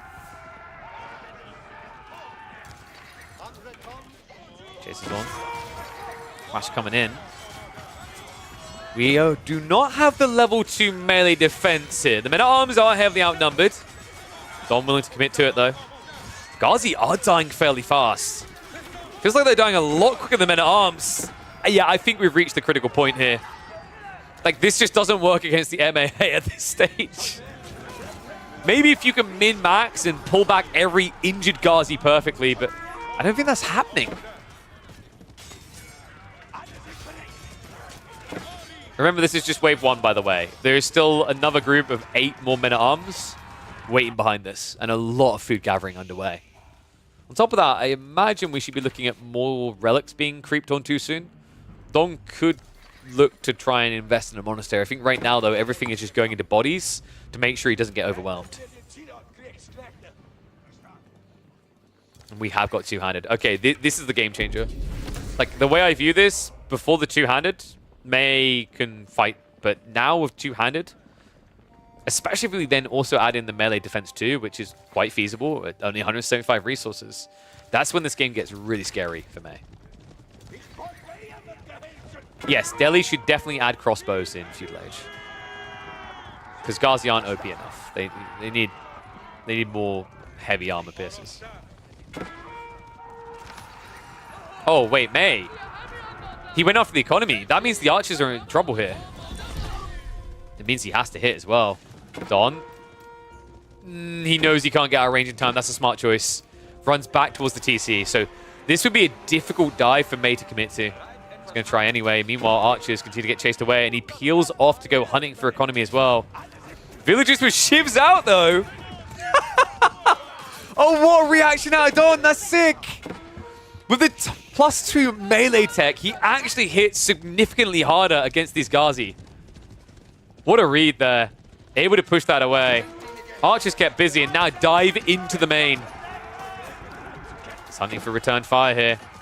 May still ahead by 9 villagers. Although these are the type of fights that Don will take every day of the week, right? That these are the ones he can win. May's whole army isn't together to snipe these down one by one. Please just get textiles. I think it's the only thing missing here for Don. Oof. If May loses this fight here, he's going to start hemorrhaging eco. In fact, he already is. Finally realizes, but the idle time alone is also going to hurt him. Remember, he's scaling more Ghazi in his base, but they're just kind of getting wiped out as they come out. Wolf's going up now as May just tries to block him in. Don. This is so worth it. If 1 man at arms has to die every 30 seconds to idle out 15 villages, you take that. This is a wild game. May is doing a great job of keeping it looking competitive. What is this HRE build order? 5 beers before you begin. Ooh. Well, May was doing a good job of keeping this competitive. But throwing Ghazi away like that is unacceptable. Microing like this is most definitely not up to scratch. Hey, giving over way too many losses there. Dude, what a read. Don's defense with the villagers actually kept him in this game. If he just idled up and didn't react the way he did, he'd be in trouble right now because the idle time alone would have stopped the men-at-arms pump. But that detail really did make the difference here. You know, the melee defense, the +2 damage, and without textiles as well, I'm impressed.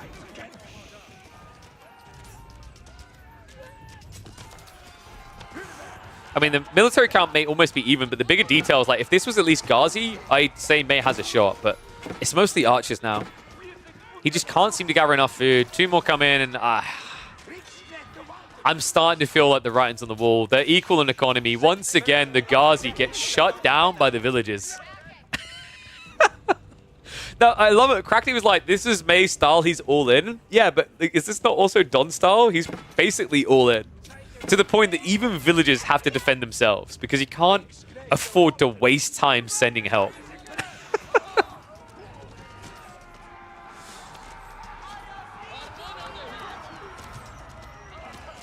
Is just trying to hold on underneath the TC now.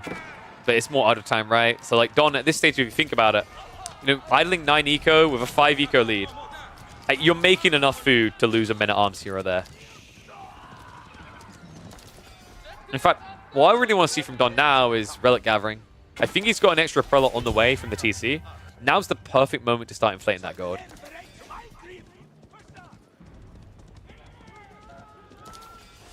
I do think a lot of people have been sleeping on Burgrave, by the way. Even before the buffs, but most definitely now with Marching Drill there, it's just not gotten enough play. This was a really cool build. I think Voldemort had been experimenting with the mine work. Now we're seeing Don as well. I mean, Don really is the epitome of Burgrave, right? We saw him doing it months ago. Even then, it looked surprisingly effective. Oh my god. And the outpost comes back into the picture.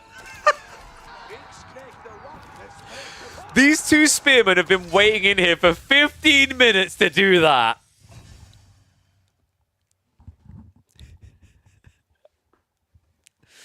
Delhi's win condition is kind of survive until you get a good raid in on economy. Like, it really is focused on survival. The logic being that Don will eventually run out of food, and when he does, he'll have to farm transition, and that will lose him the game. But yeah, that never happened. The best part as well was the whole What was it? I think someone earlier said it's Lippany. There's loads of berries. Deli are good. And then my brain's like, it's Lippany. There are loads of berries. Dawn is good. What a cool game.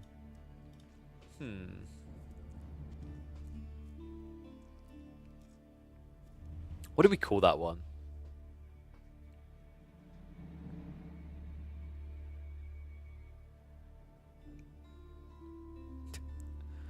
I mean, I guess it's about, like, the rush.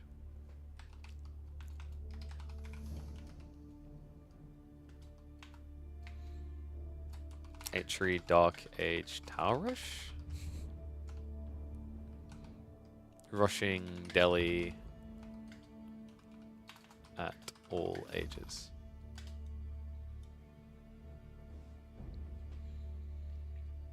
Do I call it Rushing Delhi at all ages and H3 Dark Age Tower Rush?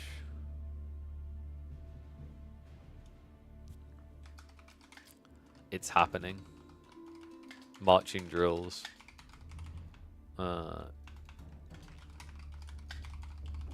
Will end in a nerf. That makes it sound like news.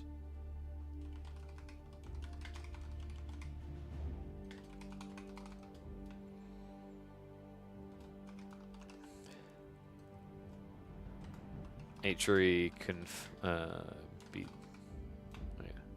Oh no, I don't want to give. What do I call it? Damn it! I'm stuck on the name of this. H3 feudal. Takes too long. I don't know. Go with that. All right. So let's have a look and see what else Don's got for us. The fight of all in. I don't know. I've got to get my nephew to start stepping up on figuring those details out. I told him, bless him, he needs to like pay more attention to like the game he's creating like thumbnails for, because I think we had one the other day where it was about the Marine transport ship play. And he put like 20 Springle ships. And he said to me, "Wait, are those not all transport ships?" I'm like, "Bless you, no. Those are Springle ships. The transport ship play was earlier." So yeah, I want to enable him more so that he doesn't need me to handhold him on those details all the time. Okay, so let's have a look and see who else we've got here that we can cast. Because we might have some live gamerers. Avali? Pog?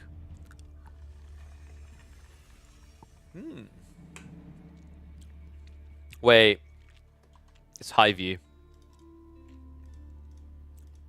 Do we?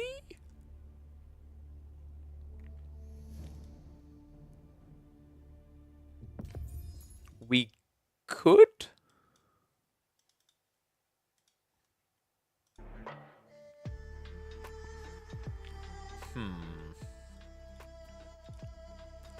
It's Rus versus Japanese. Avali can be a little bit of a corner camper sometimes.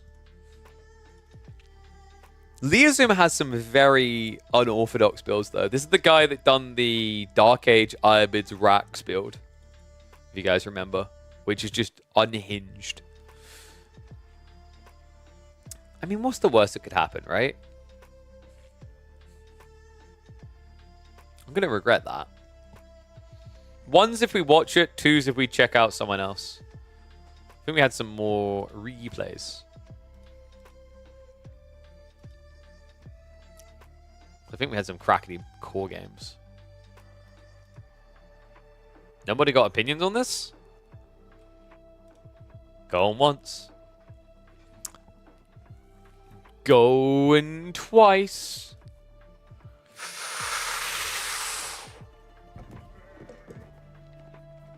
Sold to the no bidder.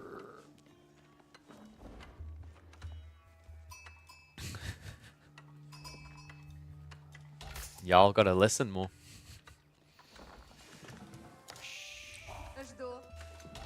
This is the guy that builds Raxes as the Irobids in the Dark Age.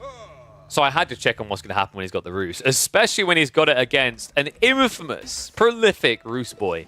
Avali on the other side. We're in high view. You know, I weighed this up because Avali does have a history as a bit of an overly defensive player sometimes, but I think he's kind of evolved a bit. He can be more aggro these days. And this matchup, like with Leozim on the other side, I think we could have a very fun one. I've been actually entertained by Leozim's games because they're just drastically different to what we typically see out of the top 20 and top 30 players. He's still quite capable, actually. Like Leozim, when you look at his ranking on the leaderboards, Leozim is sitting in 173rd place right now with 1,680 elo. So a respectable number. Meanwhile, Avali on the other side of this, I think he's, what, just outside the top 100 right now, but usually can be found up there. So Avali is, drumroll please, 162nd in the world, but he's only played 17 games this season. If you're not familiar with Avali, he ranks highly. Last season, he finished in 22nd place. In fact, every single season of Age of Empires 4, since it started, since Season 1, he's always been in the top 100. In fact, over half of them, in the top 50. And we've got an interesting build already. So, Stone on the opening, but he moved across the gold. That's a bit funky, actually, like considering the split. It's a very big investment of wood early on in the game, but sometimes you get these unfortunate spawns where it's too far to walk for one gold gather and then come over, so you have to make this type of investment. But considering Avali's done it this way, I imagine we're looking at a 2 TC with Daimyo build. Usually, when you open Stone like this, it's going to be about the 2 TC. It's not as much value in going for the Uma Bannerman opening with the stables, which is where you get the Daimyo level so you can get a Knight in Feudal Age. The reason it kind of sucks here is you know Kremlin's going to come up quicker than you can block it, and one Knight won't really do much of anything against a Bannerman.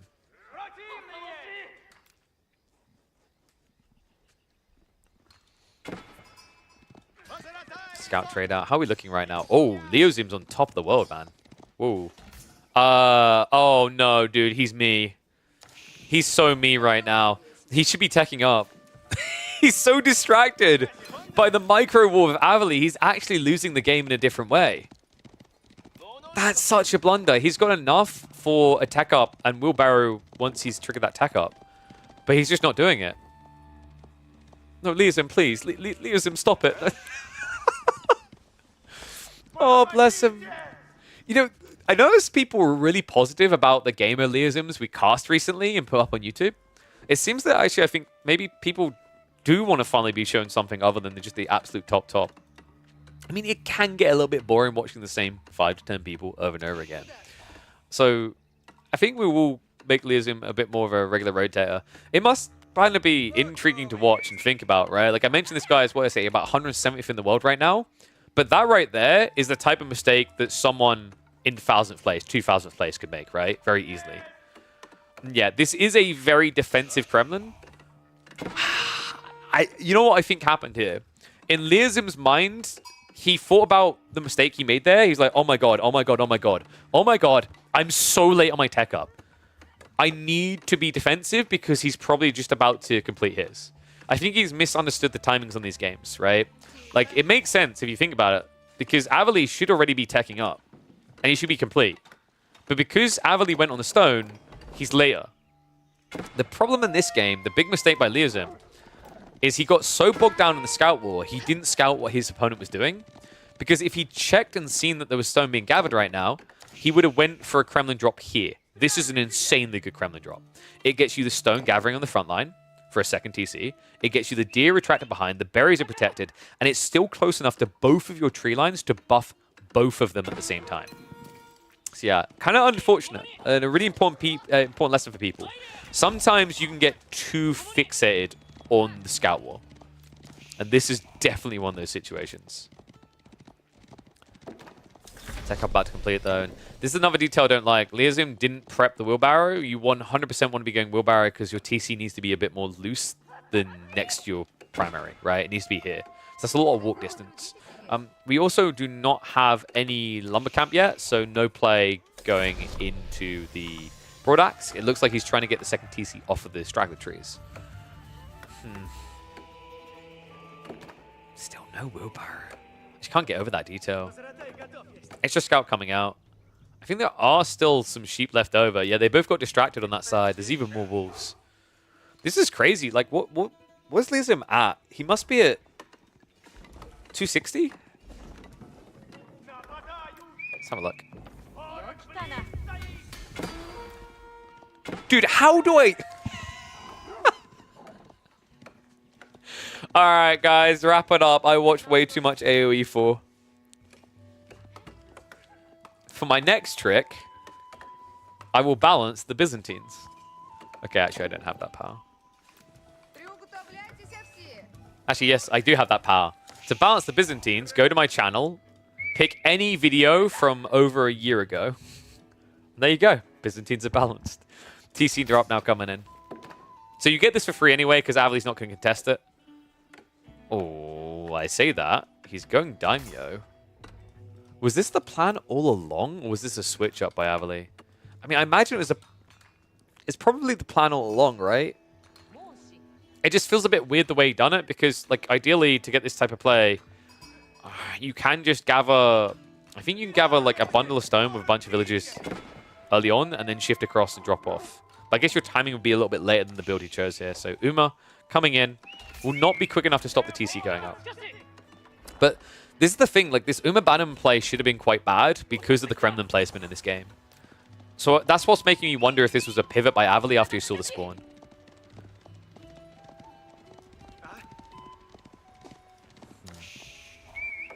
So after this, Avali should just be targeting Fast Castle. He's got the second wheelbarrow upgrade coming in now. Remember, guys, when you hear the train in the background, it is just a reminder to start a sub-train on my channel. Horseman as well. Wow, Avali's actually committing a lot more than I expected to this. And this play usually works well against, like, undefended TCs. And in fairness, this is not a well-defended TC. I'm also wondering if Avali scouted that he didn't have wheelbarrow. That's actually a really big deal here. Thank you very much, Didox. Welcome to Swarm, buddy. Wait, are my alerts not working right now? Alright, someone remind me at the end of this to fix that. Apologies, it seems the alert's bugged out. Bannerman arriving though, and... Wait, no, don't run away! That was actually a free kill. I mean, I guess it would have taken 3 strikes, and he just doesn't want to lose the Bannerman. If you wait for the Horseman, you can actually pinch, like, 3 villages. Because remember, Liazim's already got way too many people out here. Like, in this situation, a player seeing Horsemen like this, you probably just start pulling back surplus villages, so you always have safety. Or at least gathering off the back deer so that it's deep and away from the attack.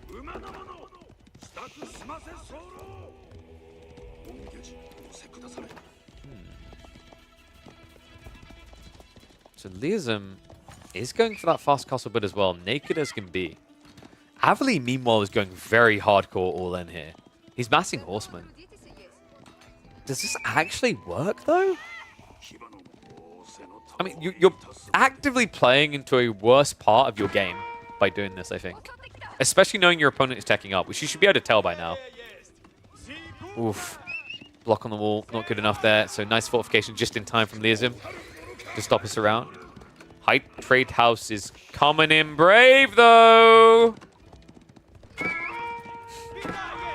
Militia now on the way. More horsemen are arriving. Needs to be careful to dive that Kremlin. Yeah, Kremlin is deaf here. You can dive the TC, but the Kremlin will kill you. Oh man, he's actually attacking with the villagers. Now, in fairness, Avali, he kind of made a little bit of a whoopsie here, because I think Tatara is definitely worth getting into for this type of play. Especially considering you need it later. Militia should be running out soon. Uma Bannerman is going to run back in. Kremlin once again garrisoned, though, and that's going to be a loss of the Bannerman. Is this working out to be worthwhile, though? Because the chip damage alone leading to kills. On top of that, look at the eco situation. Avali, although his tech timing is going to be later, it's not going to be drastically far behind Liazim's. However, with an eco lead of 5 already existing, I'm starting to feel like this wasn't worthwhile for Avali. One upside he does have, his first relic should be grabbed quicker for him. Also, remember, he can get straight away into Mount Samurai at a surge point. Something that Liazim really can't mirror. So, Liazim, the fact he went double stables is kind of surprising to me. Usually in this situation, I would have expected maybe a Spearman opening to defend your base. I think Liazim's thought process is that, well, A, I can build knights before the tech up completes, but sadly that was ruined by the idle time. But B, the mounted samurai in small numbers will struggle to dive a Kremlin, right? Like, this defense's attack speed is kind of absurd. I think someone was saying that, you know, they've done the maths and this thing can rival keeps with this attack speed. The DPS output is through the roof. Avali, a little bit of a housing situation right now. Okay, Relic out. But where is... Well, your stables are so far forward. And Avali doesn't seem to realize you need to drop it off, bud. Also, I'm still being annoying. It's actually crazy to me how much cleaner Liazim's build would have been if he just got Wheelbarrow. I think he's like actually been griefing himself from a very early stage of the game by not having Wheelbarrow. It was so affordable. Like, yeah, he's queued it up now, but he could have queued it up at about 4.5 minutes with no detriment to his build whatsoever. He would have been further ahead. This is something I think players need to get used to with Roos, is adapt to your bounty. If you get 260 bounty, you should have Wheelbarrow. You have enough gold to get Wheelbarrow plus your Tekka. The only reason you do not do that is if you want to go for the Knight opening. But as we saw, there wasn't a commitment to a Knight straight away in Feudal Age. Sneak out now to the berries by Avali, put right under the nose of Liazim, so he has a prime target for these Knights now marching out. Problematic as well is the fact that Yurishiro only just got dropped in. So the Mount Samurai numbers should have been, what, closer to 5 or 6 by now? Would have given him a lead to win these fights. Tara also coming in. Wheelbarrow will at least be there in time for this raid. On top of that, we do also have a wooden fortress, so Liazim much more insulated in this area now. That's being pulled home on both sides. Second Yoroshiro should be coming soon, though. Yeah, 10 seconds out. I think at this stage, Avali should just back off to defend the relics to start with. Diving the enemy base just doesn't seem feasible. There's way too many defenses here. Nice removal of Scout in the meantime. Leaves him plenty more that came from. This is usually one of the most annoying things about the Roost that gives them a really clear edge, is their vision. They just kind of see everything you're doing. Like, you know, it's very difficult to ever mask your players up against this Civ. It's another reason on the list of reasons, actually, why I want them to get rid of the hunt game with Bounty.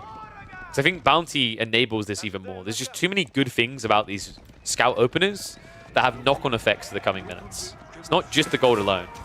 It's everything that comes alongside it. Flash in. This is a really good fight, actually, for Avali. I'm surprised Liazim's taking it. If he waits for the militia, it works a bit better, but unfortunately, they're going to arrive way too late now. Samurai will just be able to march away. Now you just wait, right? Like, it's feasible that he could just about reach your base where you're gathering berries with his militia and have a few seconds left, but you won't be able to do too much with it. In fact, Avali, if he times the wall right here we go. Soft reset. Ooh, actually, he could have bodied behind there to block the retreat. My count should be high enough to take this flash down. Liazim didn't even get the charge off. Okay, Avali's outplaying right now. Liazim's way too fixated on that monk. Militia running out in just 11 seconds. I mean, this is absolutely fine for Avali.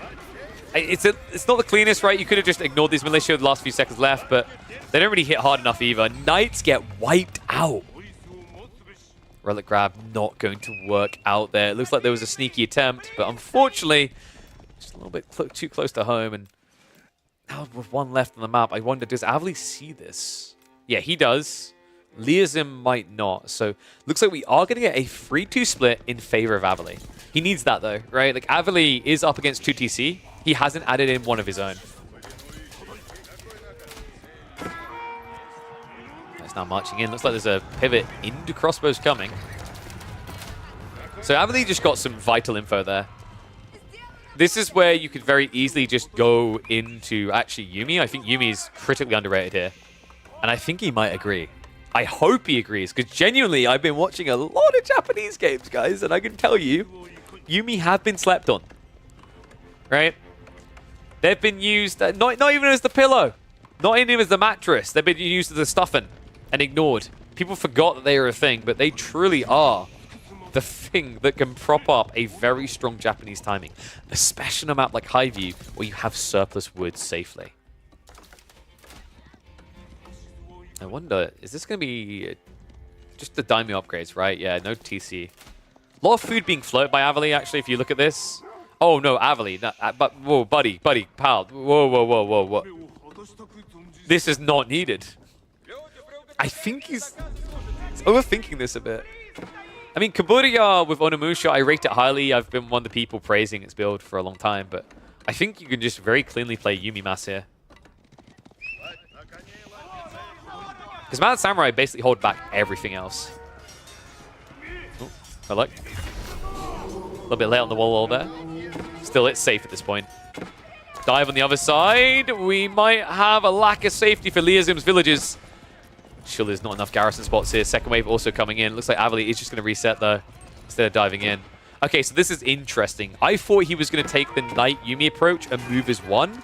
It seems instead he wants the Onimusha to clear up the Knights, and then his goal is just to dive the base before Liazim gets a good enough defense together. Very bold. I could see that working here, though. On a map like Highview, you don't really see where your opponent's coming easily. So you can always get caught out. Bit of a miss micro. Avali. What? Someone's a little bit distracted. We lost the raids on the other side, or at least down. This is a heavy Onimusha commitment coming in.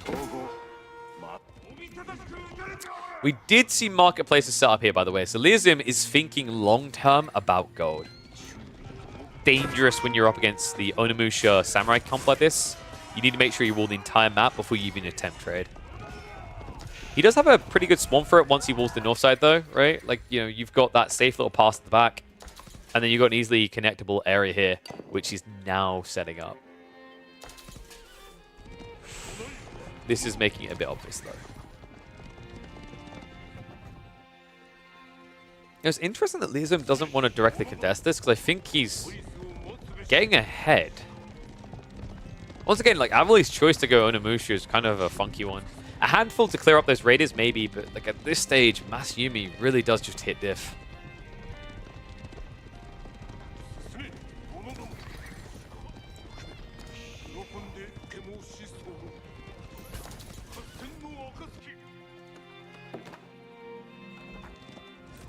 What do you guys think? I always love to ask this question. I never see people respond on YouTube on it either. It's kind of a heartbreaker. Ones or twos? Who would you favor right now in the state of the game? It's a simple comment as well, actually. Like, when you're watching the video live, just drop it down below. Predict. Ones for Avali, twos for Liazim. Who do you think is going to win this? Interesting as well. Herbal medicine. You don't see it leveraged often here.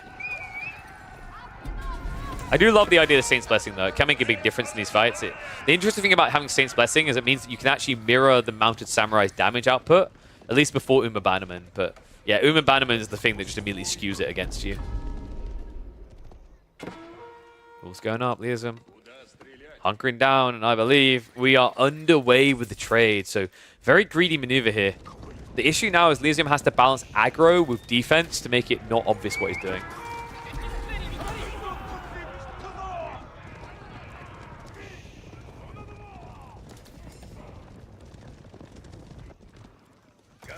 In fact, I don't think Avali realizes at all what's happening. Oh boy. This is another problem of mass Onimushaing. You do not have a quick way of breaking through these walls. Remember, they're double the health of standard palisades. He only has, what, 21 burners here? Actually, 24. But for a guy who has 59 army, that doesn't sound like a lot that can burn down walls, right? Instead, right now, he's trying to move around, but I think he's about to notice how many walls are up here, yeah. Because the pathing kept dragging him back towards the west here. So this is where alarm bells should be going off for Avali. And Onimusha just poking. I mean, in theory, if Avali switches horsemen here, it could be a very decisive fight for him. It's going to take time. Instead, he queues up 9 more Onimusha. Are you kidding me? This is getting out of hand here. I'm surprised he's still not feeling like a transition is due when he sees the type of army he's up against. So he's simply trying to outdo crossbows with mounted crossbows. It's intriguing considering a few key details here. For a start, your base damage is lower, so like Uma Bannerman equals you out. On top of that, you cost more, right? And Uma Bannerman is going to cost you 140 resources. Meanwhile, 120 for a crossbow. You guys hear that train? I literally just opened the door. Spearman added in by Avali, though. That? What? And Leozim's already going archer. I mean, I don't understand it from Avali. This is a very curious choice, considering you already revealed Onimusha. There's a good chance your opponent's going to build archers. I guess he was worried about the horseman transition, but like you just play Mounted Samurai, right? I think that works here. Knight's now chasing. First spin reveals himself against a few too many knights. Army is marching back now. This is a bit dicey from Leozim. In the retreat, you can easily lose a lot of troops here due to the Kaburia. Luckily for him, it's still on cooldown for 5 seconds.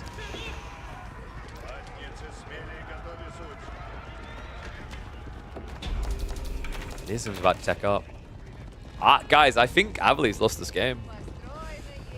Oh my god, why do people hate Yuumi so much? They're so good. Yuumi legit would have won this game for him. I mean, we have God Vision, right? We can say it easily, but I think, you know, he had the info at the right time. He was switching, right? Like, you know, you see the crossbows, you see him dropping the archer ranges, but for Onimusha, I feel like Onimusha had to play at a much faster pace than what was unlocked in this game. High armory now on the way. Avali, he sees it as well, so he has to commit. Because he's dead if this tech up happens anyway. Knight's pushed into the choke point. Trying to hold him back. Avali, he might break through. This is going to be tight. Saint's Blessing does finally trigger, so extra armor coming in, and it looks like that's going to be enough to push him away. Avali, the knights shall not pass. Mass range on mass range here. Enough crossbowmen left over that he should be able to stabilize this at the tail end. Tech up now complete. And Avali in trouble. He needs to get some damage done now. Unfortunately, I don't think it's going to happen. Spearman now being added in, but crossbows alone should be able to hold this back. And the archers on the way with elite tech coming through. Yeah, Avali's going to have to hunker down. The bigger problem now is archers don't just counter your Onimusha. They counter the next thing you're building, which is Spearman here. Avali. It's tough for, I think a lot of people just gravitate towards this build. Like, a lot of people were actually late to really clock just how good Onimusha were. And now they're still locked a step behind. I think more people just need to watch a Puppy Paw replay on this channel and just see how powerful the Yuumi switch is in a lot of different matchups, including this one.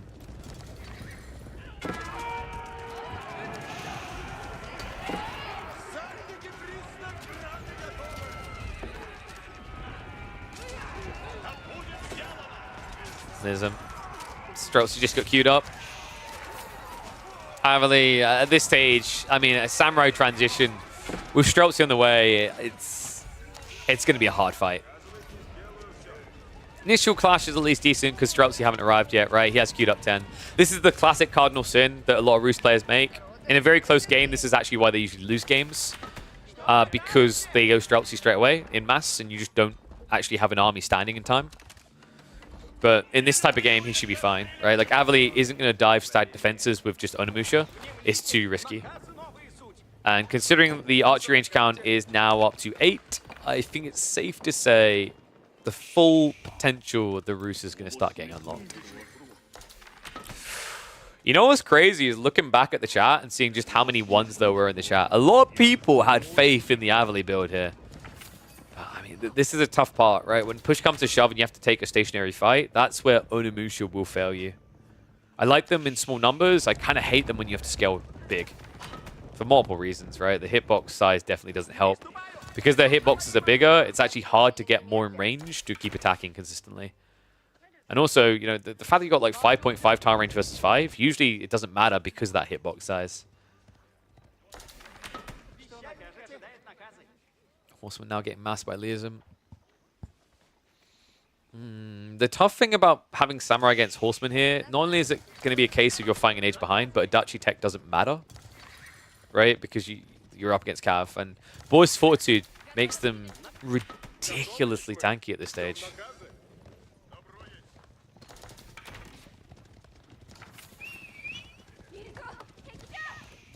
Tanagashima Gunsmith now on the way.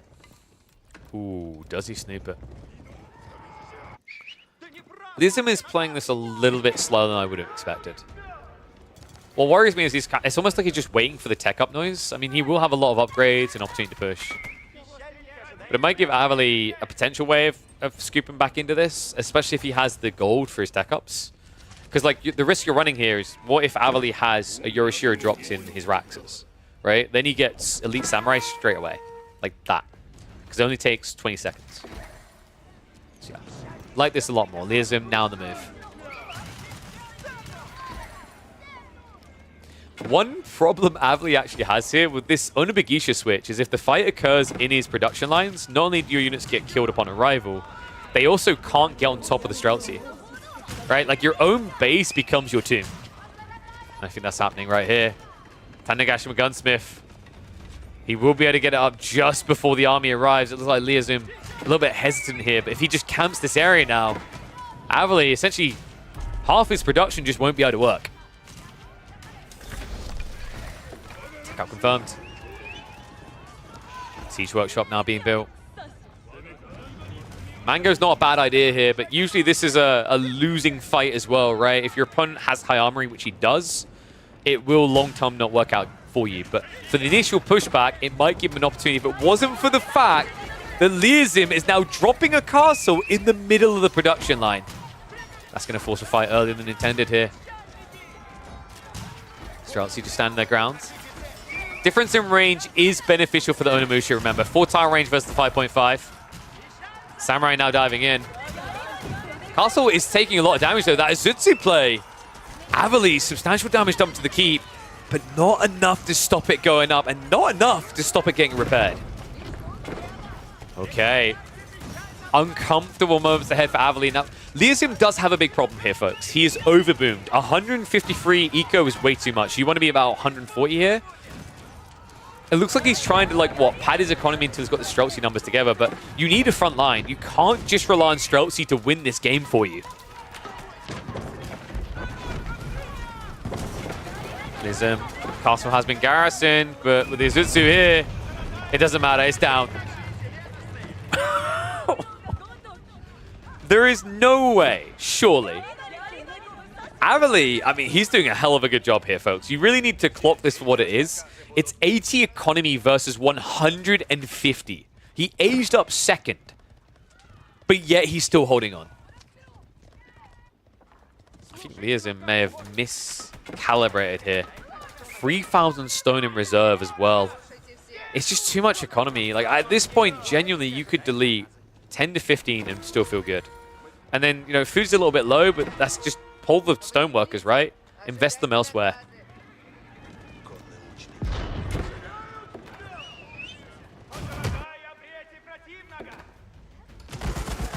Robotiquins, pretty cool detail as well.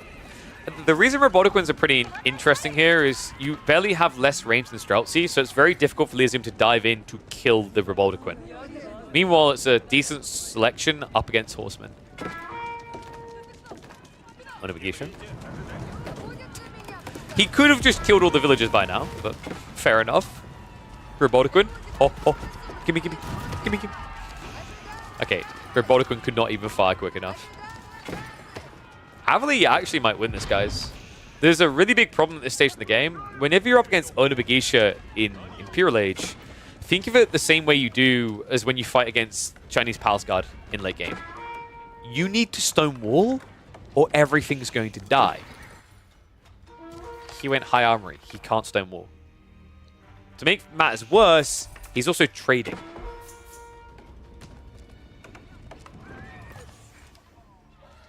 There's actually a scary risk right now that Avali just bulks up to like 120 military.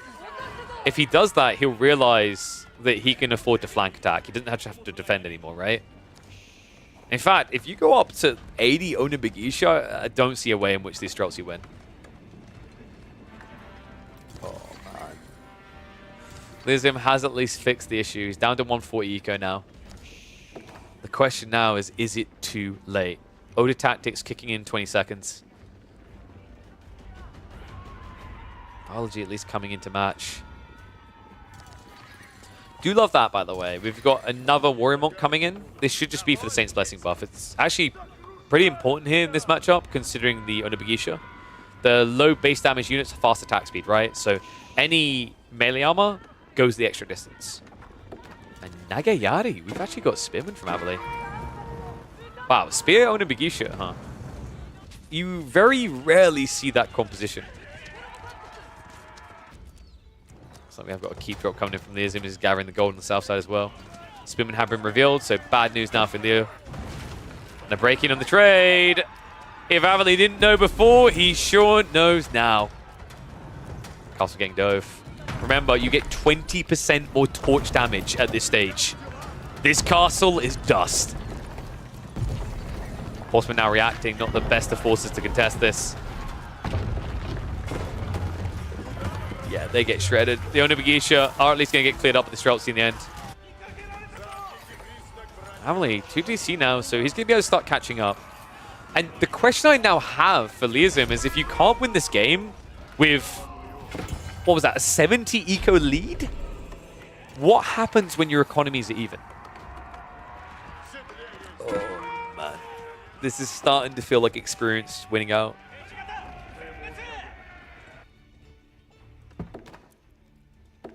Outposts also in positions that Avali can kind of get a feel for if it's worth diving the trade next. The nice thing actually in this matchup for Avali is because he's up against Horsemen, Spearmen are a good choice. It means he's not burning all of his gold. So it actually means that Onabagisha is more rescalable. Another thing to consider is the longer we go in this age, the more of these tickets that are going to stockpile up that can eventually get him into 20, 30 of these hand cannoneers.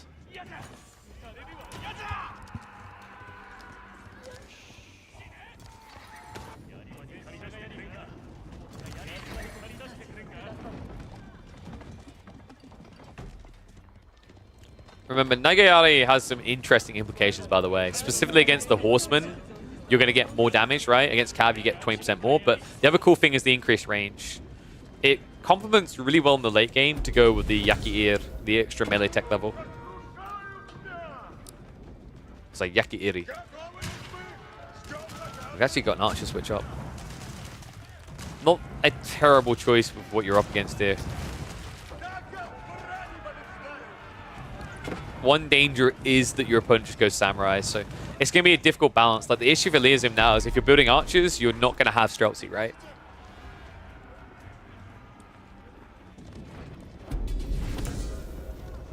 Oh my god, boys. I just got told my food is ready. Why can't you just kill each other? You know what? No, it's fine. It's fine. This is why I have the protein works. I have the protein works specifically for when I cast high view games. Actually, I have it for all occasions, but it helps most here. Okay, I may have just drank the last bit. Crap. Gonna need a refill. Exclamation mark protein works to get your refill. Make sure you use code Killer Pigeon.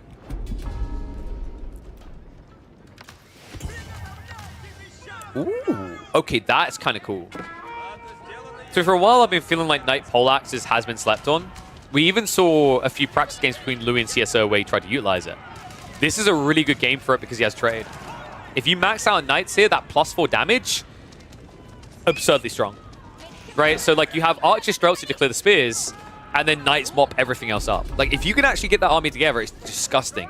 We saw how Zhuji can be vile if they're able to get Imperial Guards together in the hyper late game. Because at that stage, usually there's not enough gold to get Knights. That's the problem. But trade this up to 25. You should have enough gold. Who's coming in the meantime from Avali though? Military, a 1.5x advantage.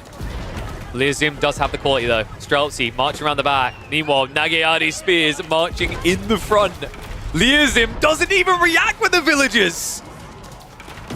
Oh my god, the Mango as well. Ignores it completely. Streltsy finally back up. Horseman now diving in. Group of Spearmen up, peeled off to deal with that though. Leozim, that is a lot of half-health units. Lovely. Military leader starting to shrink over Baldaquin. getting overly ambitious here. A bit too confident for my liking. His food's a problem here, guys. If the Streltsy get wide, like, rebooming them is kind of difficult, even with a discount. Avali, meanwhile, does not have the same food issues. Which continues bombards. They reaching a bit deeper. The castle's going to start to fall. Production also starting to be flopped down. Liazim now with the military advantage, though. That's going to force a reset. Avali backs off. Full production coming in, though.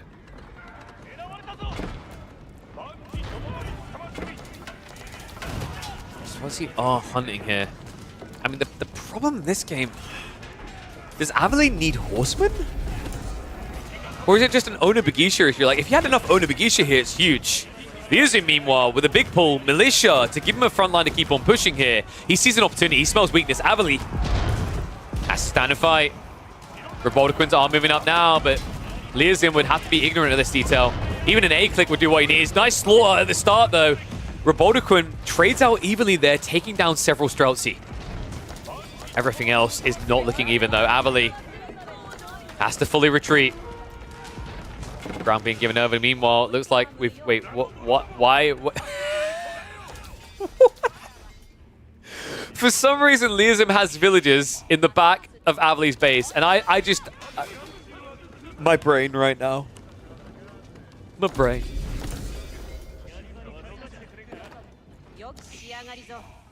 That's true. There's little groups of wood that he took. There's that 50 wood he took away. It's going to be the difference maker now. I'm calling it.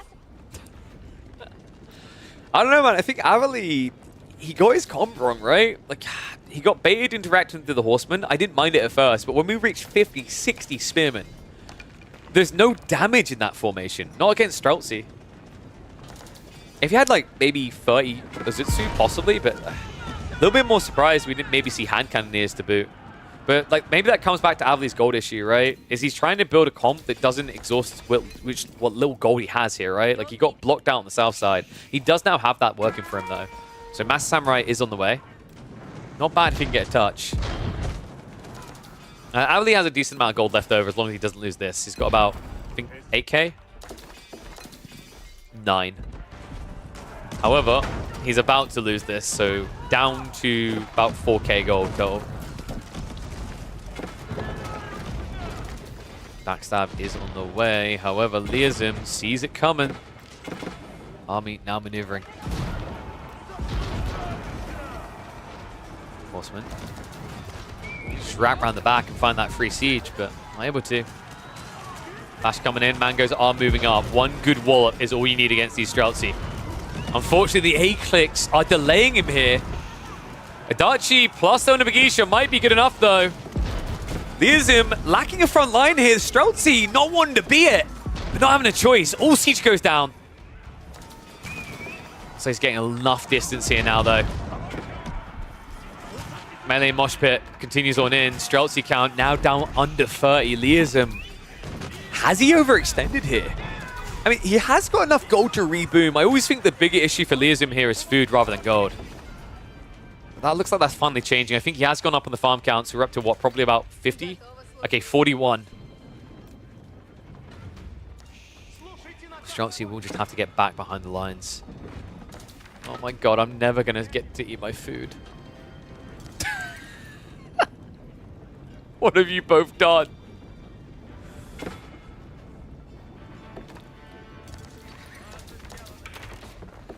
Why did we do this to us? We actually at the start said, oh, it's a high view game. There's a high risk.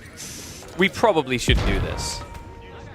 And yet, we done it anyway.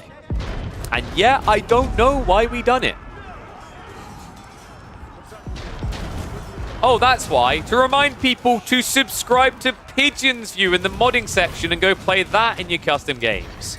It's what high view would look like if it was a well-designed map.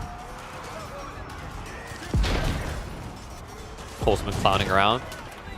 Bombard not going to be going down yet, but follow-up fire will finish it off. That's a lot of samurai.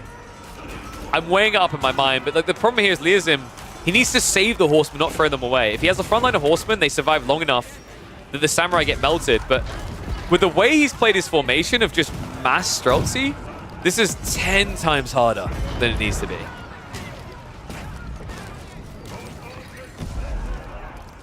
Chemistry finally on the way for Avali. Wasn't there before. So decent damage increase there. Another issue is the Bannermen just seem to be kind of lagging behind or dying too quick. Please, someone die. I'm hungry. 3,000 food income a minute, but nothing in reserve hungry. Market has been... No. Please, someone help. I'm stuck in a high view factory.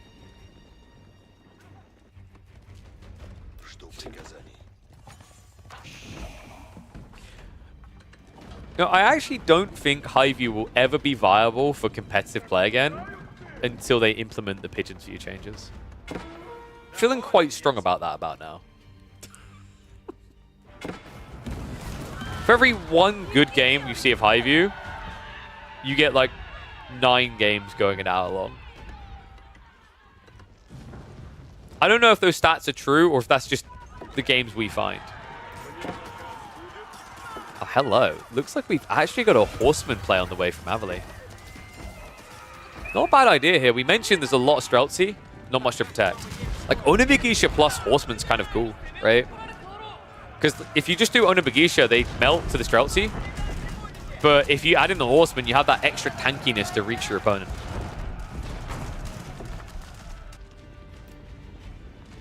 Speaking of which, Streltsy are pushing in. Onibagisha. Raid on the flank. Okay, this could be big. So if you park on the trade here, I mean, even if you don't park on trade, is that an overchop? Not quite. Castle now being rushed up, but I'm wondering, is it going to be quick enough from Liazim? Because I feel like you're going to be noticed straight away trying to do this. You're not well camouflaged in this area. Meanwhile, a stab on the side again. It looks like Avali is just full gung-hoing towards the enemy base. And he does get in time. Villages with textiles. Is it going to be quick enough, though? Avali. He's going to make Liazim pay a price of blood here. Most of the workers go down, but looks like the final few will be able to tap their hammers to completion before being forced to tap out. However, this keep will not stop the raid. Avali finds his way deeper. Trade is now being hit on both ends. What a timing here. Liazim, he overboomed into Streltsy. That's right, you thought it wasn't possible, but it turns out having a million guns to shoot at a concrete wall isn't the best of ideas. Oh my god. Especially considering Liazim was in the middle of a night transition behind this. Looks like the Bagisha south side will be cleared up. Samurai are going to draw a lot of attention, and Liazim is now just trying to send it, but what he needs is bombards onto the landmarks now. Burns the infrastructure as he goes, just trying to prevent a reboom from Avali here. This game is getting uncomfortable, because if Liazim now loses the army, he doesn't have the economy to reboom it. Being said, 62 Streltsy is a lot to get through. Oh, these samurai have still not been finished off. Is this just going to be a mango spam? It is. Yeah, Avali, he's queuing him up. Oh my god, and Liazim doesn't have any anti-siege. If he doesn't dodge like a god, he's dead. Liazim either has to back away now or outplay right here, right now. Mango. Shots coming in. Horseman.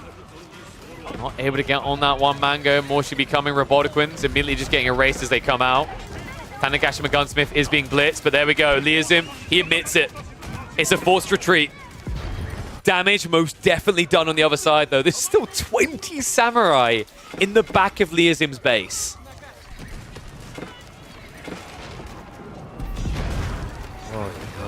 Bombards will at least try to destroy everything they can while they're here. Wait, the mangoes. Oh no. Guys, I was wrong. There is anti-siege. The bombards are more than happy to fill that role. Are you freaking kidding me right now? Landmarks, how are they looking? One down. Free to go right. But they're all fairly close together, and he knows the location of them. Other side of it, last of the samurai have gone down. So at the end of the raid, damage most definitely done. He's down to 64 economy. Oh my god. But the Streltsy count is still going strong. 51. Bombard's moving in. Landmark victory approaching here. And this is going to force Avali's hand, but he has got 32 horsemen to wave his hands with. March out here, Streltsy. If that static deployment goes off, that's why the Mangos are there. Flightback continues, Mango.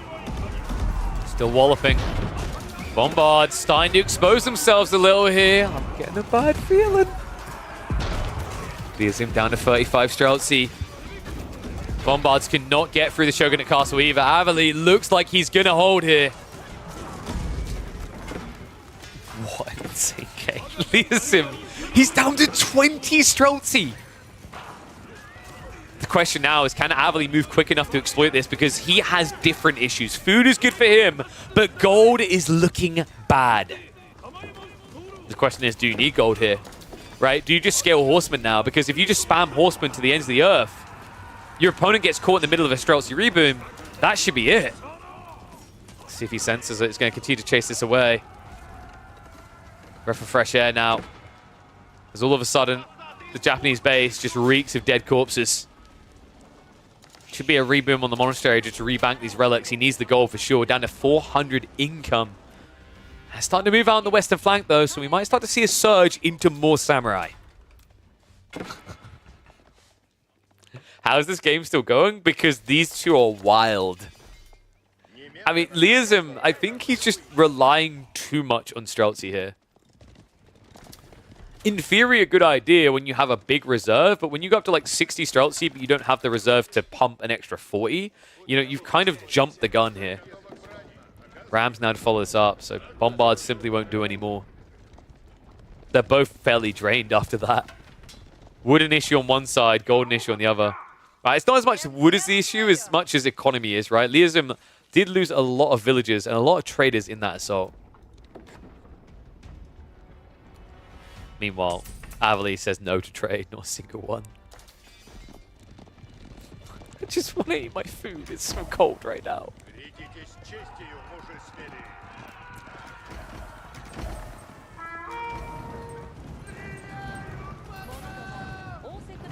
Night raid coming in. The Knight detail actually might win him this game. The Knights are such an annoying thing because you have to counter with Spearmen. You don't have a choice, right? And that means the Strelts, you just get an easy mop-up. Right? And if you're building Samurai into Knights, you're going to lose that as well. Right? Knights have higher base damage, even better because the poleaxe giving the +4. So this is actually a really smart play by Liazim. If it's sustainable, it could easily win the game. And considering the trade is back online, the farms are still operational, it's sustainable. Yeah, I don't understand the 9 Springles here. I think he just misread. The problem right here is that Avali didn't build like 5 scouts and send them across to see what's happening. He doesn't understand what he's up against here. It's just wasted population at this stage. Right, think about the implications. That's 27 population. That is an 1/8 of your effective population in the game into something that does nothing. Because there's nothing to counter on the other side.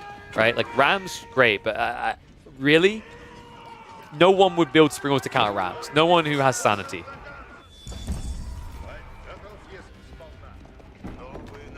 You know what would make this game pretty cool, this map pretty nicely balanced, is if we had like 2 sacred sites, one here and one here. If only there was a map in AoE4 that done that. Maybe if the trade was in the center of the map as well, so it wasn't just free, that would probably balance it pretty well as well, right?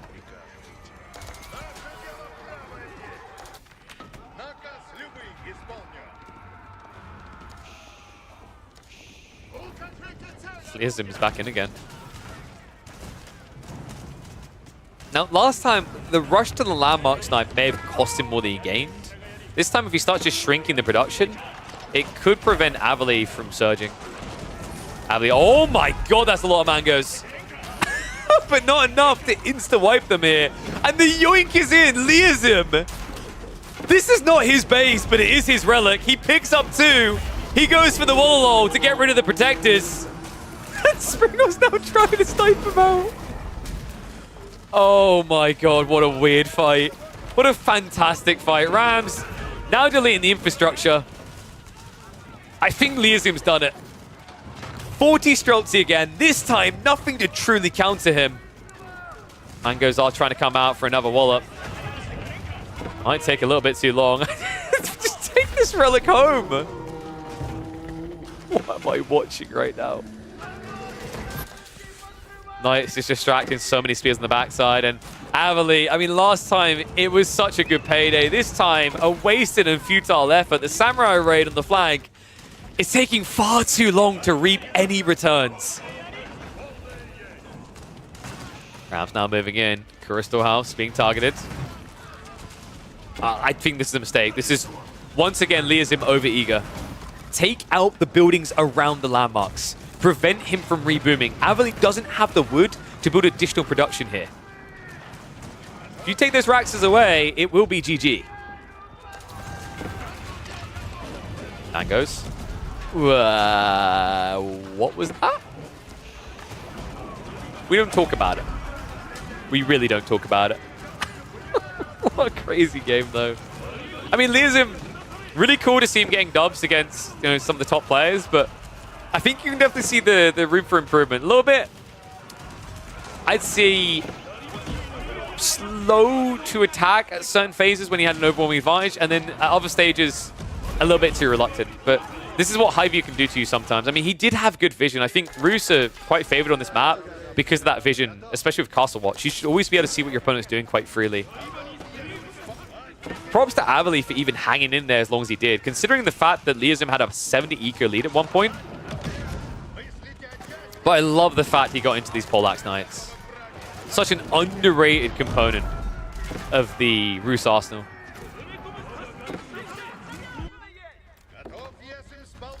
Being said, this game by some flawed logic still isn't over yet. We have to be getting killers though. If Avali... No, wait, no, select all army. No. What are you doing right now? I just want my food. I want to eat. I can hear it calling me. It's like, KP. Yes, bowl of food. I'm so delicious. Eat me. I really want to. Oh no, I'm getting cold. Hold on, Jack. Hold. I don't know where that was going. Liazim just needs to win. He's in such a dominant position. And sadly, because he didn't just stick this knight in, I mean, if he had, that probably would have reaped 15 villager kills before Avali noticed. Instead, now the villagers are going to get away. Gold, at least, is being denied away from Avali again. In a game where he does not have trade. And Yorishiras can do some miraculous things, but even they have their limits. There is still one relic sitting here. Unnoticed.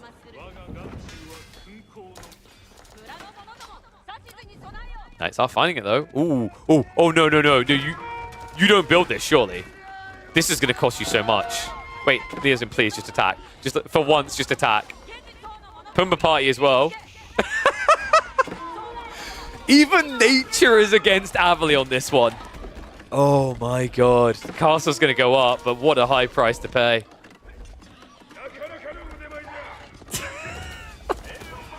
Rocket launcher in effect, but still more villagers being dropped.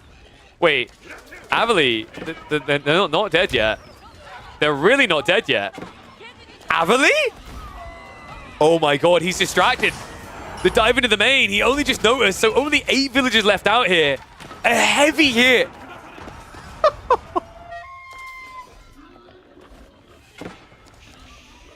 Wait until he comes out and it's Pumbaa time. Wait, where's that missile launcher shooting? What? Oh no. I do not care about anything else in this game but this. The missile launcher is attacking the hunting cabin, so the board's going to kill the rest of the villagers over here.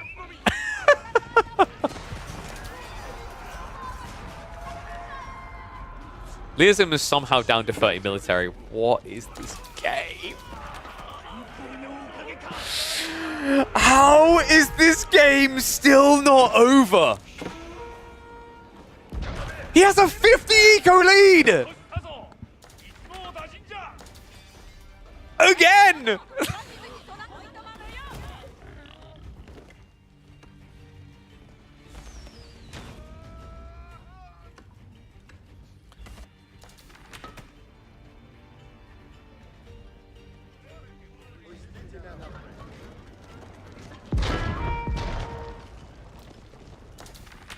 Alright, let's try this again. Knight numbers are swelling.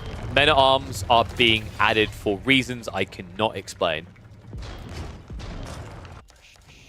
The board did get killed in the end, thank God. There's enough people here to occupy a single house.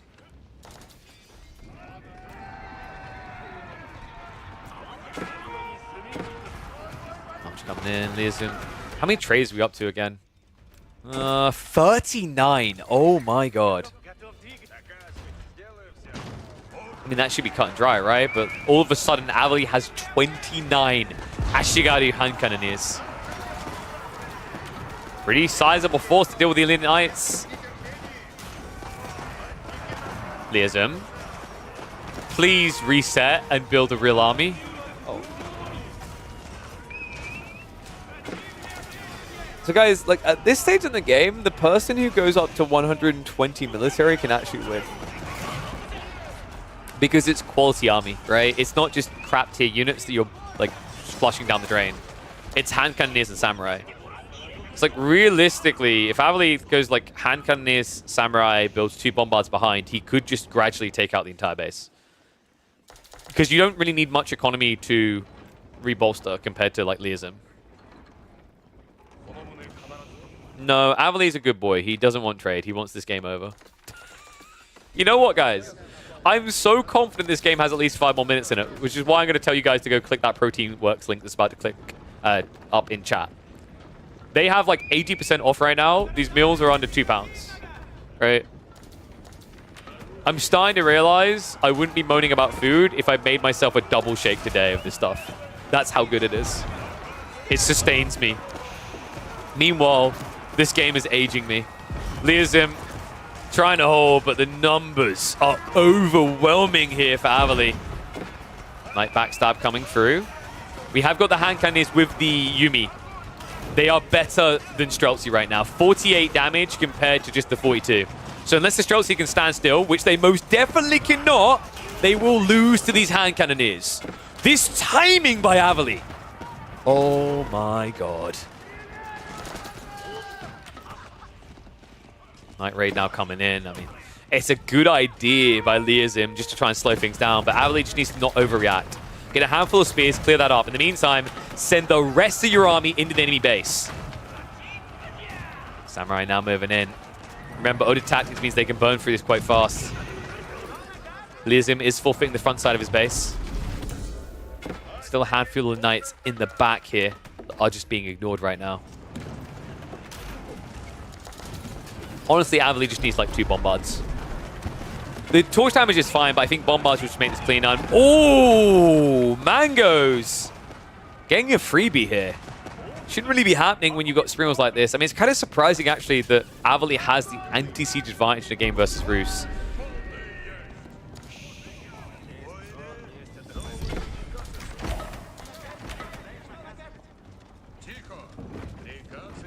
It's okay. At this rate, this game will be over in time for me to have my dinner tomorrow.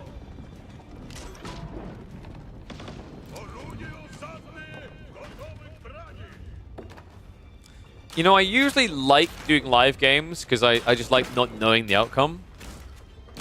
I so wish I could click the fast forward button right now.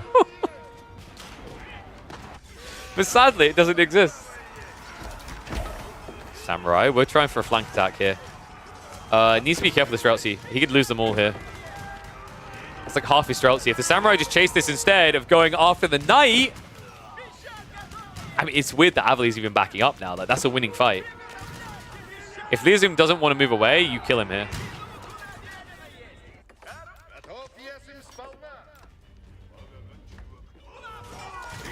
At this point, you're probably wondering, how did Highview survive this long into the map rotation without being removed? So anyway, Stonewall's now going up.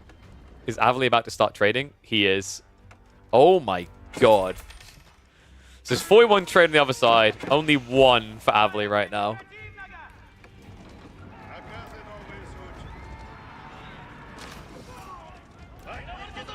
Avali has 44 hand cannons. Reminder, at the start of these fights, the Japanese hand cannoneers are better than the Streltsy ones. Because the Yumi effect. Right? The Streltsy actually only win that fight if they can stand still long enough for static deployment, but 10 seconds into that fight, the damage done to you should be very high.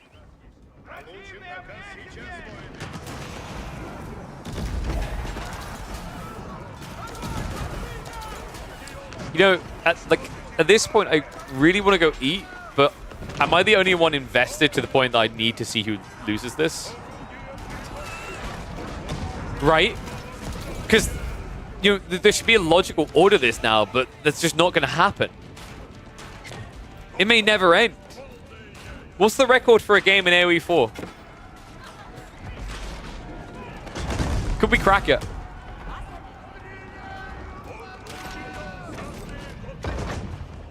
Wall's almost complete, but bombards are going to ruin that dream for Avali. Castle now being dropped behind this. We have got an outpost creep on the way on the flanks from Avali, so just getting an eye on what's happening over here. We're starting to see that the trees are quickly getting depleted. Mango shots coming in. Avali not really reacting to that detail, right? Doesn't really have the ability to. His own walls are getting in the way here.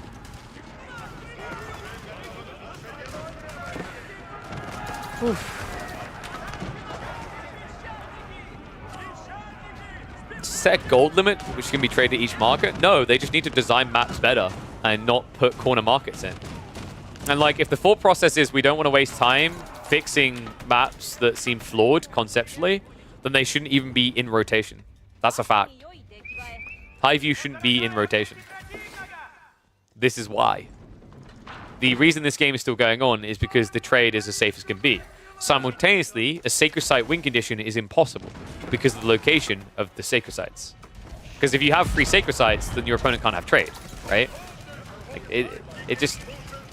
it's a flawed development process. Like, there's no reason for this map to be in rotation. Ranked rotation, not quick match. This is a ranked rotation. This is a ranked game of AoE 4 between 2 top players. Push in here, leers him. A very ambitious trade there, but considering the Yumi got sniped straight away, that actually worked. Leers him. Gonna take down the castle. Avali is running out of stone to re-bolster with. In fact, there is no stone. There is no gold left for him to get. And there is this one over here, but apparently we're just ignoring this now. Go shots, walks into it. Yeah, the siege is a problem here for Avali. He's starting to notice it. Gold is also becoming a problem. Like, when you scale hand cannoneers like this, it's great until you get splattered like that. Mango reload. It's like they actually retarget the wrong thing.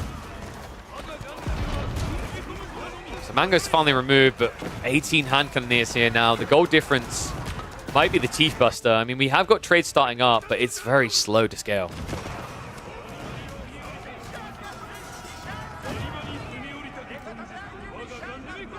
Oh, just a casual 405 worker deaths in this game so far.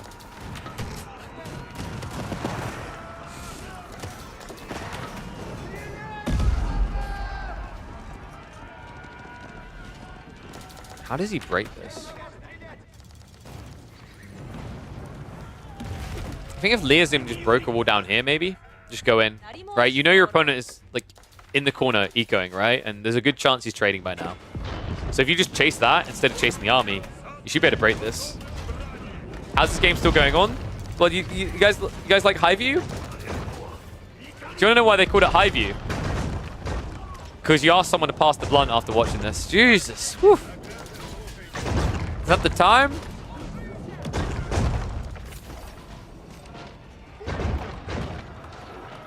I remember half an hour ago when my partner said, food is ready. And I was like, oh yeah, that's fine. Yeah. My mental check was like, yeah, this game will be over in a sec. Look at how dominant this is. Villagers, what the... How has he not been seen? Avali with a villager pull to clear out the mangoes, but it's not gonna work. He doesn't get one. Oh, he might be done. He's trying to get some sprinklers into play.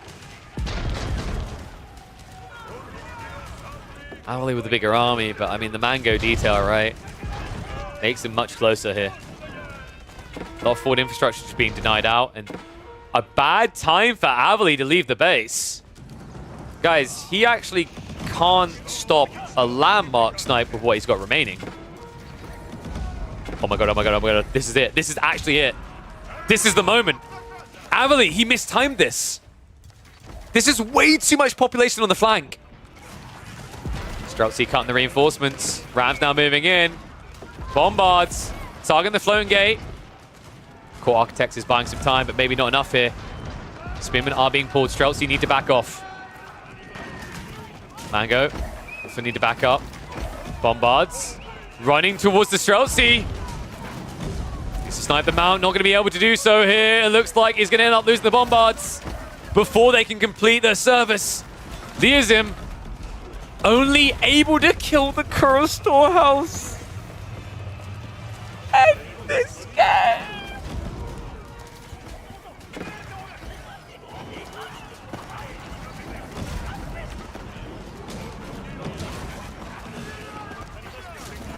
Meanwhile, Avali on the other side has broken through. Are you actually serious with this game? Liazim, somehow, it looked like it was going to be a clean win. It could end up being a messy defeat. Trade now getting denied. Avali with enough troops to defend. And enough Azutsu here to delete everything from behind. There needs to be a reaction. There needs to be one fast here. Liazim even trying to set up closer marketplaces like, please, sir, please, lordy, let me just have this much. Avali will give nothing. I actually think Liazim's lost this. He's looked stuck. He's not building more Streltsy. He's not scaling enough stables units, right? Like, I actually think he's only got a handful of stables in total. He's got what? Yeah, 12 stables here? This is not a fast pump. Also going down. Traders also now to flop. It's all falling apart. Like, Avali is winning on two sides of the map simultaneously.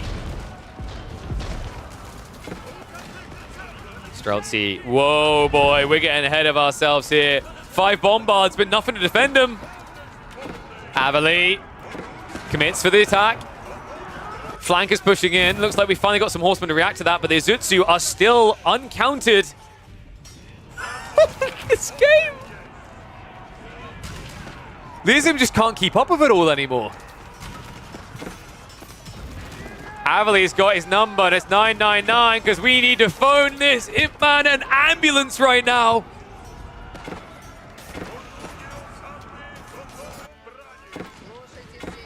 Zutsu going in deeper. He could even just start targeting landmarks right now. In fact, he's going to do that. High Trade House first on the hit list. Bombards in the retreat are all going to be lost. Streltsy count barely holding at 20. Finally, he's able to deal with that flank attack, but not before it does some significant damage here. Gold has now dried up for Liazim. In fact, he's even actively gathering with villagers, but this isn't going to work. Hand cannon is absolute massacre. Avali about to take the eco lead, something we never thought we'd get to say at any point in this game. And this is over. Liazim, I don't know if his dinner's ready. I don't know if he's exhausted. But whatever it is, this man looks completely drained.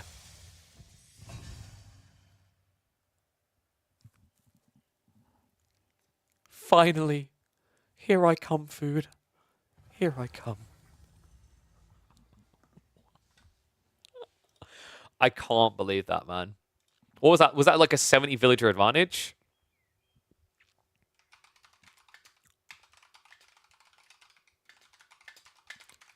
Double the villagers and he still can't finish.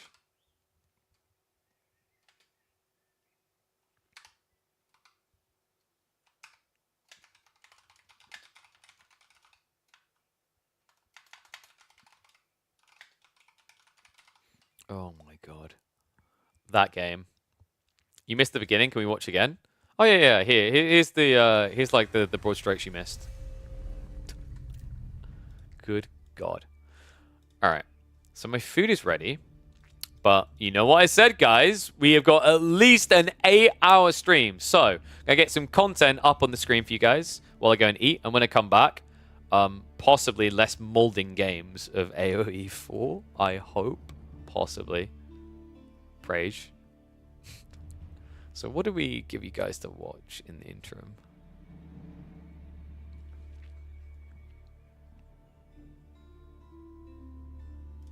I think we had... It was an Anatan Wham gun. Anatan Wham game. Did I show that recently?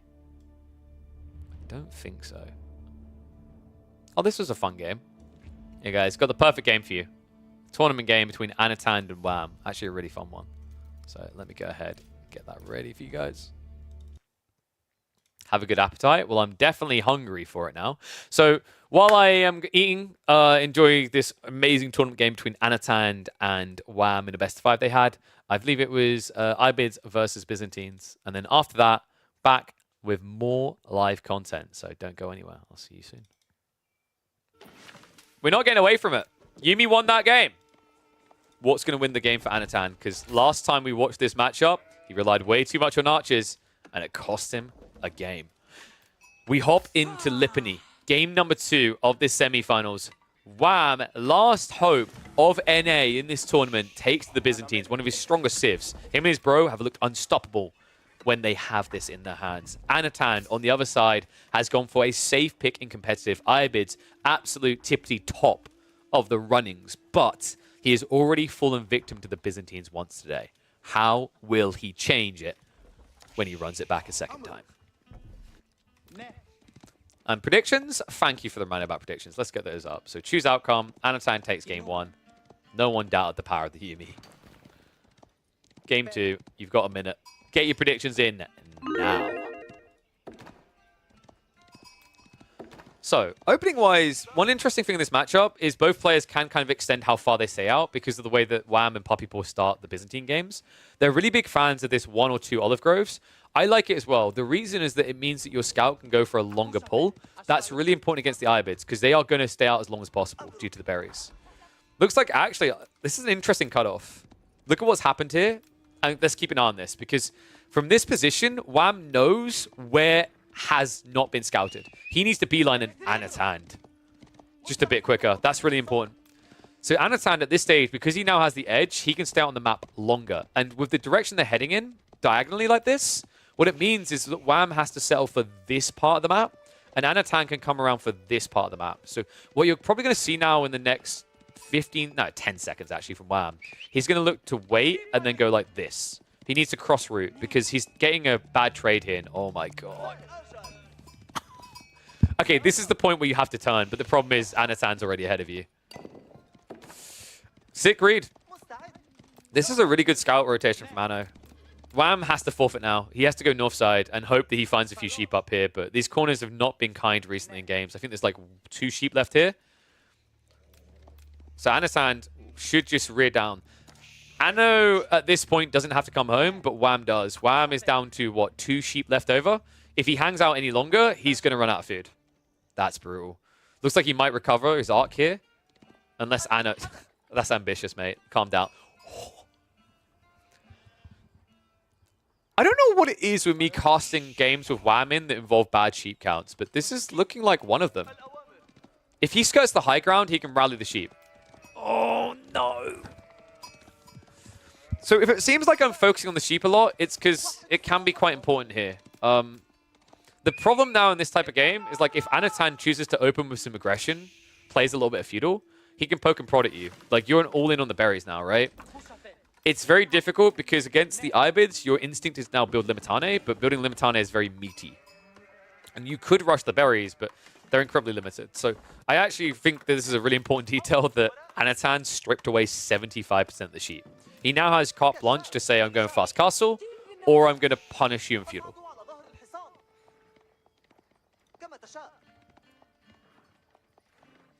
Wait, are you kidding? All right, guys. Sheep Whisperer. Who's the master? Oh, it's going to Anatan. What? Okay, he was slightly ahead there. I think the other sheep rallied to the mill. Wait, what's this villager doing for Anno? Oh, he's checking. Okay, that's cute. He was checking if there's more sheep. So, sheep action done. This is like the first time I think I've actually seen an Ibid player open racks. I just realized we had music playing that whole time. Sorry, guys. We had the vibes. All right, music off now. We get serious. This is cool. I've never seen Spearman as an opener, but remember what we said. Like, it's the meat grinder now. Your opponent doesn't actually have enough resources. Oh my god, why is the music back? You know what it was? The IB music started playing, and I legit thought it was my Spotify. So I know. Spear's coming in. Wham's doing the same. But remember what he said. Like, this is now harder for Wham because he hasn't got great food source to spam out more expensive spears. Kind of interesting thing about this, and it's quite cute from Anatan, is it's phalanx. If you spear spam on both sides, Byzantine spears don't actually win. They're more expensive. They're great against range shots. Terrible in this melee mosh pit. Sure, you know, you can talk about the fact that you've got a little bit extra health. But on the flip side, a lot more spears going to attack you more quickly, right? So it's kind of a funky one. I know behind this, wing choice was to go for the growth wing. You can see by the eco count at the top. So he's got 15% more economy at this stage in the game. Very powerful tool and actually quite essential when you're up against the Byzantines. Byzantines are usually favored in this matchup because of the fact that they've now got the system buff so good at level 1. It allows them to just escalate, while the Iobids don't get the Golden Age, the 10% themselves, until 10 buildings.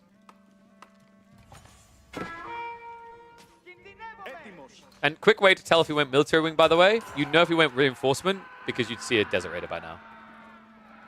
This is so cool. He actually turns around with the spears. This is a cost-efficient trade. If you're doing a 1-for-1, then Wham's spending more food. What did we say about the early and mid-game? Food is more valuable. Food is more important. Because food will run out much quicker than wood will. Same with gold, actually. Now the archers follow up. Wham has to be a little bit perplexed by this at the moment. He's going to stick to his guns, though. It has to be javelin throws, right? Now the goal in these fights for Anatan is to pull the archers back, bait the javelins forward, and then run past the spearmen, the Byzantine spearmen, with his own.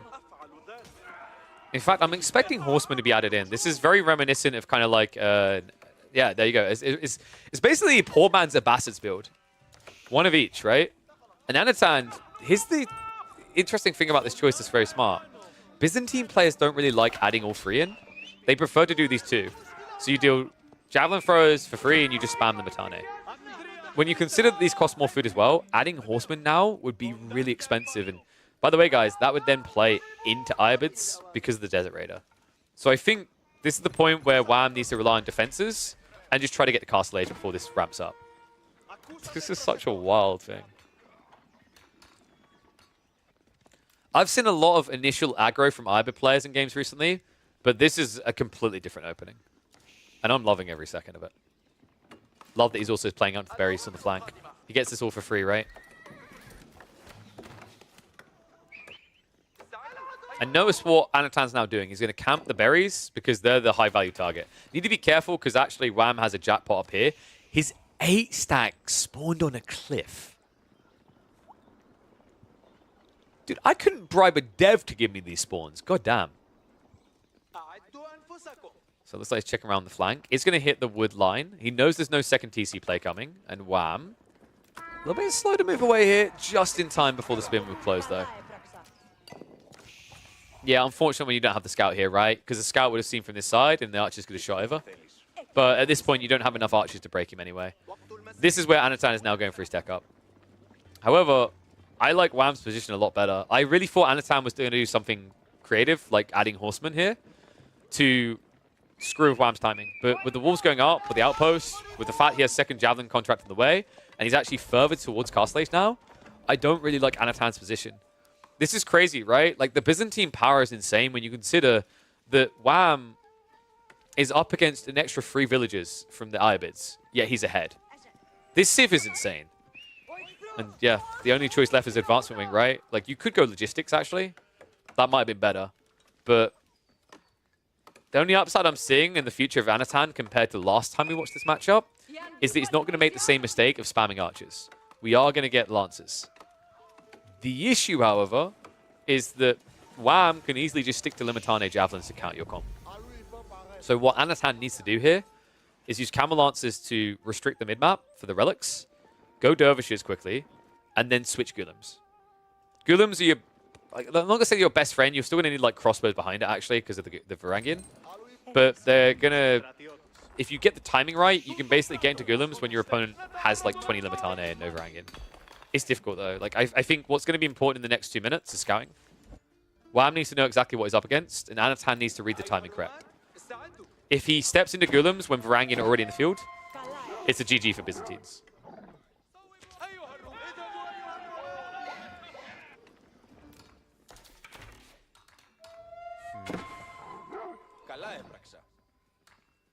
Wondering if Anatan, like, I don't think you can do Manjaniques here either. It's kind of unfortunate, really. Against Varangian and Limitane, like, the problem is your archers wouldn't be able to stand over a Manjanique long enough, right? Wait. Oh my god. What? That's a... I mean, it's not a critical blunder, but it's definitely a blunder. Wham should know this side is not treed. Like, look at what he scouted. Wham knew about the tree line down here.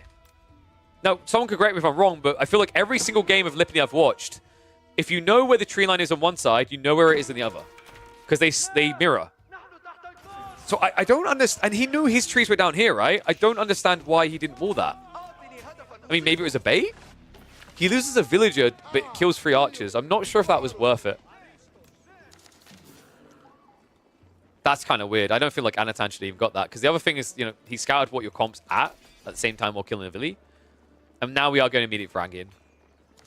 Okay, so let's talk about this choice by Wham. Because this is a bit overzealous. Varangian is definitely the strongest spam point for Byzantines now. Castle Age into Varangian spam feels very hard to contest. The issue I take with it in this game is that your opponent already well, he didn't show, right? He didn't show the stables at all, but he's going Camel Lancers. This is why I said scouting was going to be important. Remember, Anatan built that stables a good few minutes ago. He's only now using it. He has firmly baited Wham into thinking he knows what the game's going to be. This guy. Oh my god. He cooks so good, he should be on a Gordon Ramsay show. Bloody hell. And the scout keeps it open. Camel Lance is now marching in. It's a surprise Mother Ducker moment. Wham, another villager down. Now, this is wave 1, remember. The dervishes are coming out for the relics. Second wave of Camel Lancers is going to hit the left side. I freaking love this guy. I feel bad for NA right now, but you've just got to show so much respect. Anatan today is on another level.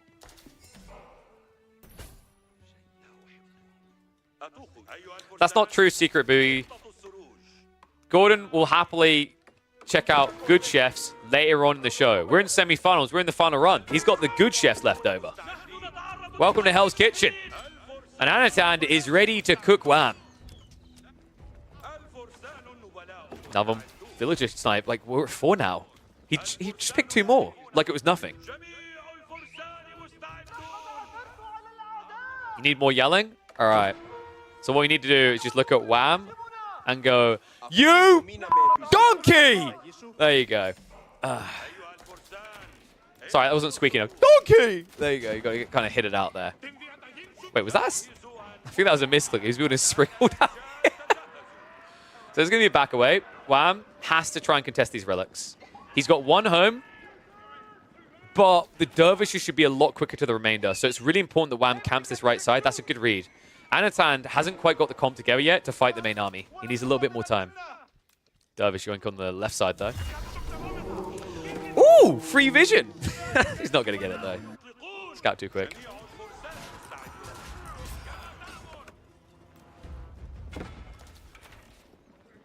Lancers. Oh my god. Wait, has he not got a gate? There's no gate. Anatan already knows about the berries. Every greedy Byzantine player sees his 8-stack, goes for his 8-stack. So what does the Camel Lancer boy do? He goes for the 8-stack. Wow. He doesn't have Akratoy here. He doesn't have any sort of textiles. So this should be, what, 2 more villager kills?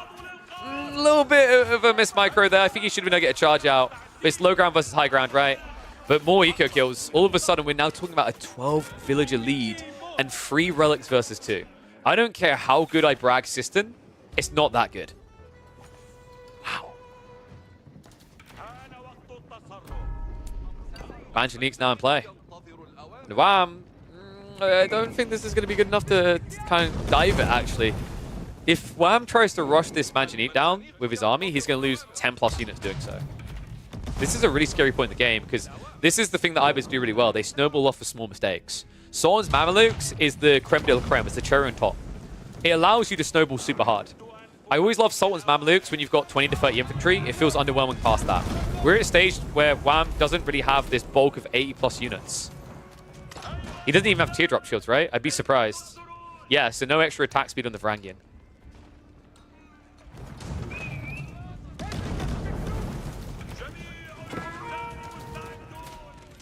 And in here, Wham. What? On... is he outposting the deer? I'm not sure this works.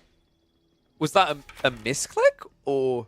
because if you're going to outpost the deer, the other one's safe. The berries too. Like, you'd have to triple outpost this area. I think he was going to try to mangonel rush maybe the tree line or something. He has got spears moving up now. However, this dive in on the other side is going to be harder hitting. There's already an archer on the other side. Uh-oh, Shiv's out. Villagers get found though. Anatan's. Where's the reaction? A little bit too late. Limitane get everything. Great read. Outpost now going up. On the other side of this, though, the big dive's coming in. And these javelins, this is the worst-case scenario. The Ghoulims could easily just attack them. The Manjanique is impossible to penetrate right now. This is the issue. Wham sent over half of his melee across map. He doesn't have a defense against this. Trying to get the Springald now. Javelins are running out of space, though. The Ghoulims are reaching them, so a lot of damage coming in. Count is good enough, though, so Ghoulims are going to be taken out.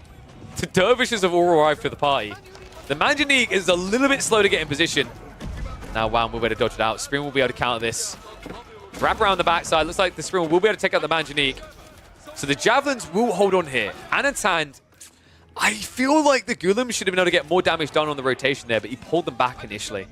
Now, keep in mind that this is looking good for Wham right now, but this is not a comp you can scale easily. He's only got 4 Olive Groves, so it's really important now that he gets back out on his berries. In the meantime, Anatan is being denied his food. Limitane moving so bloody fast here.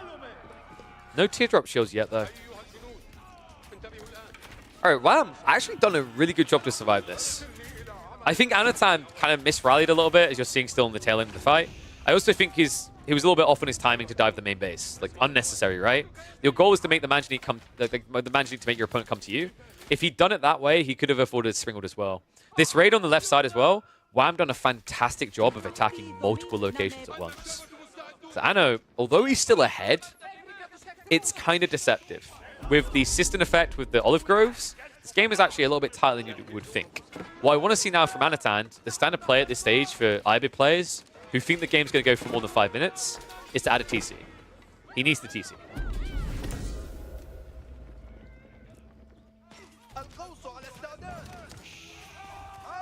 So Limitane on the left side are at least getting cleared up. Deer and the berries are still accessible. So the outpost is definitely annoying, but most of these berries are already taken. It's not the be-all end-all. What Wham needs now is to find some more eco snipes. And don't mind if I do. A front farm pack is quite ambitious by Anatan there. We'll be able to pull away in time. So this just got a lot more difficult because Wham now has to hit the main base to hit eco. The Manjanique now has an advantage here. He's building Springals as well. Remember, Wham did get anti-siege, but he can't come out on the mid-map, right? Because the Camel Lancers that could still be around somewhere, right? Like, if you look at Wham's vision, he has a decent amount of coverage, but there's still a lot of blind spots, and he has been seeing Camel Lancers over here. So he's reluctant to bring the siege up. Will we see an Anno Louis finals? Quite possibly. I think Anatan like is playing in such a way that if he actually beats Wham here in this matchup, we might be looking at 3-0. I think we'll be looking at 3-0. Because this to me is like one of Wham's best options right now. Byzantines are incredible, and him and Poppy Paw have been on another level. I think Wham was one of the best performing Byzantine players in the entirety of the Elite Classic 2. And remember, most of those games happened before the buff. So, yeah. Don't discredit the power the Canadians wield over this Civ.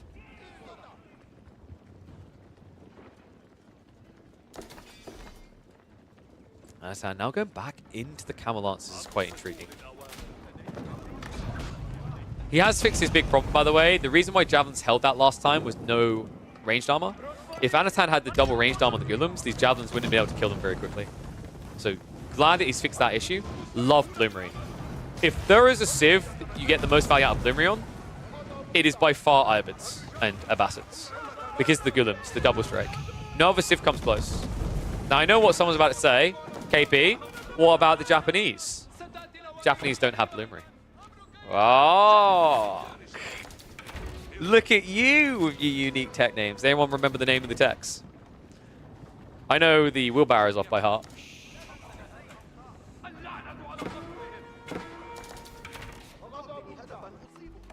If you're wondering why isn't Anatan really fighting, it's because he has an eco lead. So Wham has to do something. So he's looking for defender's advantage.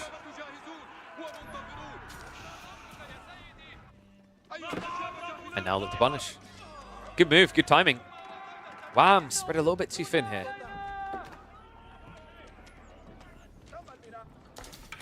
So it gets cleared up on the east side. He's still got one Limitane guarding these berries. But now the walls are going to come up to secure the deer and the berries on the back flank, right? So this is a very good point in the game for Anatan. He's not going to starve. Sacred Sites are starting to be locked in. I like that from Wham. Clash is coming in, though. And his Golems just got some free buffs, so they're gap closing quickly and they're hitting much harder. This is where the double strike's really nice, is when you get that extra little bit in there, right? With the damage percentage increase. All of a sudden, that extra armor the Varangian have doesn't make up for the less health. I actually really don't like that Wham's building so many Limitane. He needs Varangian. He's only got 4 of them. Second TC now in. Understand. Everything's clean about this. Wham has got a second TC as well, though. So big goal clap for him, actually. He got his first.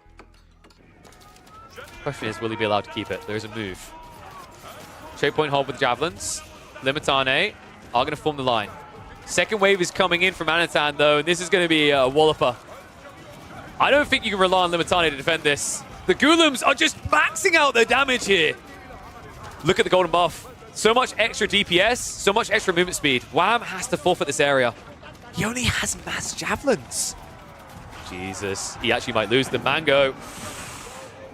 Whew. Anatan, I think we need some greased axles here. Because he hasn't got it yet, right?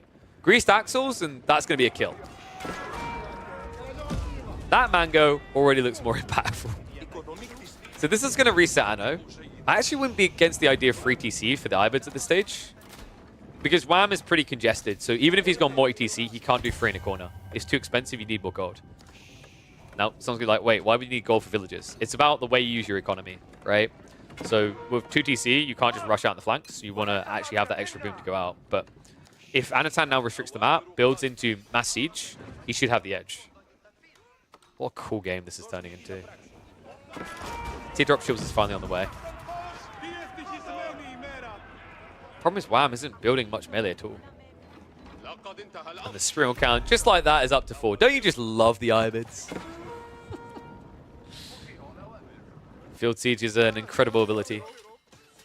Camel Riders would be great if this was a Camel Lancer comp. Unfortunately, that is just the luck of the Golden Horn Tower. Let's get the marching. One problem I do see here is he has no way of dealing with a Mango Tower. This is like the quickest way to lose an advantage. Mango Towers are vicious. So we dive towards the TC. Villagers are getting idled up. Not enough room for the rest of them, though. Anatan now starts scudding down the farms. I don't like what Anatan is doing here. This Mango Tower is adding a lot of firepower. And Springles, remember, Javelins can actually take them down pretty quickly. Gonna get sniped out. Springle trade out. Keeps the Mango away, though, and this is too deep. The Javelins had to overextend on the left side. Anatan, I think the only reason he's losing this is because this Mango Tower. Wham is going to be able to hold here. I feel like this was so unnecessary out of Anno. If you see mass Javelin like this, surely you just build 2 rams, right? 2 rams deletes the tower, and then you win the fight. But this was completely unnecessary. I wouldn't even call this a forced error. This was just an error. Wow.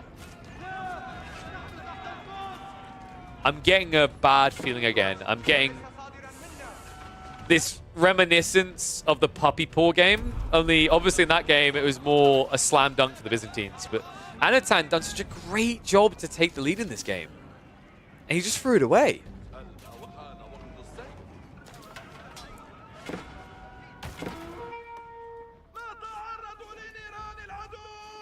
I'm a little bit speechless at that. I don't know what his thought process. If I had to kind of get in his mind, I think Anatan was just paranoid about how strong the Byzantine eco buff is. Because the Ibids suck at eco escalation compared to the Bassids, right? And they definitely suck compared to the Byzantines. I think he let that get in his head. He had a really good 5 minutes ahead of him if he just didn't throw. All he needed was 2 rams. 2 rams changes the complete outlook because Wham just doesn't have any melee to kill them. You've got Springles, sure, but like the Springles can dive in, snipe out, move out, right? If you're at least diving with 2 rams, the tower's going to die halfway through the fight. But this is an absolute disaster. Anatan is going to have to fall back, set up farms, and then look towards Imperial Age. Imperial Age is where you do not want to be against Byzantines. That is very Byzantine favored. They get any buff you can get better, right? Like, for example, Ibids can't get the 2 armor. Byzantines can. Remember the Camel Aura. Instead, the Ibids get this weird one that I'm never a fan of. It never feels that great. Which is infantry give more armor to cavalry.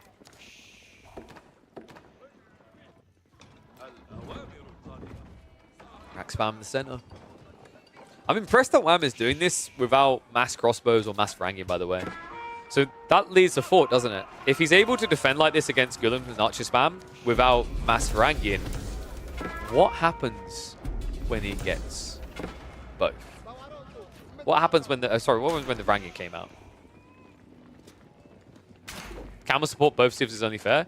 Yeah, but Wicked Skies, they don't both have camel support. They have different camel supports. The Ibid one sucks. It gives extra armor to cavalry. It's the other way around. The Camel Riders give 2 armor to infantry. They're just getting spotted. Camel Lance is also blocked out, so no flank raids coming in. Anatan is kind of clutching at straws right now. He needs something, anything. He doesn't even have a cheap tech up. Remember, he used Advancement Wing because he went Growth Wing Opener. This Growth Wing build is designed to end the game early castle, mid castle. If you thought you were going to go to Imperial Age, you would have went for Military Wing Reinforcement into Growth. And then you would have had cheaper Imp. He doesn't have that option. Angelique. Got some alright shots out here. Oh, it's a wallop to the face. But Wham's military lead is undeniable. And guys, this really isn't the mass that Anatan should be worried about. That's coming soon. Varangians are stockpiling up. I think we're going to get a long series again today, folks. Today? This one. We've already had a long series today. We're going to be heading into 2 that are going to be lengthy. Wham's getting ready to pull the trigger. Imperial Age just on the horizon. Foreign engineering company makes a lot of sense here. The Javelins are still very valuable, and it's more about the fact that you get that Camel Aura, you're unkillable. I could easily see Palatine score because he's spamming Varangian. I just don't think it's necessary. There you go. Foreign engineering company on the way. There is a risk here, which is you're up against an opponent who can have Culverins, so you can't really use Siege. But I think Wham knows that that was Advancement Wing. So if he knows it was Advancement Wing, he knows there's no way that Iabids with their type of economy are going to go imp quickly. That's a problem, because now Nesta Bees are uncounted. Now Royal Cannons are uncounted. Anatan needs to survive a hailstorm here. The next 5 minutes are going to be pure hell.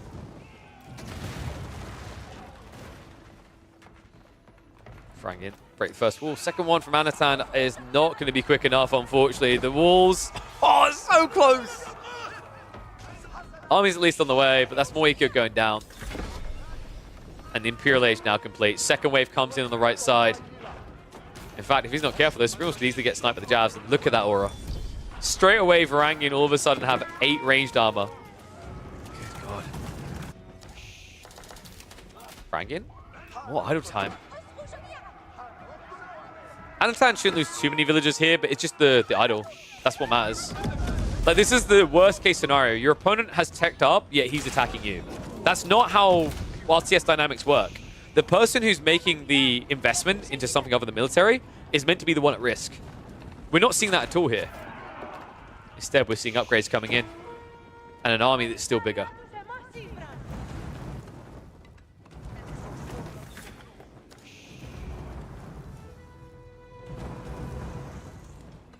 Which is better for Biz, FEC, or part-time school? I think foreign engineering company is majority better.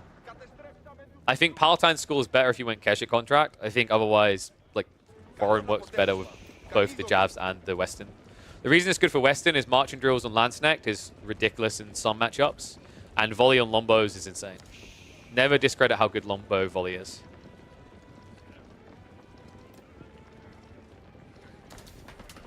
Paladin school can, like, make sense on either. Like, it depends on your comp to a certain degree. But it's, in my opinion, in this matchup, the Camel Rider Aura is just too good to pass up. And remember, you're still getting a buff on your Javelins. They get an extra free damage. I just think, I don't know, I think too many people harped on about Palatine School being so good. Palatine School, I've actually highlighted I think Palatine School is too good, but for a different reason. It's the RNG that can make it OP. Because, remember, it's a 30% chance, and it's purely RNG. So if you luck out, the first 10 units you produce could all double produce. That's dumb. That's bad design. Because that's like way too much RNG. Like, let's say I do a Cataphract build. Let's say Cataphracts one day become relevant. If I build 10 Cataphracts and get another 10 for free straight away, that's basically the cost of my tech up for free. It's pretty bad.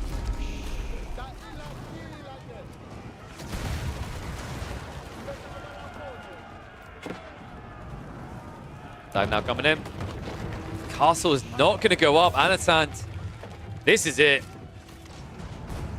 It will be the hold of a lifetime, and it relies on these. Mangonels in choke points could be saving grace. Cannon has now arrived. The problem is Javelins still kill Springles, right? So guess what? Oh no!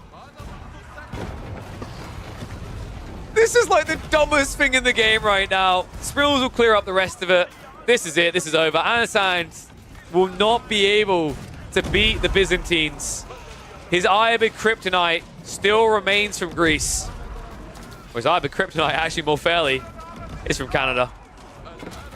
Last line of defense, but it's not going to last much longer, and I think Anatant knows it. That Mangonel is just completely out of position. The cannon will finish it off. And after that, it should be a swift GG and a movement into game 3 with 1-1 apiece. You know what that means, folks?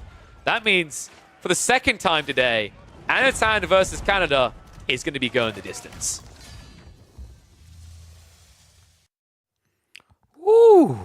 Hello, hello. Pretty cool game, right? That series was pretty dope, actually. That was a fun tournament. But we are back, ready for more live. But you know what? Before we get to that, I'm going to try something. So what I've got in here is the new Tropics range. So here, I'll show you what I'm about to try. So we went ahead and Protein Works sent us some nootropics. If you guys don't know what nootropics is, it's a different form of like caffeinated drink. So it has a lot of things that are basically designed to kind of, well, nootropics basically means things that mess with your brain chemistry, right? So it's like, it's meant to make you more awake, more aware. That's the general gist of these type of gaming nootropics. So if I go ahead and let me go ahead and share the screen. So I got sent this sour cherry bomb. Now, I'm not expecting this to go down well. I haven't tried it yet. I just mixed the brew, added some ice, nice and cold, because I don't get along well with cherry. Like pretty much anything I try cherry with, these types, it just tastes like crap. I think the one exception is like cherry aid, like tango cherry, those type of things. Like cherry straight doesn't bode well. It's funny as well because pretty much anything else they could have sent me, I would have happily drank. Like obviously I like Coca-Cola, love blue raspberry, love green apple, pretty good with tropical storm. So this should be quite telling. Let's have a go.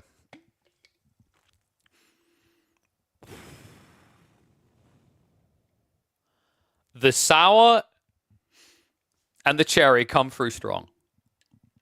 So, by the way, this is like scoops. So we add 3 scoops to 300 milliliters.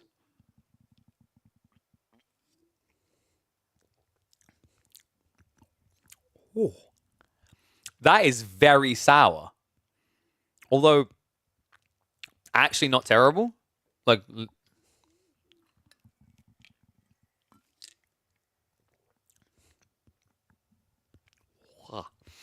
I think I needed to add a bit more water.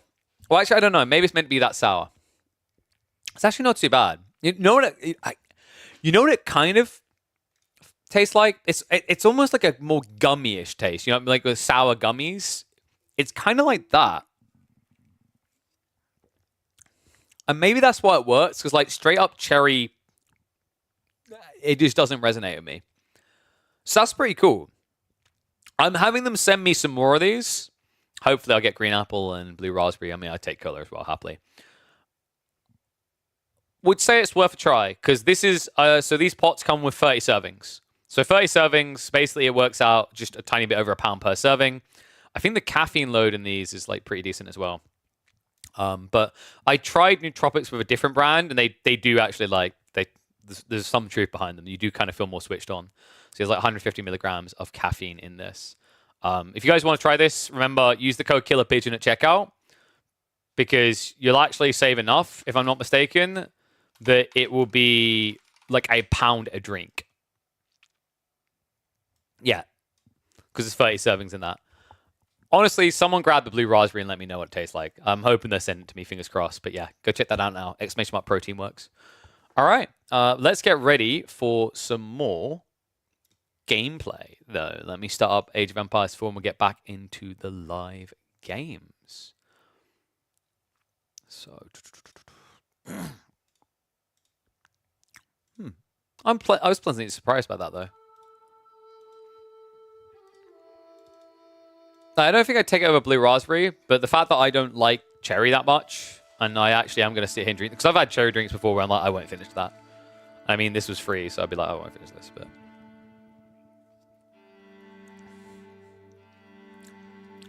Yeah, no, dude, it's genuinely the sourness. It's the sourness that holds it, I think. It kind of makes it well over your tongue a bit because it's very sour, but like that saves it in the cherry department for me. Pretty good. I again growth into either advancement or reinforcement, rushing a tower assault within attendant limits. Maybe now that it doesn't have melee vulnerability. I think like Tower Assault, and the thing I said is actually the idea of idling 1 or 2 villages isn't as bad as people think, because you can basically have a mobile repair crew for it. Alright, so let's spin the game up. Let's see who else we've got. It's Anatan at it. I think he's doing some private games. Maybe a little bit of Special K. Oh, this is the like person. We don't know who this is, though. Like, I don't know who it is. But, like, I'm curious.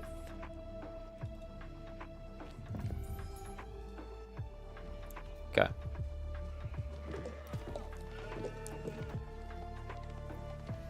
I'm weighing up how deep in the evening we go, because I think the goal was to put a stream up early than I normally would tomorrow. So I just have to think about that. I said we'd go for like 8 hours, so we'll try to go as close to 8 hours. It's just I want to make sure there's games to cast in the morning. Pardon me. This should be a fun one, though. We've got Like up against Kasva. These guys really like the all caps. It's pretty cool to see Kasva back at it, but this Like person, I still don't know who they are. Maybe they're just a fresh, new account. But they're fairly capable at the game, right? I think they're ranked, currently 415th. I think we saw them a little bit higher. What's really impressive... All right, I got it. This person is actually a former Diamond rank, currently 400th in the world. Pretty impressive performance. And they seem to have gotten here off the Roman Empire in both forms, because I noticed they've been playing a bunch of HRE, but it seems they also lean into the Byzantines. Their opponent is no pushover, though. This is the one and only Kasva. on another OG Civ. I'm starting to wonder if actually Kazva's brought the the expansion at the moment, because I don't think I've seen him play any of the new Civs at all. Abbasids instead of Iobids is kind of an interesting sight on the pub ladder right now. Byzantines, Abbasids, definitely not a matchup I feel like we see very often. I want to say this favors the Byzantines, right? Because, like, for a start, they can easily block out your early plays by just getting into their mercs quite casually, especially if they get a nice spawn like this. He's got back spawning berries. This is kind of disgusting. So I'm wondering if, like, Abbasid will even be able to touch this, or if it's just going to turn into quite a defensive game quick. There has been an increase in players picking Abbasids and going for a very aggressive stance. The aggressive stance typically involves going for a stables immediately upon tech up, adding in 2 horsemen, and then you basically cover every angle of the triangle. I don't know if Kazva's going to be aware of that build, as I feel like that one's a more recent development with this Civ. Don't bring up the true Roman Empire successor argument. I mean, there is no, like, there's no argument to it. The Byzantines are the true Roman inheritors. Is anyone legit trying to argue this that isn't a German scholar from the 18th century? Yeah, I agree. I've been finding Abbasids quite enjoyable. I think they have this really nice momentum to them right now, and because of the fact they can't just fast castle, they don't focus as much on resounding greed as much as they do on presence, which is really cool to see.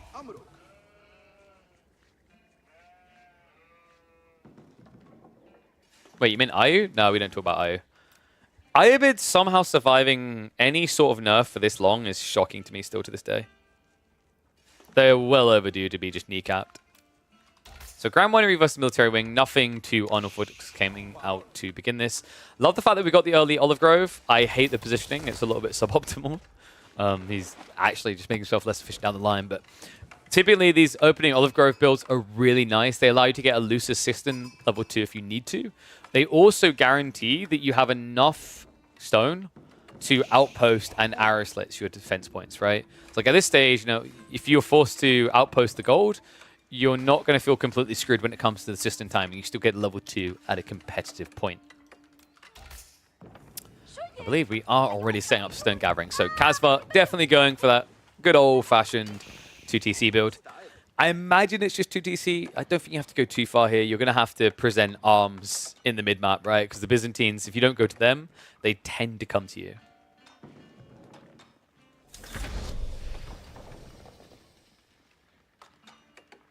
Russians who argued they're the Roman successors? I mean, if we're being totally fair here, like, the Byzantines were the successors, because they were the Eastern Roman Empire. Yeah, it was kind of in the name. Like, remember, guys, Byzantines actually isn't, like, a self-proclaimed name, right? It's not like an English person standing up and going, I'm Cthulhu now. We're the Cthulhuites, right? It's more like someone in Germany going, those Brits, they're now called Cthulhuites. It's like, bruh. Especially, you can also do TCC if you scout the Rus TC. Wait, we're talking about Rus now? I mean, like, the Rus matchup, by the way, I think the Byzantines can do 2TC. I still think their fast cast was kind of a little bit better. Especially how fast it comes in. I think what players have started to notice is when people do these 2TC builds, if you have an opportunity to rush castle, it's a lot better due to Relic's value.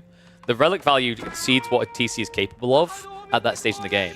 Even more so with the Byzantines. Because, like, the thing that's kind of wild about the Byzantines is the fact that it goes into olive oil, which is just supremely better than having gold, in my opinion. At the stage in the game when you get the relics, think about it. You don't necessarily need more gold right then, right now, because you've already kind of spent the opening gold on the veterancies, on the eco upgrades, and on the monks, right? It's like having the ability to just get a resource that is capable in itself of building units, saving you food, wood, gold, whatever it may be, is just a lot better. That's why Grand Winery is just king compared to almost anything, right? Like, Regnitz is the only thing that feels better. A little bit of harassment here from Kazva. Unfortunately, not enough to really deter. It looks like is going to get into the Western contract quite comfortably here. And they've already got enough olive oil for the first pump, so they need to make up their mind. Because I actually really like the Horseman detail. Them going Spearman, I kind of like less here. I guess it does give you more torch value, but it's a condensed TC, right? Horseman is pretty cool, but I guess the thought process here is that if it's not going to be a loose TC, then Limitane feels a lot better for diving than Horsemen do.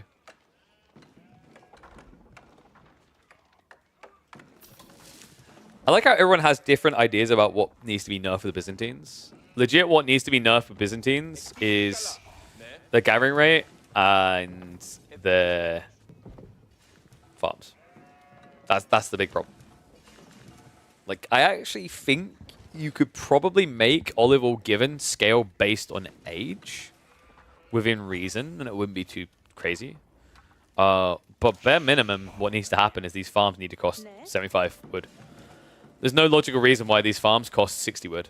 They are by far the best farms in the game. Think about what you get at this stage in the game, right? You've got a 14% gathering speed buff, but then you also are getting 20% more from this farm as a different resource, but it's even more than that. It's 32% around the ground winery. Like, these details stack up to also why Hippodrome rarely will ever seem like a good play. English farms are best thing? No, dude. These farms are better. These farms are...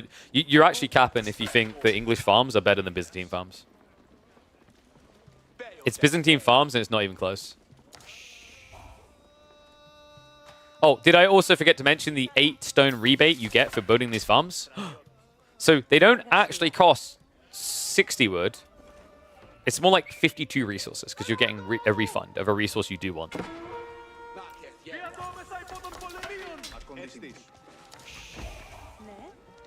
Sure has some coming in. Lombo's a little bit mispositioned here, actually. Looks like he wanted to guard to get the wall up on the south side. We actually have got Kaz with the commitments, Horseman coming through. Makes sense. He just wants to pin the Byzantines now. This is why I really like Abbasis in this matchup. You just scale, scale, scale, and you try to pin your opponent in. The challenge is getting quickly into the Golden Age, which he has done. So he's got that 15% buff. His economy will begin to compete with the Byzantines in the next minute and a half. He just needs to survive the initial pressure. Because remember, the Byzantine economy at the very beginning is absurd because of this olive oil from berries detail with Ground Winery. Like, it's insanely powerful.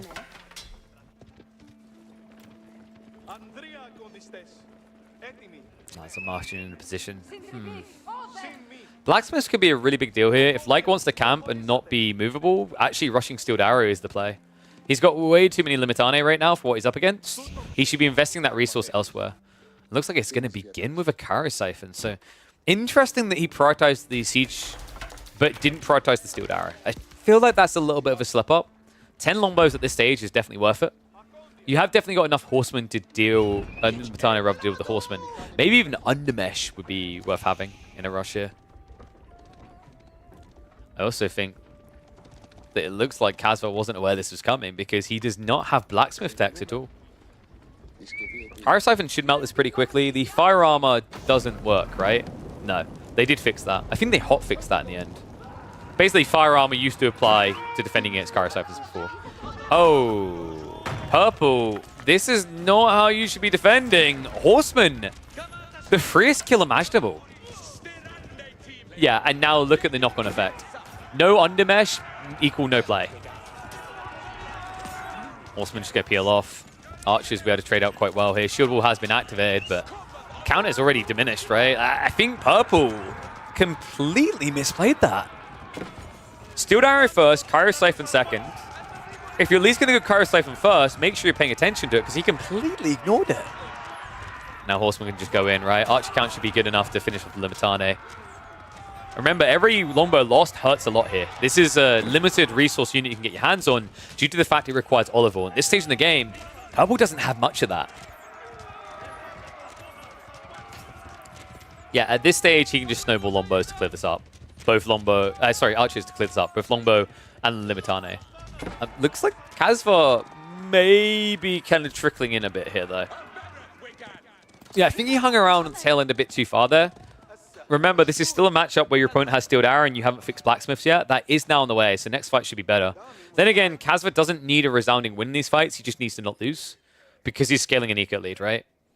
I think this is where purple's just going to go castle. There's no play now in this age for you, in my opinion. It's too late to really do damage because your longbow scaling is too slow. He is at least playing onto the corner berries, right, to try and compete.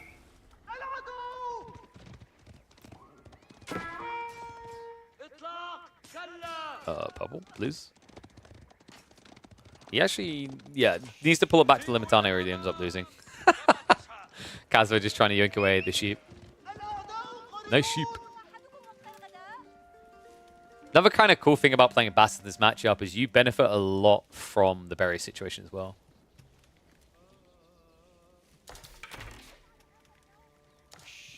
Yeah, never try to trust the sample rates for competitive balance off of pub play. At conk level, like, there's a lot of things going on, right? Like people know, if people know they're never going to get Roost, they rarely pick Roost, for example, right? Like we're always saying how busted Roost is, but I think Roost isn't the top percentage win rate right now. Delhi is another pristine example. Like Delhi doesn't really get picked that much in ladder play by the highest level players, so its win rate isn't indicative of how it truly is. It's been an issue for a while, actually. There is a way on AoE4 World that you can kind of check the win percentages in tournament plays for certain tournaments. Unfortunately, they don't have a compilation feature for all tournaments within a set period, which I think would be a lot better. Golden Horn Town down the way. Kazva is saving up. His tech up is going to be later, but he should have a decent army to upgrade, right? Because I think now, like, stop producing horsemen, produce more lombos. Archers, rather. I keep saying lombos. Yeah, a little bit weird, actually, that he's adding in 5 extra horsemen here. I don't think this is what you want to be investing in when you know a tech up's coming. At least you should suspect a tech up's coming. Coach Wing on the way. He did end up going into Undermesh in the end. I think the thought process here for Kazva is he can maybe punish the tech up a little. Needs to be very careful about it. There is an opportunity here, considering that Purple didn't build any outposts and any walls on the forward, even though they're gathering gold there. They are still also gathering berries from outside their base. Rangian immediately queued up there.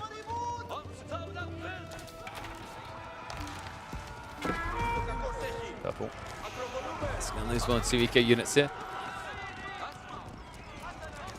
This is good though. Like right now, you're pinning your opponent in his base. That's important because you're going to need time for the veteran season composite bow.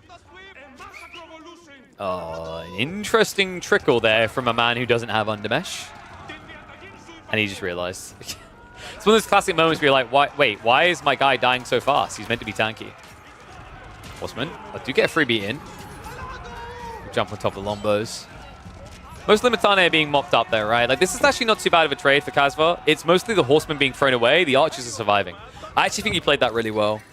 And the important thing is he's continuing to box his opponent in while that tech timer is ticking.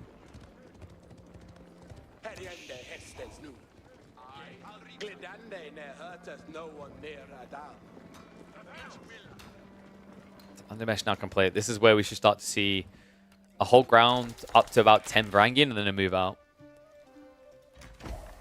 Relic situation is something that hasn't been considered yet by Purple. They actually haven't got the gold in their build to go into that.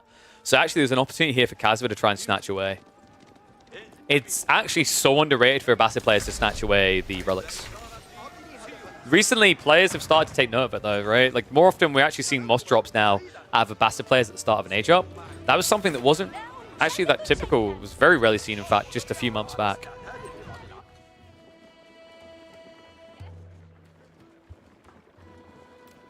Golden Age 2 also coming in at the perfect time. That was nicely lined up. The increased research speed definitely helps with these type of attacks. Boot Camp, Composite Bows, both queued up. Notice he prioritizes that over Preservation of Knowledge. I actually like that a lot here. Your opponent's coming for you, so you need Composite Bows right away. You can't afford to wait. Purple, we've been here before. We're going there again. Another Carrot Siphon. More Horsemen are going to go hunting. It looks like we've actually got a secure spot here. Outpost from both sides to protect.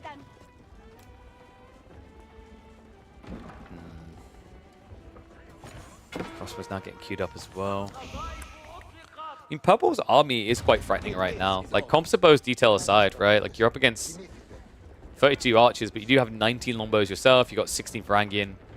No level 2 ranged armor is a little bit surprising here.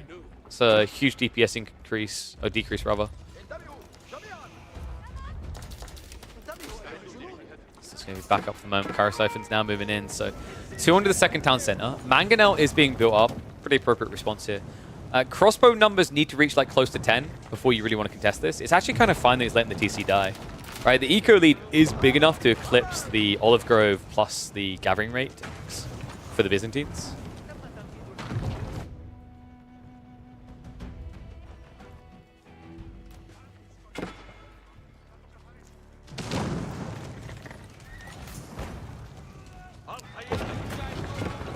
few of them left over. Just going to try to poke this down. There is now also a Springald. Springald's actually clear these up pretty quick due to the fact they have less health than Rams and somehow cost 4. Still don't get that.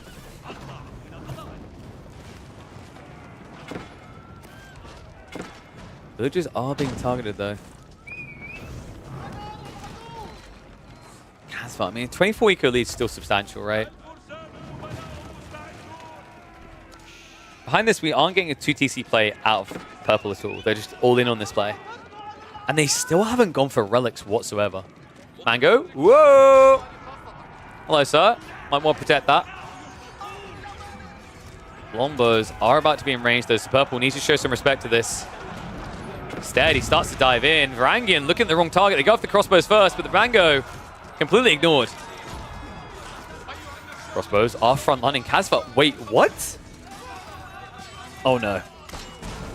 Casva made a blunder here. He didn't move the archers forward and the crossbows back. The crossbows were at the back of the formation, so they go down first. That means there's still too many Varangian left over. Casva now in trouble. Varangian numbers still double digits. Crossbow count completely non-existent. Archer count down to 10. Casva. We've got a big missed macro here. Way too much food and wood. Nothing to spend on. In fact, at this stage, surely you just drop a few Raxes and start spamming Golems to try and recover this. Doesn't feel great because you're up against Varangian, but at the same time, you just need a front line. So Purple's going to back up. Dude, this guy loves his Kyro Siphons. We're going again.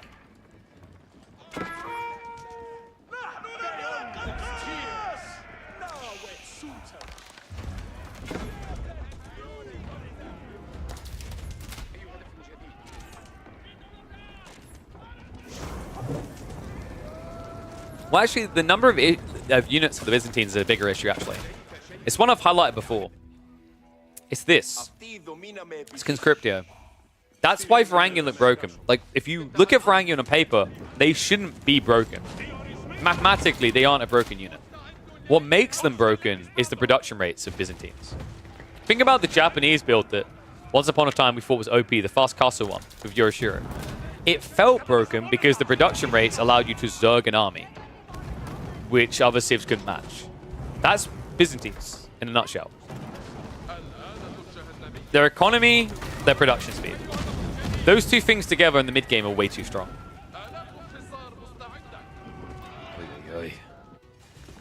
Strong doesn't quite cut it here. Dominant seems more appropriate right now. 57 military, 34. Casva is going pretty one-dimensional crossbows. I usually don't like to see this up against mass lombos. You're already counted out, right, to begin with. I mean, you could theoretically just try to bulk archers and maybe Golems here. Still, the issue at that point is archers needing to reach the lombos. Speaking of which, lombos are hunting. Mango shots coming in on the deer. Lombos are going to have a hard time with this. The double Mango guaranteeing it. The Varangians come around the back, though. Siege not going to last long against this. He knows that Casva can't keep firing. He actually needs to move them into the safety of the crossbow mass. One goes down. Second one going to be targeted down. Looks like he's going to be able to get it just in the next time. Varangian clean up, and the longbows can now finish off. Oh boy. And Casva, wait, why is he... I am completely confused as to why he's queuing up spears right now. Looks like the lombos did hang around a bit too long there. Kaz, kind of impressed he actually held that. I mean, it's only a handful of Compsabo archers, right? So, like, realistically, Lombo should be winning that fight, but you're seeing the difference here. It's this Steel Arrow +2, right? Kind of a lack of blacksmith upgrades. I'm a bit shocked that the Byzantine player doesn't have more here. Second wave is arriving now, though. This is where Kaz needs to run.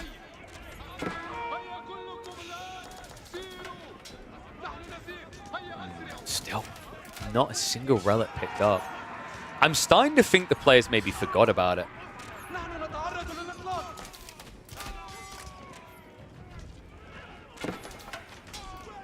Yeah, this is starting to feel like an oversight by both players. Relics would be a big deal here, and especially for like, they've already got the Grand Winery, right? So they don't have to spend 200 wood getting into the building.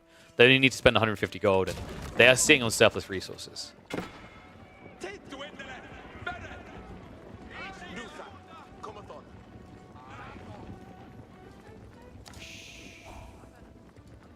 Wait, what's happening here? What is this argument turning into? English and Ibids are over the top right now. White Tower is basically the issue with English. That's easily solvable. If you fix White Tower, all the issues around English kind of disappear. Byzantines is a little bit more convoluted. Ibids have one-dimensional issues where they have an overtuned build, but without it they have nothing. So they're also a more difficult civ to solve. And HRE just need a scaling eco tech, which is a bit tough because the moment you do that, rushing Imp becomes more optimal again.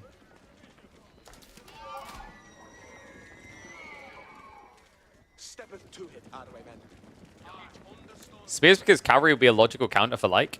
Not really. He's against crossbows. He's always just going to build longbows. Longbows always beat crossbows, right? I don't think there's a world in which the Byzantine player goes cav. Like, in this type of game, you never feel good building horsemen in Castle Age, and Byzantines can't build knights because cataphracts suck. The only reason maybe is he wants spears to defend against a cataphract charging onto the mangoes. That's a possibility.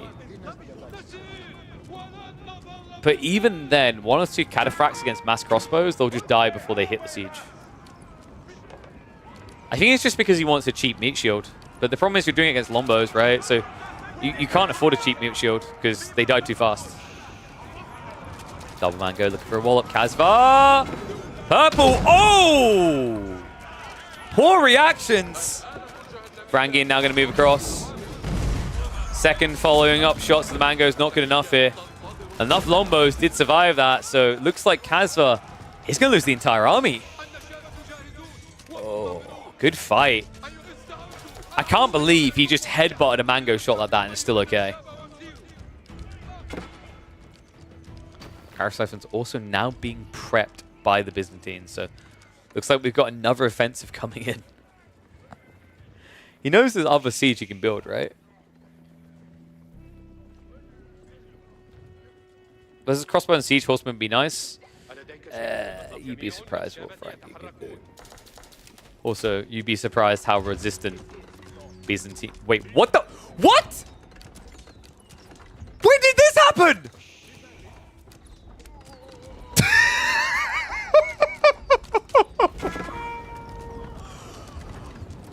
Oh my god, dude, Kasva hasn't lost an ounce of it. The fact that this guy can go away from the game for so long and still do this.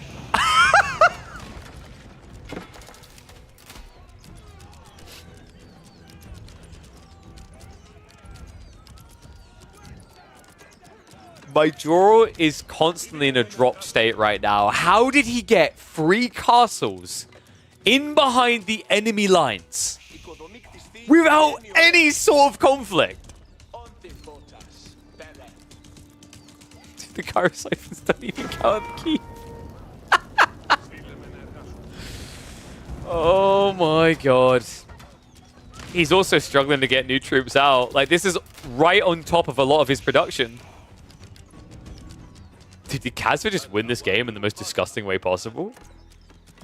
If you guys remember, back when Kasva played a lot of AoE4, he built up a bit of a reputation as an outpost rusher. It's not quite an outpost, but I think it still counts.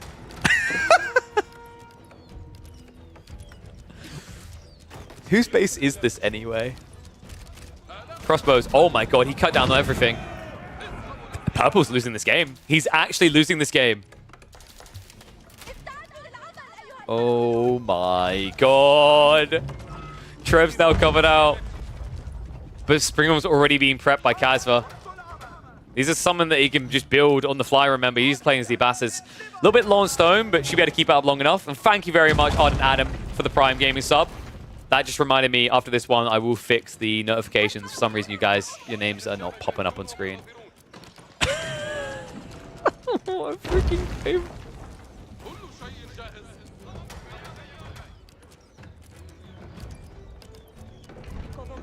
Casva. If you got enough time here, the Trebs, I mean, even if one keep falls, it's still 3 keeps, right?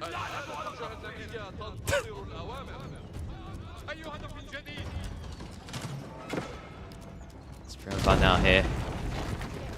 And there is no direct counter to them yet. It looks like Purple's trying to prep that, but he's going to be slow on the response. He's going to be outnumbered.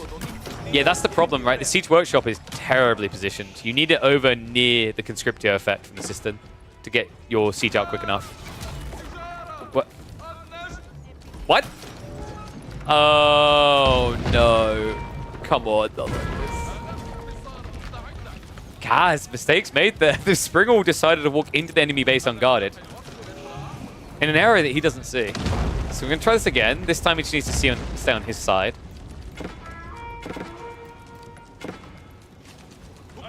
Close. Reveal. Springle just about stays alive.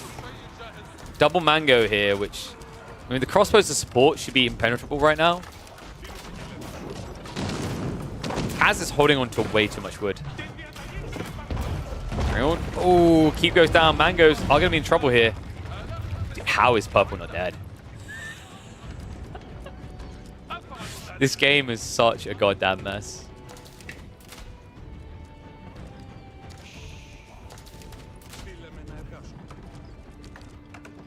Ooh. Oh, hello. Well, you are now Kazva's best friend. Out of time achieved, Purple. Trying to bulk into Varangian again is kind of interesting here, right? Like, Kazva made this really weird play that worked out fantastically. And now you're crumbling it. You should be able to get ahead again. Instead, he's full on sending it into the worst unit I think you could be building right now, which is Varangian. And you're up against mass crossbows. Like, now's the time to go Limitane or Horseman on this type of timing, sure, because, like, your opponent is one-dimensional, right? I think, like, Horseman isn't even necessary. Limitane should be good enough with Lombos. Second castle down. Kazva now gathering the stone from right outside of Purple's base. What is this game?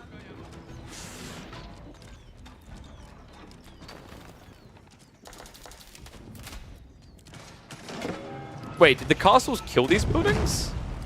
Was that the mangoes? I think that's the mangoes. I would have been impressed. Kaz, now outpost crawling. This game is getting so weird. Interesting part is for all this investment on the forward, he didn't just build production buildings here as well, which kind of surprises me. I guess it's a tough balance because you want to keep inflating your golden age at home, right? So if you build all your production buildings on the forward, you may be lagging behind that timing for the gauge 3. Straighten out though. They're about even. Crossbows can make the difference here though. They most definitely do. So Trebs need to think twice about this. It's 3 Springolds versus 1. Mangoes with the most ambitiously placed shot that just pointlessly hits nothing. Varangian are going to start diving in deep on the Mangoes. Please get off of attack round. Oh no. Mango will stay alive courtesy of the villagers. Berserk is going to get activated here. That means all the Varangian are flop dead very fast. And Kazva still has the better bio army now. On top of that, he has the siege. This is such a scrappy game. Crossbow count still big. Springald is going to go down though. Kazva, a heavy miss macro. I mean, at this stage, just build a lot of siege, right? You've got the wood, you've got the gold, you're in position for it. And go. This is such a messy game. Bio army? It's literally the best term to describe something non-siege. It is actually, like, it's flat out correct. Age of Empires is just going to have to swallow this pill. Bio is actually the best term. What other thing are you going to call it? Non-siege? Wow, that's not more efficient.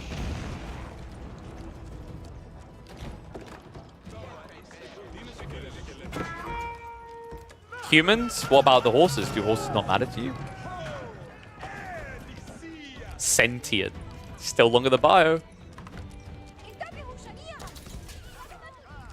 Wait, are you saying that the mangonels are not sentient? I always thought mangoes had feelings, man. I mean, they could feel, they just don't care to feel. When they crush all those poor little lombos, they enjoy it.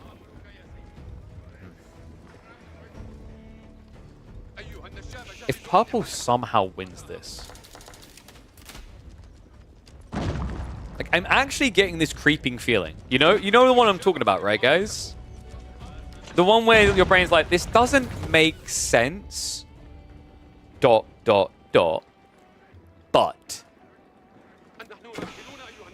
Combo count is a bit weak. That's the only area of real criticism here. And Teardrop Shields is now on the way. So this is going to be a big DPS increase if the Rangin can touch anything.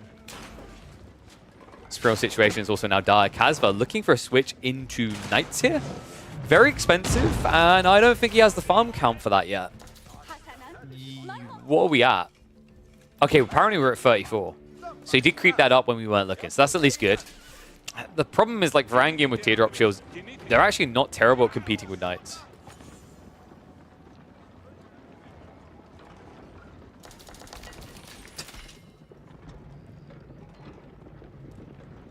Purple, now an opportunity to stabilize. I wonder, do you consider just going for a TC? Probably just want to shrink the opponent's economy. I want to remind people that we're now 32 minutes into this game, and finally someone wants the relics. I like to imagine that actually Purple wanted the relics all this time. They just couldn't because of what Casva was doing. Casva posturing. That is a lot of crossbows. Rangin. Getting baited in here. Casva actually playing that right. You don't want to just fully commit the Lancers. You want to bait Rangin. Okay, Purple has a problem here. He's being griefed. He's wasting so much time on these Lancers, and that's not even the real win condition. Life comes in. Lancers, look at the siege. Mango's all that matters to him, right? It's the only thing that can clear this many crossbows. And won't be able to. Villager's also now on the front line. Dude, this is falling apart. Oh my god, dude. You know what this is? Purple, the metaphorical equivalent is like when you sit for so long, you forget what standing feels like. And when you get up, your legs just go wobbly. Purple didn't know what to do with himself the moment he could get out of his base. He got up out of the chair, he tried to take a foot forward, and immediately fell in his face. This is over. I think this should be the one that kills him. Rams coming from Casva. Purple, what a blunder at a critical point there. Almost back in this game fully, but now Casva undeniably ahead. I love the fact that he builds the Rams in front of the outpost. You're like, just in case you weren't aware, you're done, get out of my game. I can't do that game. How does he drop 3 castles?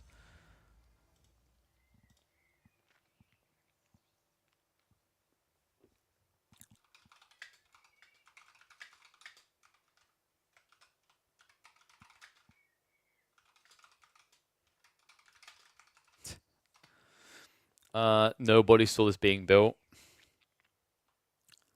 Triple castle drop in the enemy base.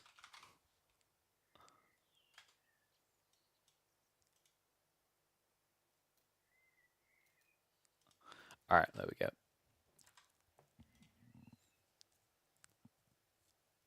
Why did the pigeon hang out with the owl? Because he thought he was a hoot. Did I get it? Did I get it? Did I get it? Tell me I got it.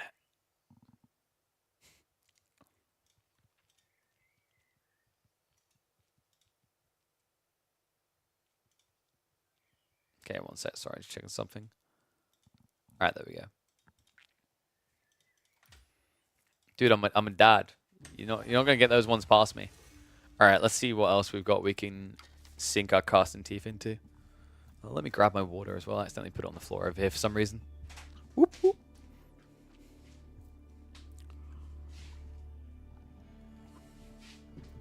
Oh.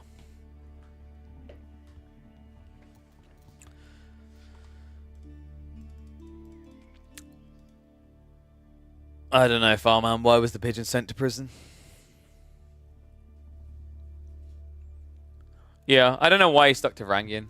He was a flight risk. That one's weaker, buddy. You tried. You tried. Stop. Just stop. Okay, let's check the ladder and see who we've got going at it right now. Oh.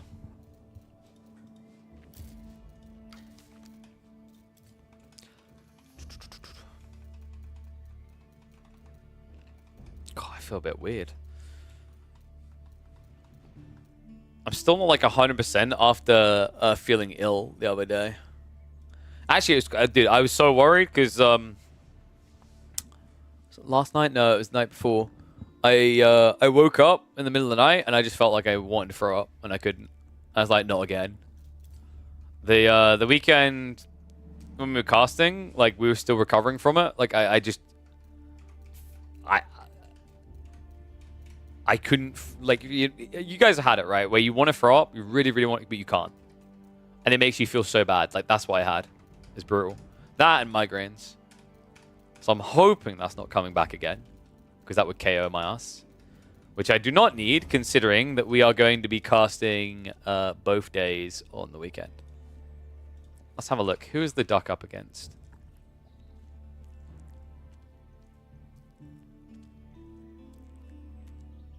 Some E. coli? I mean, I'm hoping it's not. I'm not that close to London. So ducks. Killjuddy's up against I, which is a diamond rank. Okay. Also, I just noticed that's an English mirror. Why are we even remotely considering that?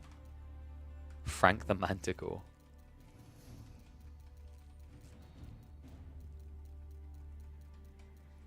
Who's Frank?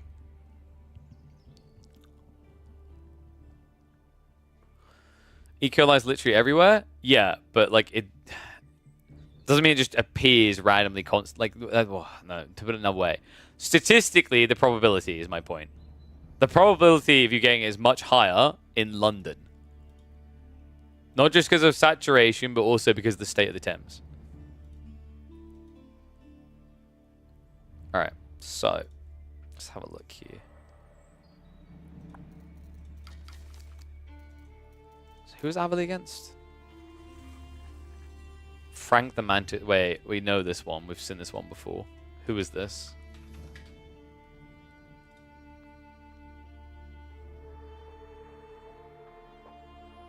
Someone from Austria. I think we've cast this person before.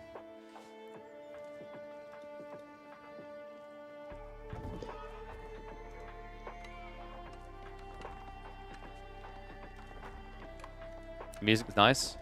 Yeah, they should just steal this for Japan. It's Korra's music.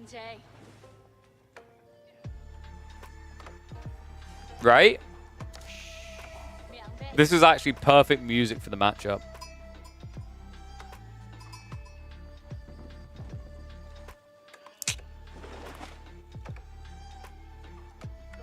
Alright, let's get ready to go.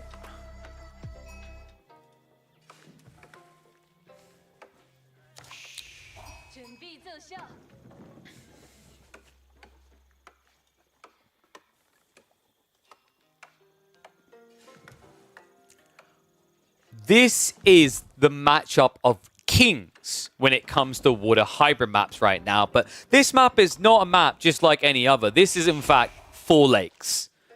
It plays very different to what you see on an archipelago or a holy island. But yet here we have the true kings of those maps. Juji versus Japanese. It's time to decide it, boys. Who's the true ruler of 4 lakes? Because so far, I've been led to believe it is the Japanese. Can Frank the Mantis Shrimp, someone from the water themselves, someone who dove out of the depths to come on land and contest, prove that actually Juji equal OP? Let's find out. 4 lakes an interesting one, actually. One we don't see Juji very often on, but I'm wondering if there is maybe some potency to them, depending on the spawns. I mean, some of these spawns points aren't too bad for a meditation garden, right? The amount of wood you could get here with the berries is decent.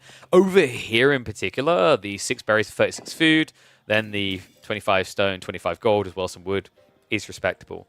But I wouldn't say you're usually guaranteed a good spawn with this particular civ, which is why it probably doesn't feature as much here as it would on something like Holy Island or on Archipelago, because those maps tend to, on average, get you higher bursts of income from the landmark drop.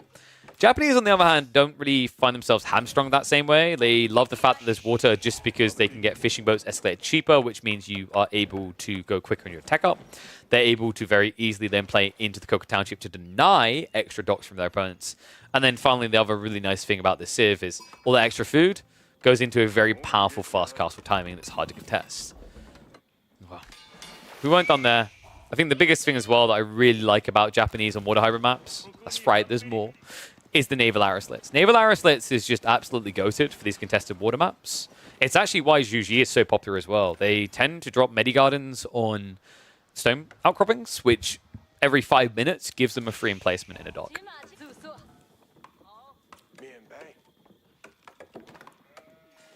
You thought Dromon was OP on water? How many drinks in are you? Be real. How could they make Dromon good? Actually, why don't they make the Japanese more unique on water? We should just have Shinobi that can Shin onto enemy vessels and sabotage them. Ooh. That's what the Atakebune needs to be for the Japanese. They just, basically, they strap a ninja to a rocket to get them on the enemy ship. Okay, I'm going to stop now. This is some Pirates of the Caribbean level crap going on. So yeah, this matchup, Juji versus Japanese. Is this just a fast castle race? Japan gets there pretty fast, but actually Juji has the edge because of the discounts. Tang Dynasty means they actually save quite a bit. They end up saving, was it 270 resources on their tech up? And this is a Civ that techs up much faster. I guess the only issue with that is if you're going to go into Shaolin Monastery, which is the fast castle play, then you're going to be facing off against Mounted Samurai. And Mounted Samurai are one of the better ways of dealing with those Shaolin monks. Instead, Avali isn't going to make it that simple. He's going to go for a dock drop. Unfortunately, he is seen.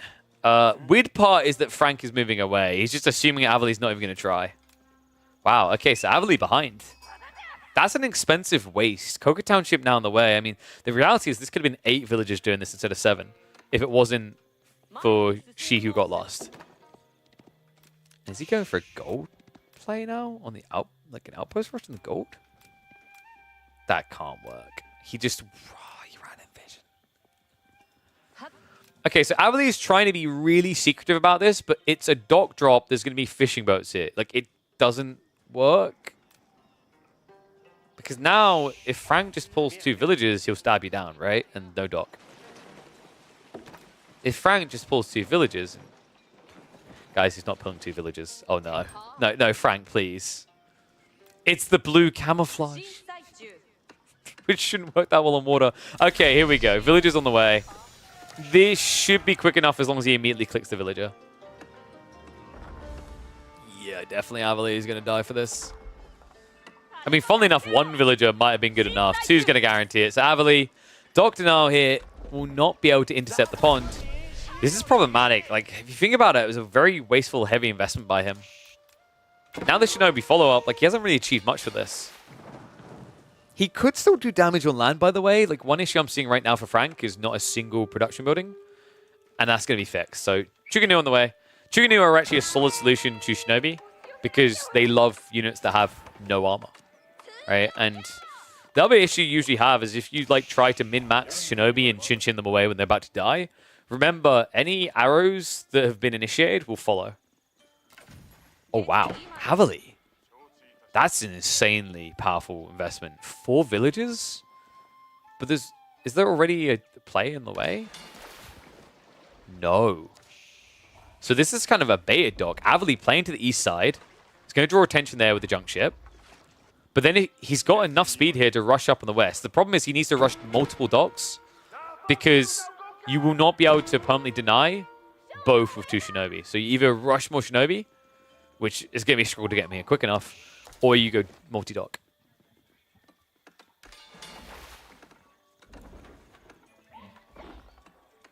Shinobi moving in, sabotage.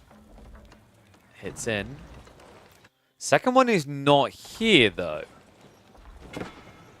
Dock is at least going to go up, and Avali almost has enough for arrow slits via gathering on the gold. So that's where this play gets really powerful. That's why it's actually, I think usually when you play against Japan, you want to center Dock here so they can't make this play. Because they can deny so much of the zone with this one move. Second Dock follow up now. And he's even going to block it. Oh, no. This is like when you're ready for your maiden voyage, and they're like, nah, sorry, bro. You haven't got your permits? Like, what permits? Like, there isn't any permits. We just sail and do stuff. No, dog, you got to get permits. Don't want the taxman to come. Whoa, just say no more. Okay, we don't want to mess with the taxman. Nice Shunshin in, though. Big mistake made. Frank, he went in early here. Avali is stomping his face in right now. Demo ship play is also terrible. It just does nothing. I mean, he gets damage on the double dock, right? But, like, it doesn't clear up the fleet. Looks like he was at least able to finally spawn out the dock. He has built additional docks up behind this. So I think Frank will regain control of his pond. On top of that, also, Avali is not paying attention right now. He's just wasting these two Shinobi. Arch ship coming out. Wait, did he really just get that? Yeah. And that's pre-naval arrow slits.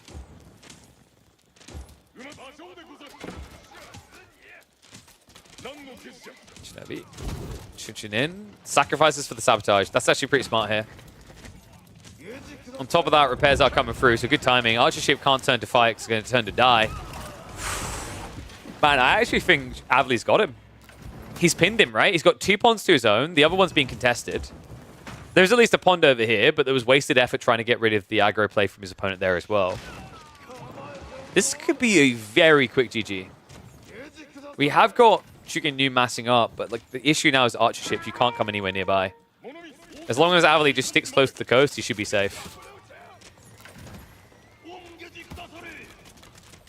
Bit of a misplay here. Avali. Multiple phases of that were done wrong, right? He should have been sticking to the coast to burn the docks and then sabotage. So instead, it looks like some boats are going to be able to come out. We have at least gotten placements in. Demo is on the way. Demo coming through the other side. Avali. This is dangerous. Yeah, that is not working out. I think Frank is investing too much in the wrong places here. I would have loved the idea of him scaling Chuganu and going across the map. I think that would have been actually a huge brain here because Avali won't be able to contest him with just Shinobi, so he'd have to react him to Horseman. But now you're wasting time on this while Avali is achieving his real win condition. Castle Age. Archer ship also diving in. No Will Barry means he should be able to get 1 or 2 picks here if it wasn't for the weird damage soak. What?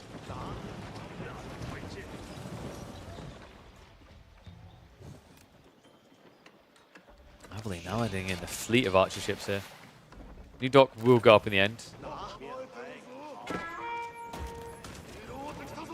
This is double spring ult, so like Avali needs to get into a demo pump soon.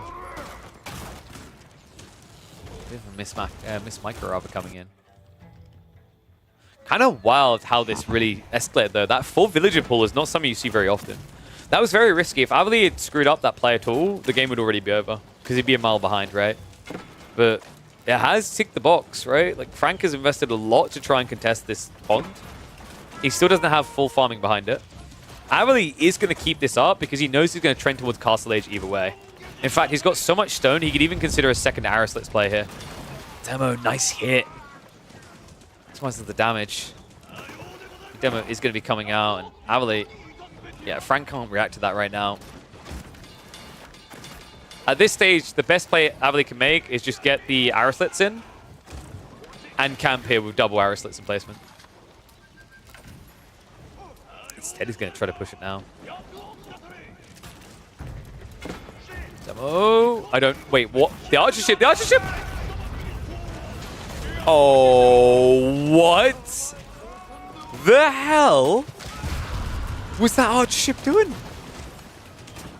Oh, no. I think he A-brained it a bit. Alright, so this is exactly how you don't want to get bogged into playing water. Frank made a critical blunder there. I mean, he's continued to make that blunder, right? Like, If he was at least scaling Chiganu to go across land, I'd respect it. Instead, he's doing them simply to get the rams. Yeah, the other issue is the meditation garden location, right? If he at least had a Medigarden over here, he would have been generating stone to allow for a counterplay more organically, right? He would have had these emplacements. That's the big difference here. Those emplacements are what saved Avli's play from an absolute mess. And now, things are about to get messy in the Juji Kingdom. Floating Gate is on the way, and we should just be having a stables drop, which is perfectly enabled by the fact your opponent, when Chugen Nu, doesn't have any defense against Cav.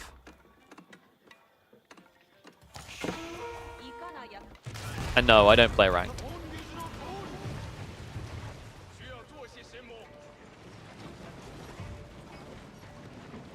Challenge Monster now on the way, so it looks like he's going to try to race relics. I mean, actually, credit to Frank. I thought he was going to be a lot further behind in his tech timing, but you have to remember, Tang Dynasty is one hell of a drug. Saving yourself 270 resources definitely goes a long way.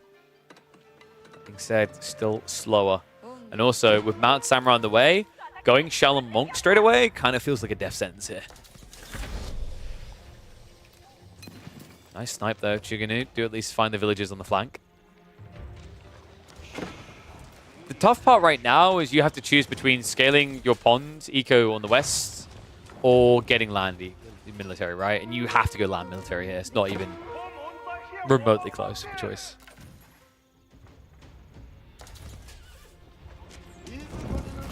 So the docks have at least been cleared up now, so control maintained, but with the relics split up as they are, this does look like a 4-1 relic game. In fact, if Avli's quick, he might even be able to intercept the safe relic. Frank? Is he going to do this? He might snake one. Yeah, Avli isn't camping them at all, which is a bit surprising here. That Samurai do arrive. Bad fight already for Frank to be taking.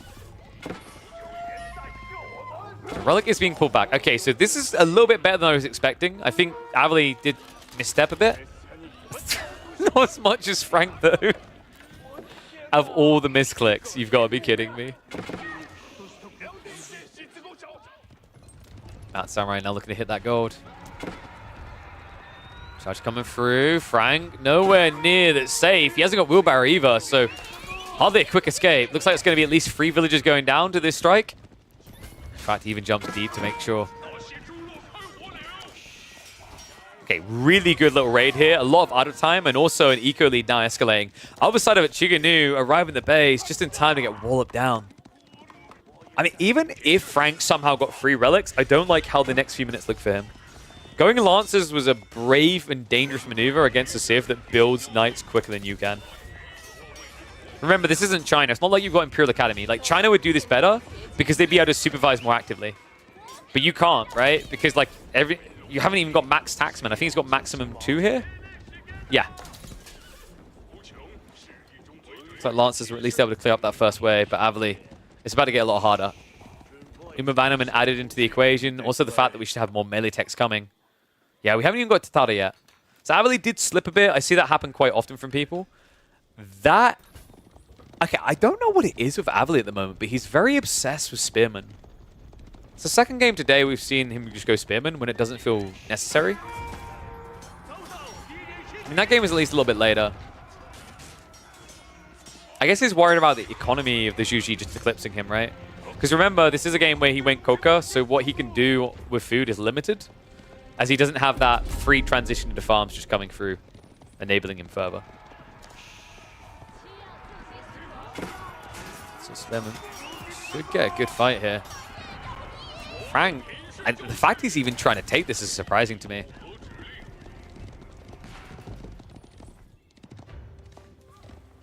We say that, but like if he didn't go Coca, the way he played this game wouldn't have worked. So he would have been playing an entirely different game. That's like going to law school and going, oh, if I got my doctorate degree, my outcome in this test would have been very different. Like, yes, it would have. It would have been a very, very different result, sir. Well done. Flash in the back. Spearman not being prioritized, and that's a mistake by Frank. He needs to take the spears out. They have the highest DPS check for him. He starts to knock them down. But now, I mean, considering this is your massive knights and the next wave coming, we might have bigger problems on the way. Shalamong is at least going to try to stand his ground on the sacred site. But the map's getting uncomfortable. When the Imperial officials about to go down on the backside, there was more snipage on the villagers on the tree line. Dude, Avali's everywhere here. Only a handful of mounted samurai left over, but now we're into mass spears.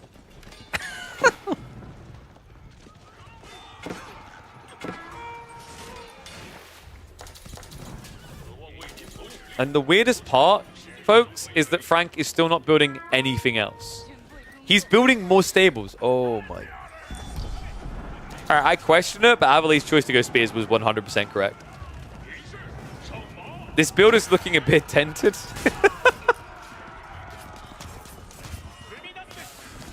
Am I watching Juji or am I watching France? I can't...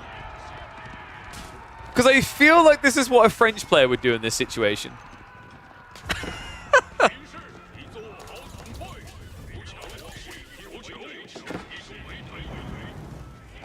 The worrying part as well is this mass spears gives him a quick way of burning through walls as well, so that's not even a reliable defense anymore. Not that it truly ever felt like one for him. Man, I guess the issue is, like, what do you now build to counter this? You could have just been scaling Chuginu, I guess, is the most logical thing. You've already got an archery range for that. Nesta Bees is also just kind of a no-brainer, right? Just a handful of Nesta Bees coming up behind this, but I guess the wood's the biggest problem for him, right? Especially now. Most definitely now. Villagers running away. Spearman. Continue the dive. Sacred Site's now locked in behind this. Dude, this is such a dumb build. I'm getting flashbacks to that Abbasid game in a tournament by Mister, where he just built like 70 spearmen and aped the enemy base.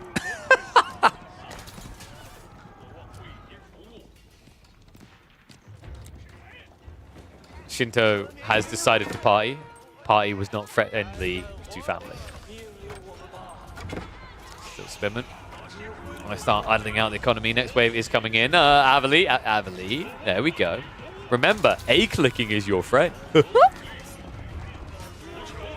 I love the fact that Avali's like, okay, samurai time. Because surely he's going to stop building lances. Right? Yep. He stopped building them. There we go. Have I been cussing spearmen incorrectly? Or was this game just 10 kinds of weird? Whatever it is, Japan, once again, the kings of four legs. All right, that just reminded me. We need to quickly check something on my Streamlab alerts. Because for some reason, they haven't been working. I don't know why. Don't want you guys getting ripped off. So give me a sec.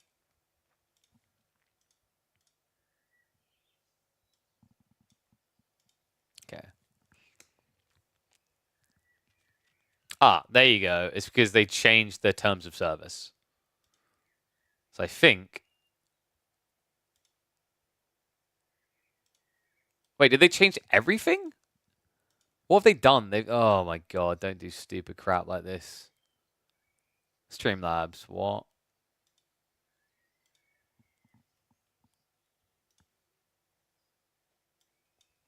Let's have a look. Where's the test?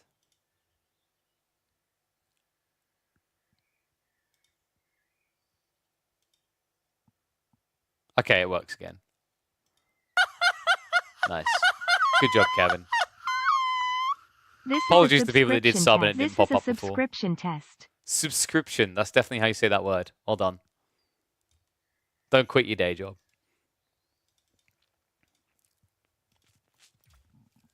All right.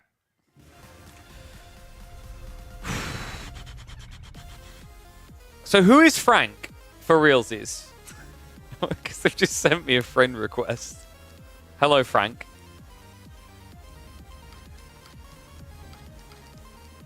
Can I be a bit frank, Mr. Shrimp? You seem to like your knights a lot.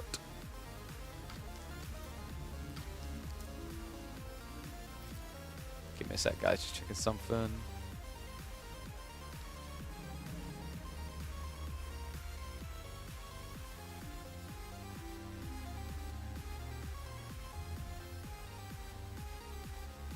Damn, I forgot how good this song is. Okay. Should it's Farmman? Nah. Farmman doesn't know how to build knights.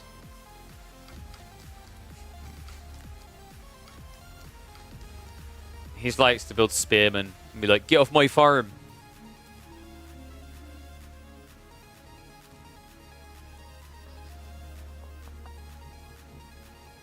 Weighing up if we keep going, if we call it.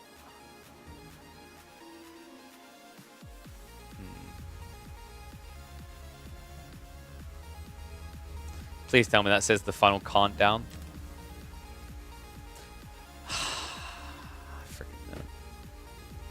What hour am I on? We're on 7 hours. I think we originally said 8. But I'm feeling a bit rough.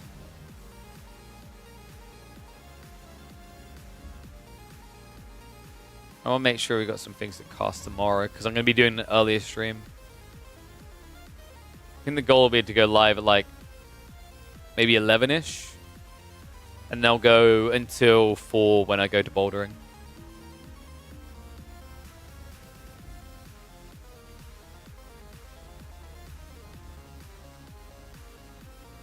I was right about that English game. 37 minutes. You good at bouldering? I've only just started. I've only been once so far. I done well not to ruin my hands in the first go, so checkmate to that.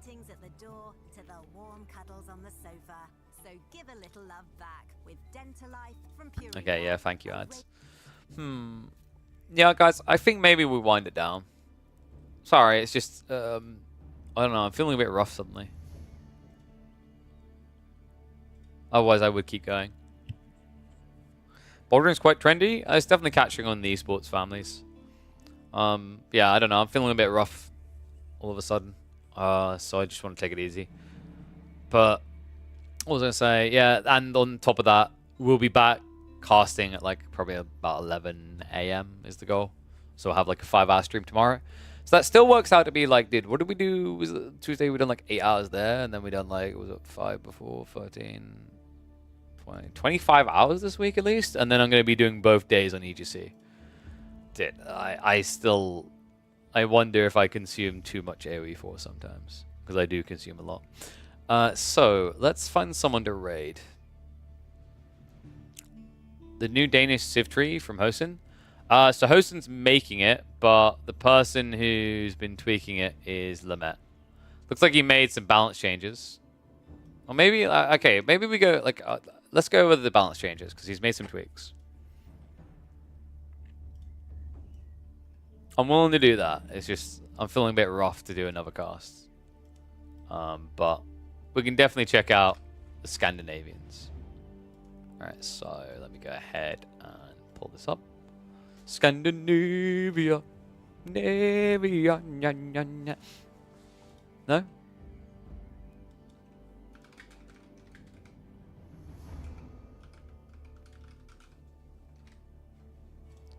Right, there we go.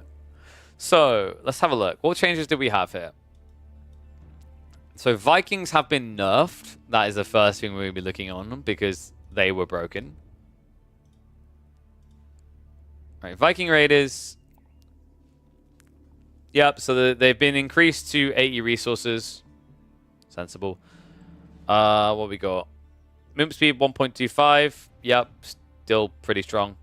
They've got the melee 7, melee armor plus ranged armor. Yeah, pretty reasonable. And then they got up to 11 damage, which is still pretty good. Remember, normal men at arms has, I think it's 3 melee armor, 3 ranged armor, and hits for 10 damage. The health at 105 is still... Wait, isn't that lower now? We may have went a little bit overkill in the nerfs. I think you can still have it 125. My only worry is maybe I'm just pushing this too close to like a standard men at arms. Maybe you can go gung ho in some ways.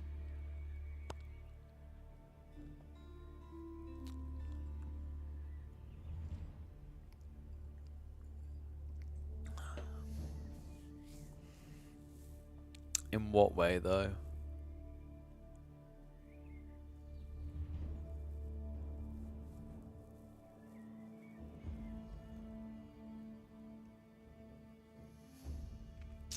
You maybe give them... What do we give them? Oh, that's right. I told you before. You need to give them cav damage. That was the thing that was missing. Give them cav damage. They need to have cav damage. Yeah, here's the link. That's what you're missing now. They need cav damage.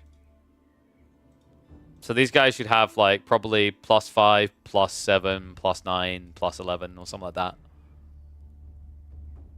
Or, like, +5, +7. Something. They need... They actually should have some cav damage, I think.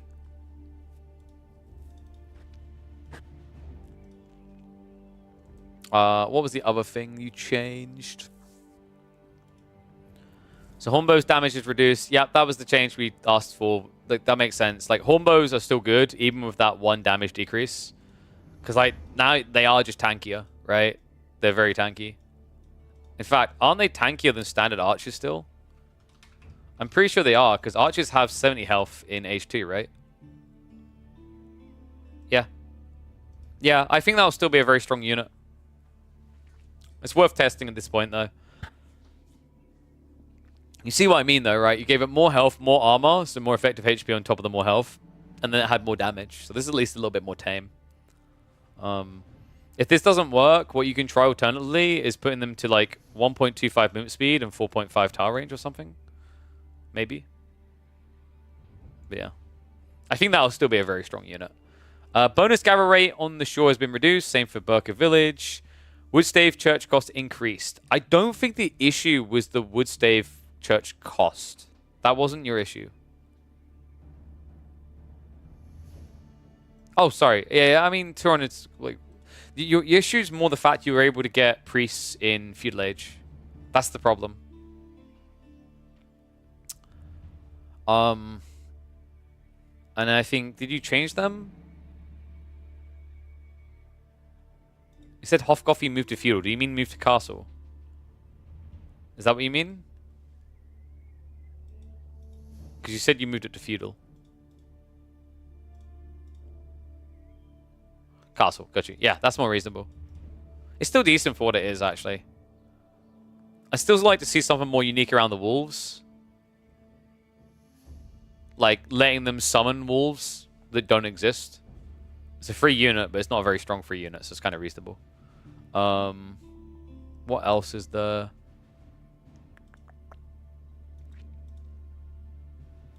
Bastion nerfed. I mean, yeah, dude, this Imperial Landmark was insane. The Bastion Fort was through the roof. All keeps within the network have minus 20% health, but shoot twice as many arrows. It's kind of interesting. And I do like the movement slow. That's kind of cool. You could probably make it so that this movement speed slow gets applied to outposts. And I think it'd be okay. Because, like, the other ones are still really good. Like, Vera Brook is really good for the extra attack range. This one still feels underwhelming. I still think you need to completely rework the Roskilde Cathedral. It just doesn't feel useful. Like, it's completely redundant. You know, there's a reason why no other landmark is based around relics and imp. It's because you've already sorted relics by the time you're imp. I'd say just go back to the drawing board entirely on that one. Saga bonus fire... Arrows total damage reduced to 25. Yeah. You could maybe have that at 50 for like a castle age choice. Because the others are pretty decent, right? The increased range as well as the damage are pretty strong. So I'd say like put that to 50 on the fire arrows and it's decent as a castle.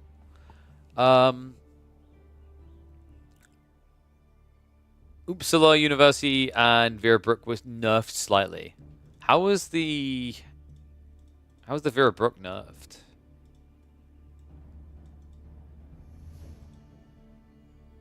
Okay, 20% faster. I mean, it's still got the unique decks, right? I still think Roskilde is by far the worst Imperial Landmark. It just doesn't do anything.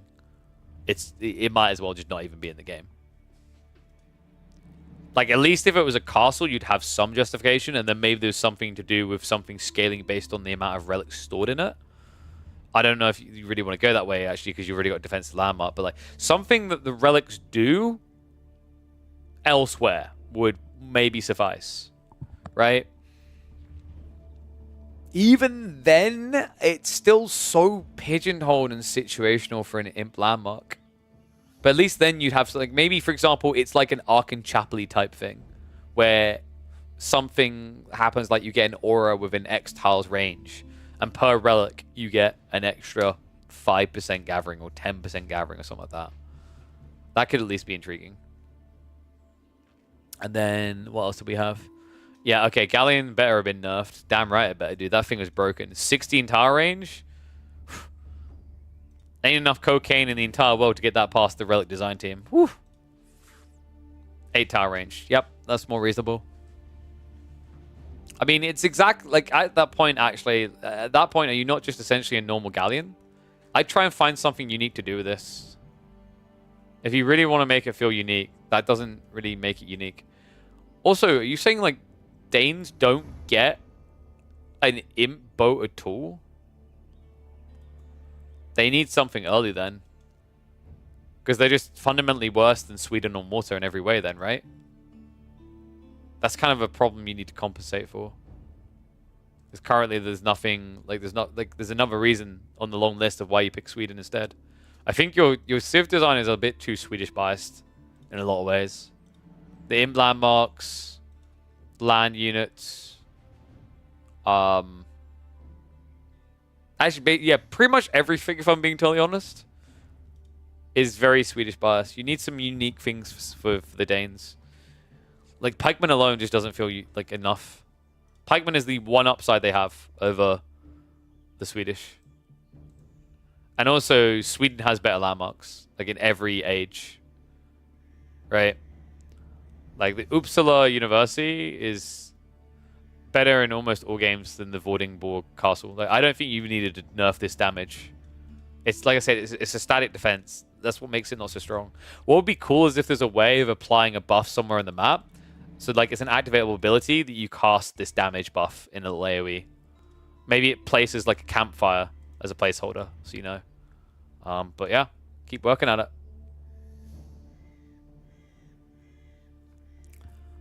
Get trade bonus? They don't have a trade bonus directly. What they do have is the trade boats actually can attack, but they're quite weak. Yeah. Alright, guys. Let me find someone to raid, though. Because I'm going to get ready to wrap it up.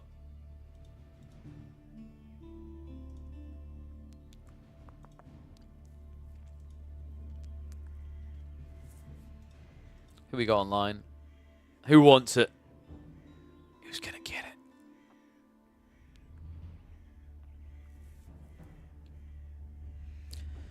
Azinka Vivial.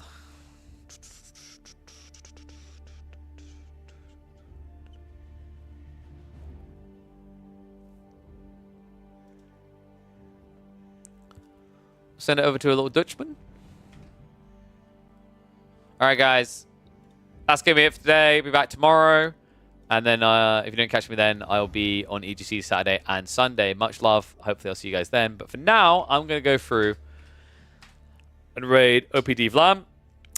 Now, the important thing to do is you need to go in and simply ask the question, are you Don Artie's brother? Question mark. Everyone needs to type that. I'll even make it simple for you. In fact, I'll do it this way. Don Artie's little bro pog. Simple as that. Get spamming, and I'll hopefully see you all tomorrow or very soon. Till next time.